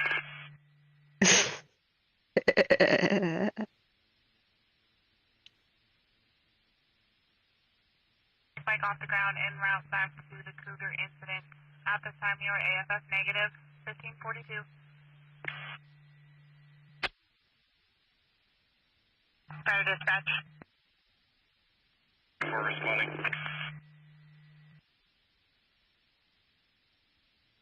To the 76, 211 Southwest 5th Street, 42-year-old female conscious, breathing, fell and hit her head on the concrete.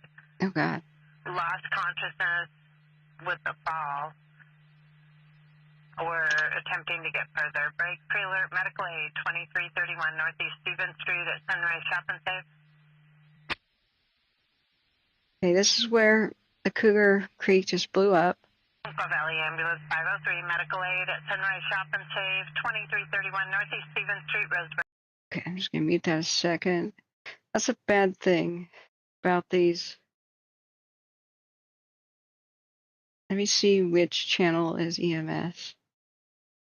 If I can...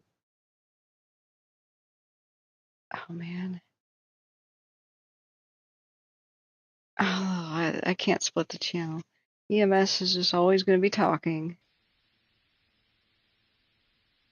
Sometimes you do this, and you only hear firefighters. You do this, you only hear EMS. But it looks like they're on both.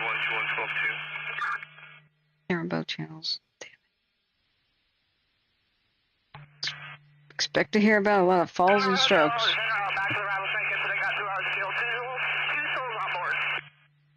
Whoa, I'm so glad I just put a limiter on the sound. 1544. Ugh.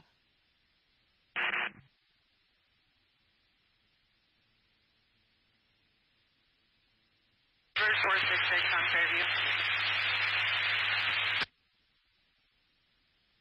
Landing 2490 Northwest Edenbauer Boulevard. Oh, they're not even in sound. 1331 6871 responding to the landing 2490 Northwest Edenbauer Boulevard. Elderly female conscious, difficulty breathing. She's outside in the bus. The 88-year-old female is diabetic, takes blood. Okay, see what I mean? I just muted it. I try not to violate people's privacy, but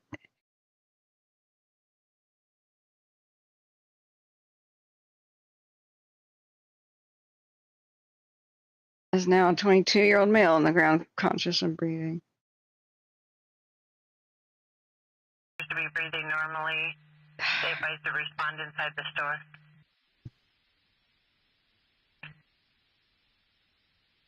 Okay, Stevens, not Edenbauer. they're getting their aircraft now. I gotta turn on the. Resident copy 1545. I gotta turn on the air conditioning.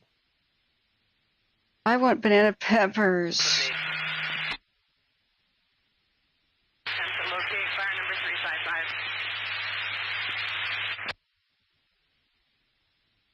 Can you check a 20 on David Torres? He gave a date of birth at 10/4/60.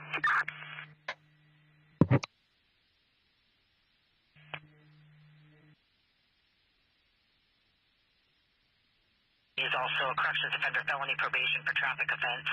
Stipulations are no alcohol, not to go where drugs are kept or sold, no intoxicants, not to use or possess controlled substances, no association of drug users, and his PO is Ashby. Copy. Wish I could mute that. But there's 5626 1279. the pilot chatter is on this channel. Why? Southeast Stevens, unit number 7. 5626 1546. Lookout Fire is still a nuclear monster. Copy. 1546. There for now.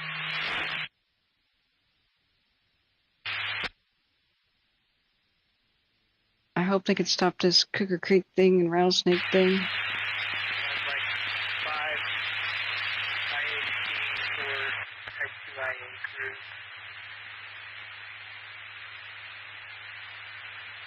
10 engine. Type. Brake.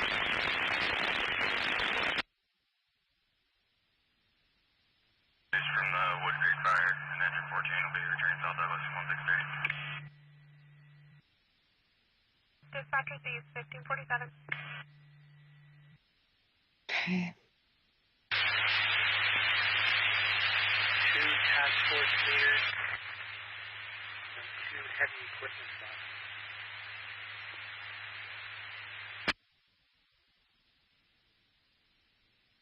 Douglas dispatch. Cougar air attack.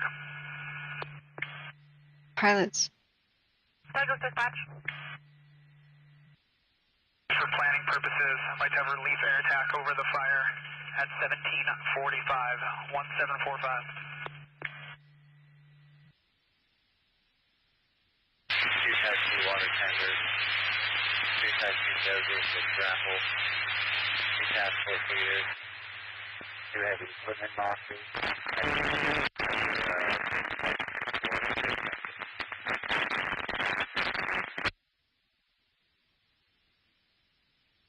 View that rattlesnake is priority and we'll give coordinates to that fire. Yeah, that's fine. That's the ridge they're going to be working, so we'll roll with that. And last thing, confirming that we'll need to order a lead plan for that as well.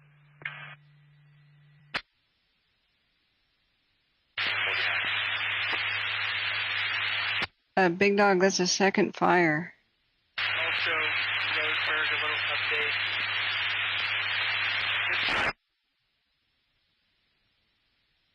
We're going to order a lead plan. Big Dog, don't freak people out. Needing confirmation that you want us to order a lead plane. Really, don't. Yeah, we can go on ahead and order one. Don't. Dispatch copy 1549. Okay. Don't freak people out. Scout line and opportunity.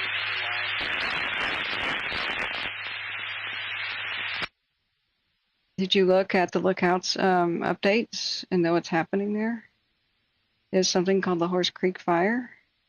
It was started by lightning last night. The Lookout didn't spread south. This is dispatch, Tanker 864 off of Roseburg. 5 minutes to the Cougar incident and 4 hours of fuel on board. So, Dispatcher C, Tanker 864 off around Roseburg and out to the Cougar Creek. we've already 5 minutes ETA.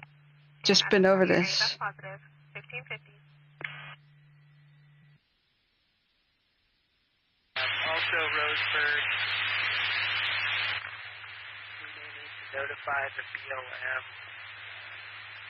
No threat to Scared Man campground as of yet, but if the fire starts to progress to the south, we will need to let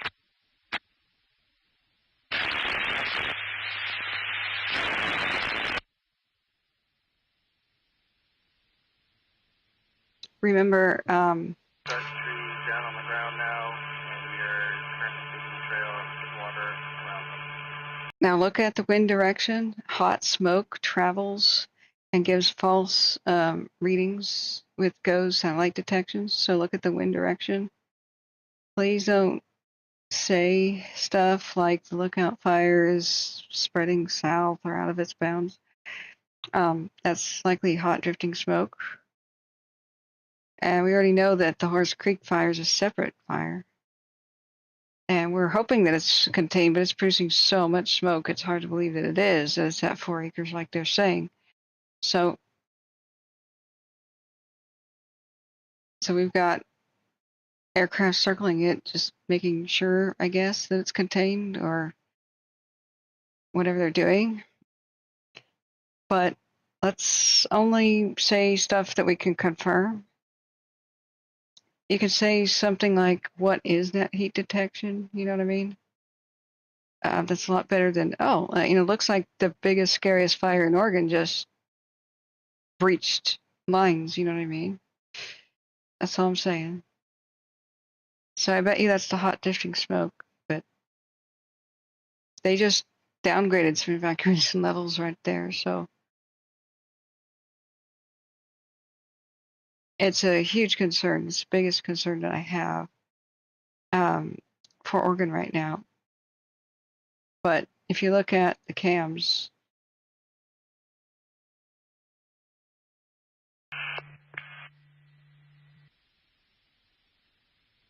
B183, go ahead. it's been progressing to the north for the most part. 720 on the VIN, John, Tom, 2 Adam, Edward, 96, John, 0, Mary, 3410868, and 10 and 20 on an Oregon ID card. Thanks, Polar. We'll look at that. 7128, 1553. Copy, sir. You're the tire.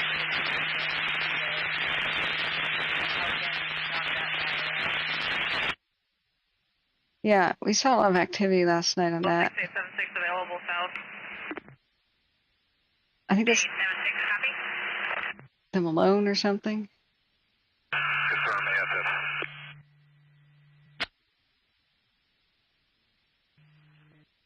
One eight three 1553. So off the ground en route to the incident, 5 minutes ETA. At this time, you're AFF positive, 1553. 7, and you can show me 12-2. 119 1554. Scott and Gold or Lake.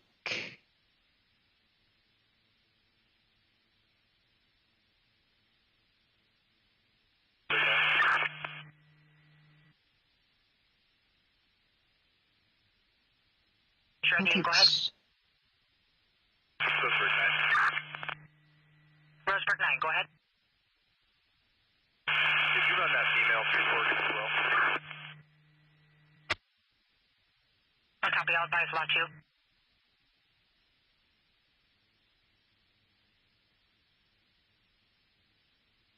Roseburg 9.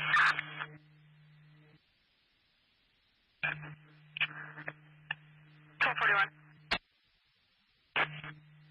Oregon as well. Affirm, we did. She was UTL. Roseburg 9. Dispatch received 1555.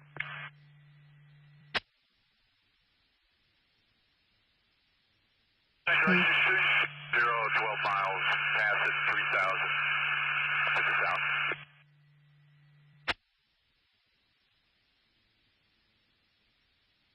Two Creek, Ledger 10, Roseburg.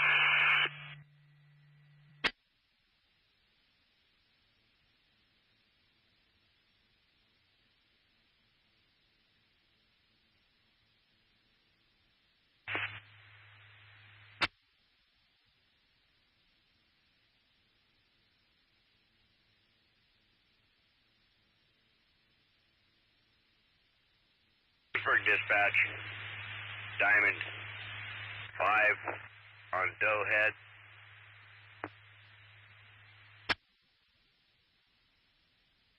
3711. 71 Northeast, Stevens Street, Roseburg.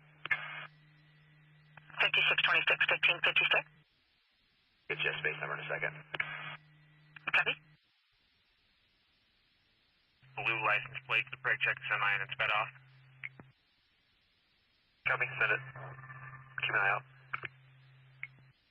256.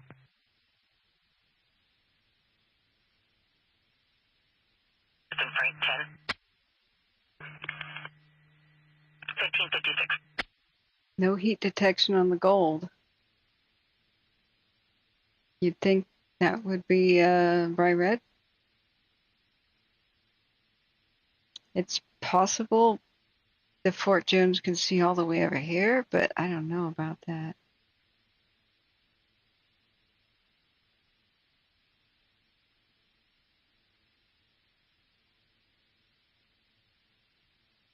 We saw a lot of new activity on the Malone.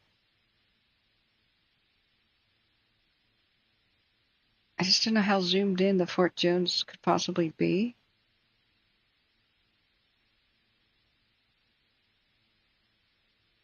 Yeah, it's looking at the Scott in gold. Does anything else look at it? Thanks for the heads up. Oh, not really. But we don't have new heat detection. Weird. Let's keep an eye on it. I wish it was looking that direction the whole night. We did check it throughout the night. Now, if we could compare its activity at night versus today, like if it was still in the same spot, we really wouldn't be that concerned about it. Roseburg on North Devon. They got more moisture over here than they did closer to the coast. 1241. Look, it's, yeah, I think it's the Scott Gold fires. Your VIN number returns 1221. Okay, remember we got a crisis sort of unfolding with them trying to hold Rattlesnake Ridge. No expiration date to Oh my God, we're hearing, unfortunately, a bunch of EMS and random sheriff stuff from Roseburg, and occasionally pilot chatter about this. I'm about ready to just turn it off because I can't stand the hearing about old ladies falling down and stuff, you know. But they're trying to hold Rattlesnake Ridge. The Cougar Creek fire is running up towards it. If they can hold Rattlesnake Ridge, they've called an aircraft. Then they can do really well with it. If not, so that's where it is. It's west of Sutherland on the Umpqua.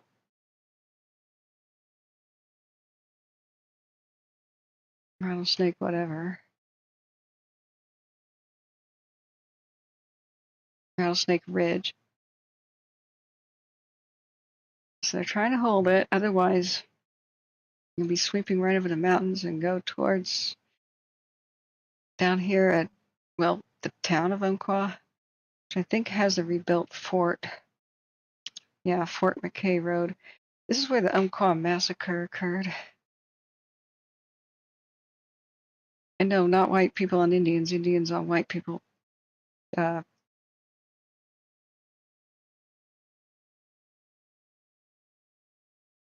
was going to film a mini documentary about the rebuilding of the fort and stuff, but story for another day. I have an extremely weird story to tell you of crazy coincidence. The day I visited that fort, but that's another day. It's going to be for the Weird Things Happen to Me channel. Let's see if we can hear any more pilot stuff. It's mostly just police. Stage at the bottom of Bear Creek. Firefighters now. And attach it to the incident in the call itself.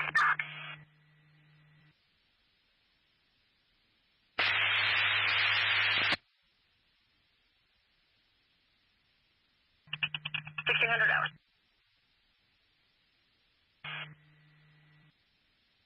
Copy. The lookout is still a big monster. If possible, can I have you repeat the update date earlier for incident 353? I had 20 to 30 acres, lost the rest of that entry.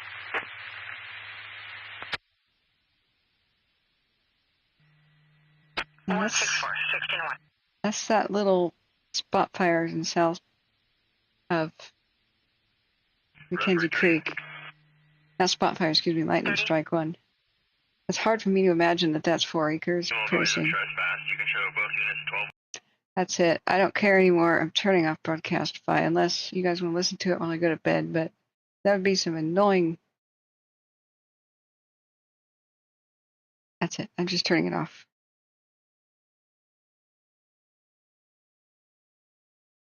It's more of stuff like people's addresses and running license plates and their stuff I don't want to publicly broadcast. It just makes people get annoyed and turn off fire information. So Laura Jones says I headed home from work early. I'm back at Cougar Creek now. Okay, Laura, do you understand what's happening? Smoky here, but I don't see anything close. Everything just exploded in the Cougar Creek. That's what we're listening to. The aircraft has been called in. So it exploded to 200 acres. The wind has been pushing it up over the ridge. It's spreading to the southeast. They're trying desperately now to hold Rattlesnake Ridge. So I kept saying, Laura, if you're listening, I'm glad you did go home. If they can't hold Rattlesnake Ridge, it'll just push southeast. So they're desperately trying to. They called in aircraft. They want big aerial tankers, and all they got were 2 small ones and a helicopter. Hopefully they get big VLATs and stuff. There's a lot on the way there. And so if you look at the Cougar Creek there, Air Attack is reporting the fires like 300 acres now, making a run up to the ridge towards Rattlesnake. The spotting out in front of it. Priority will be to hold the ridge the fire is burning on, requesting additional aviation, checking on the availability of large tankers with lots of retardant for radio traffic. I just turned off the radio though because it was mostly about the stupid EMS stuff was showing the addresses and stuff of people who had like fallen down and cracked their heads, running a whole bunch of background checks on people they pulled over by the side of the road. So there's too much of Roseburg's police stuff to turn the radio back on. So I'm not sure where you're located again, but it's going to be running. If they hold the ridge, it'll be much better, but it's going to be running towards the town of Umpqua in this flat area if they can't. If the wind stays out of the northwest. So I'm glad you made it home. I'm not sure where you're at, but that's quite a big concern. So the aircraft are there, but not exactly the aircraft they wanted. There's a helicopter and 2 small Basically, they're like crop dusters. Better than nothing now. So they're trying, but this might take off as a big fire, depending on what the fuel kind of sources are down there. I'm not sure what they are. Is it thick forest, like big evergreens, or like scrawny pines? I think it's thick forest, right? I mean, I drove the Umpqua River once. I don't know. I don't remember too much about the drive. With the maps, something.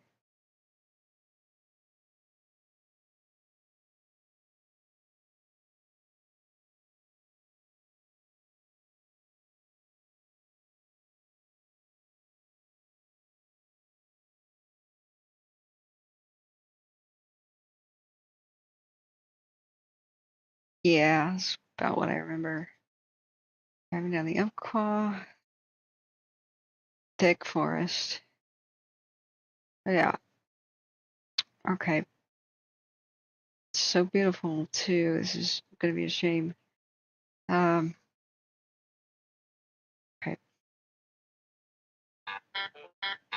Getting new updates. It's a huge forest. Yeah. Okay. So I hope that you're northwest of this fire or north or something. Lots of trees down from the huge snowstorm a couple of years ago. Oh God. Oh God. Yeah, I remember that. So they're dead and they've been dried out for years. That's really bad. Dead and down, dry. That explains why it's taking off. Okay, so I just got some watch duty updates. I'm losing my voice, guys. This is getting concerning that I might have to go just to spare my voice for the next days. Been speaking now for like 16 hours. I've been on duty for 16 hours. Looks like my front yard. Are you downwind of this fire? I hope not. If at all smoke comes your way, just go. Be ready to go. When the smoke drifts in your direction, the fire's coming your direction. Don't think that you'll necessarily see it. Don't wait to be told to go. Are you signed up for Douglas County alerts so that you get push notifications on your phone and watch duty? High Sea Probe, you're missing all the aircraft action. We've got fires that exploded all over Oregon. Hey, you're very welcome.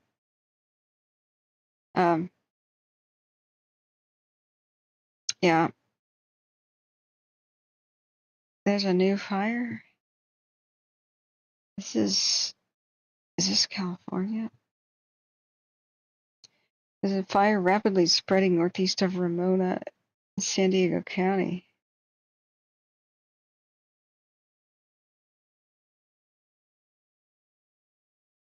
One acre in light flashy fuels with potential for 20 acres. Structures will be threatened. Requesting law enforcement to shut down Highway 78, San Diego County. Okay, that's more of a fire in an urban area. That's not, unless it gets wildly out of control, it's not something we're going to cover. City thing. Rafferty fire was a new one reported by National Interagency Fire Center. Where is that? The John Day Highway. Southeast of Fossil in Wheeler County. So some of them took hold of by Fossil. Dang. Gotta plug in the phone. Okay.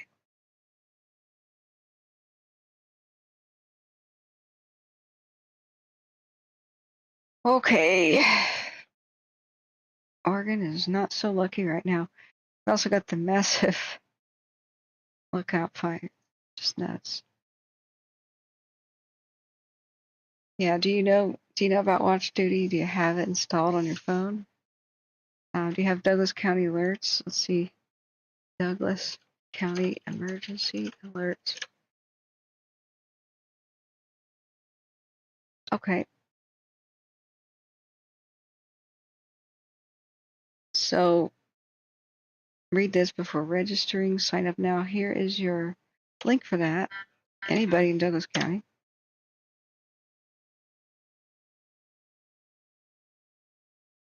And looks like they have a code red thing. Yeah. Code red seems to be pretty good.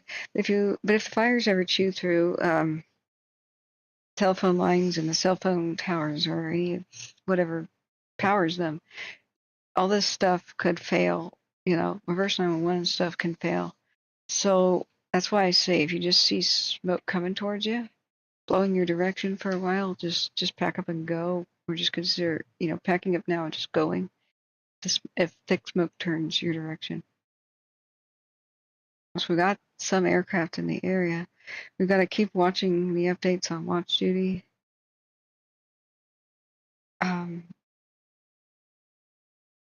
Looks like the little planes are coming.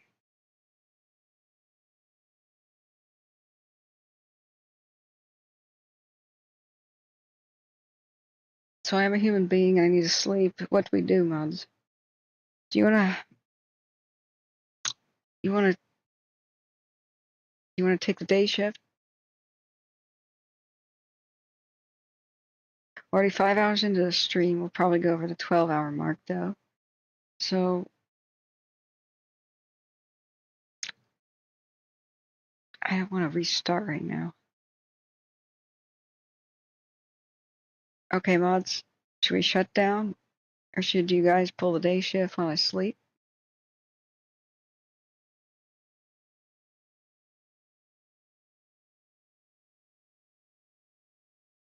I don't think I'll be waking before midnight.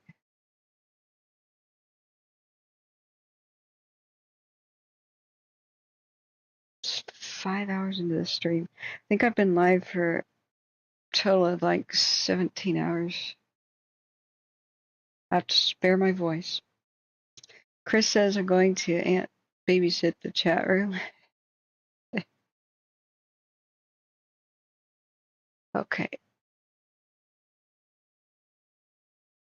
Yep, what, J-Cat? What should we do? Shut down? Or should I let it go with you mods helping people come in here? Tell me what.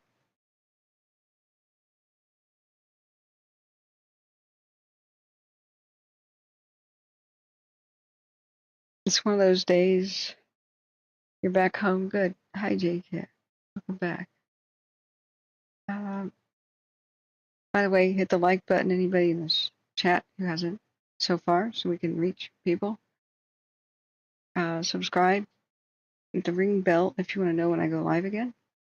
I usually try to reset the stream at least every 12 hours, so it doesn't just always run, It's not like Earthquake Muttering Channel. Leave it up. Okay. Keep her going. Space says I'll ring at the 12-hour mark. If you're not up then, no. I think I would restart so that we wouldn't lose that. And we'll just call it 8:25 All right, I'm going to restart right now, guys, so that we can save the stream and it won't, I don't want to have a repeat of that thing where I don't know what happened in the middle of the night, because it went past the 12-hour mark. I don't want to lose and have to re-upload. So I'm going to restart the stream right now, guys. It'll be the same pretty much title and everything. Okay, thanks, Smitty. If you and J Cat and others want to take the day shift. Christopher, you want to be a mod? I think you're trustworthy. If so, come back in a minute. All right, guys, this is how you find the stream again. First of all, hit the subscribe button and ring bell. That should give you a notice.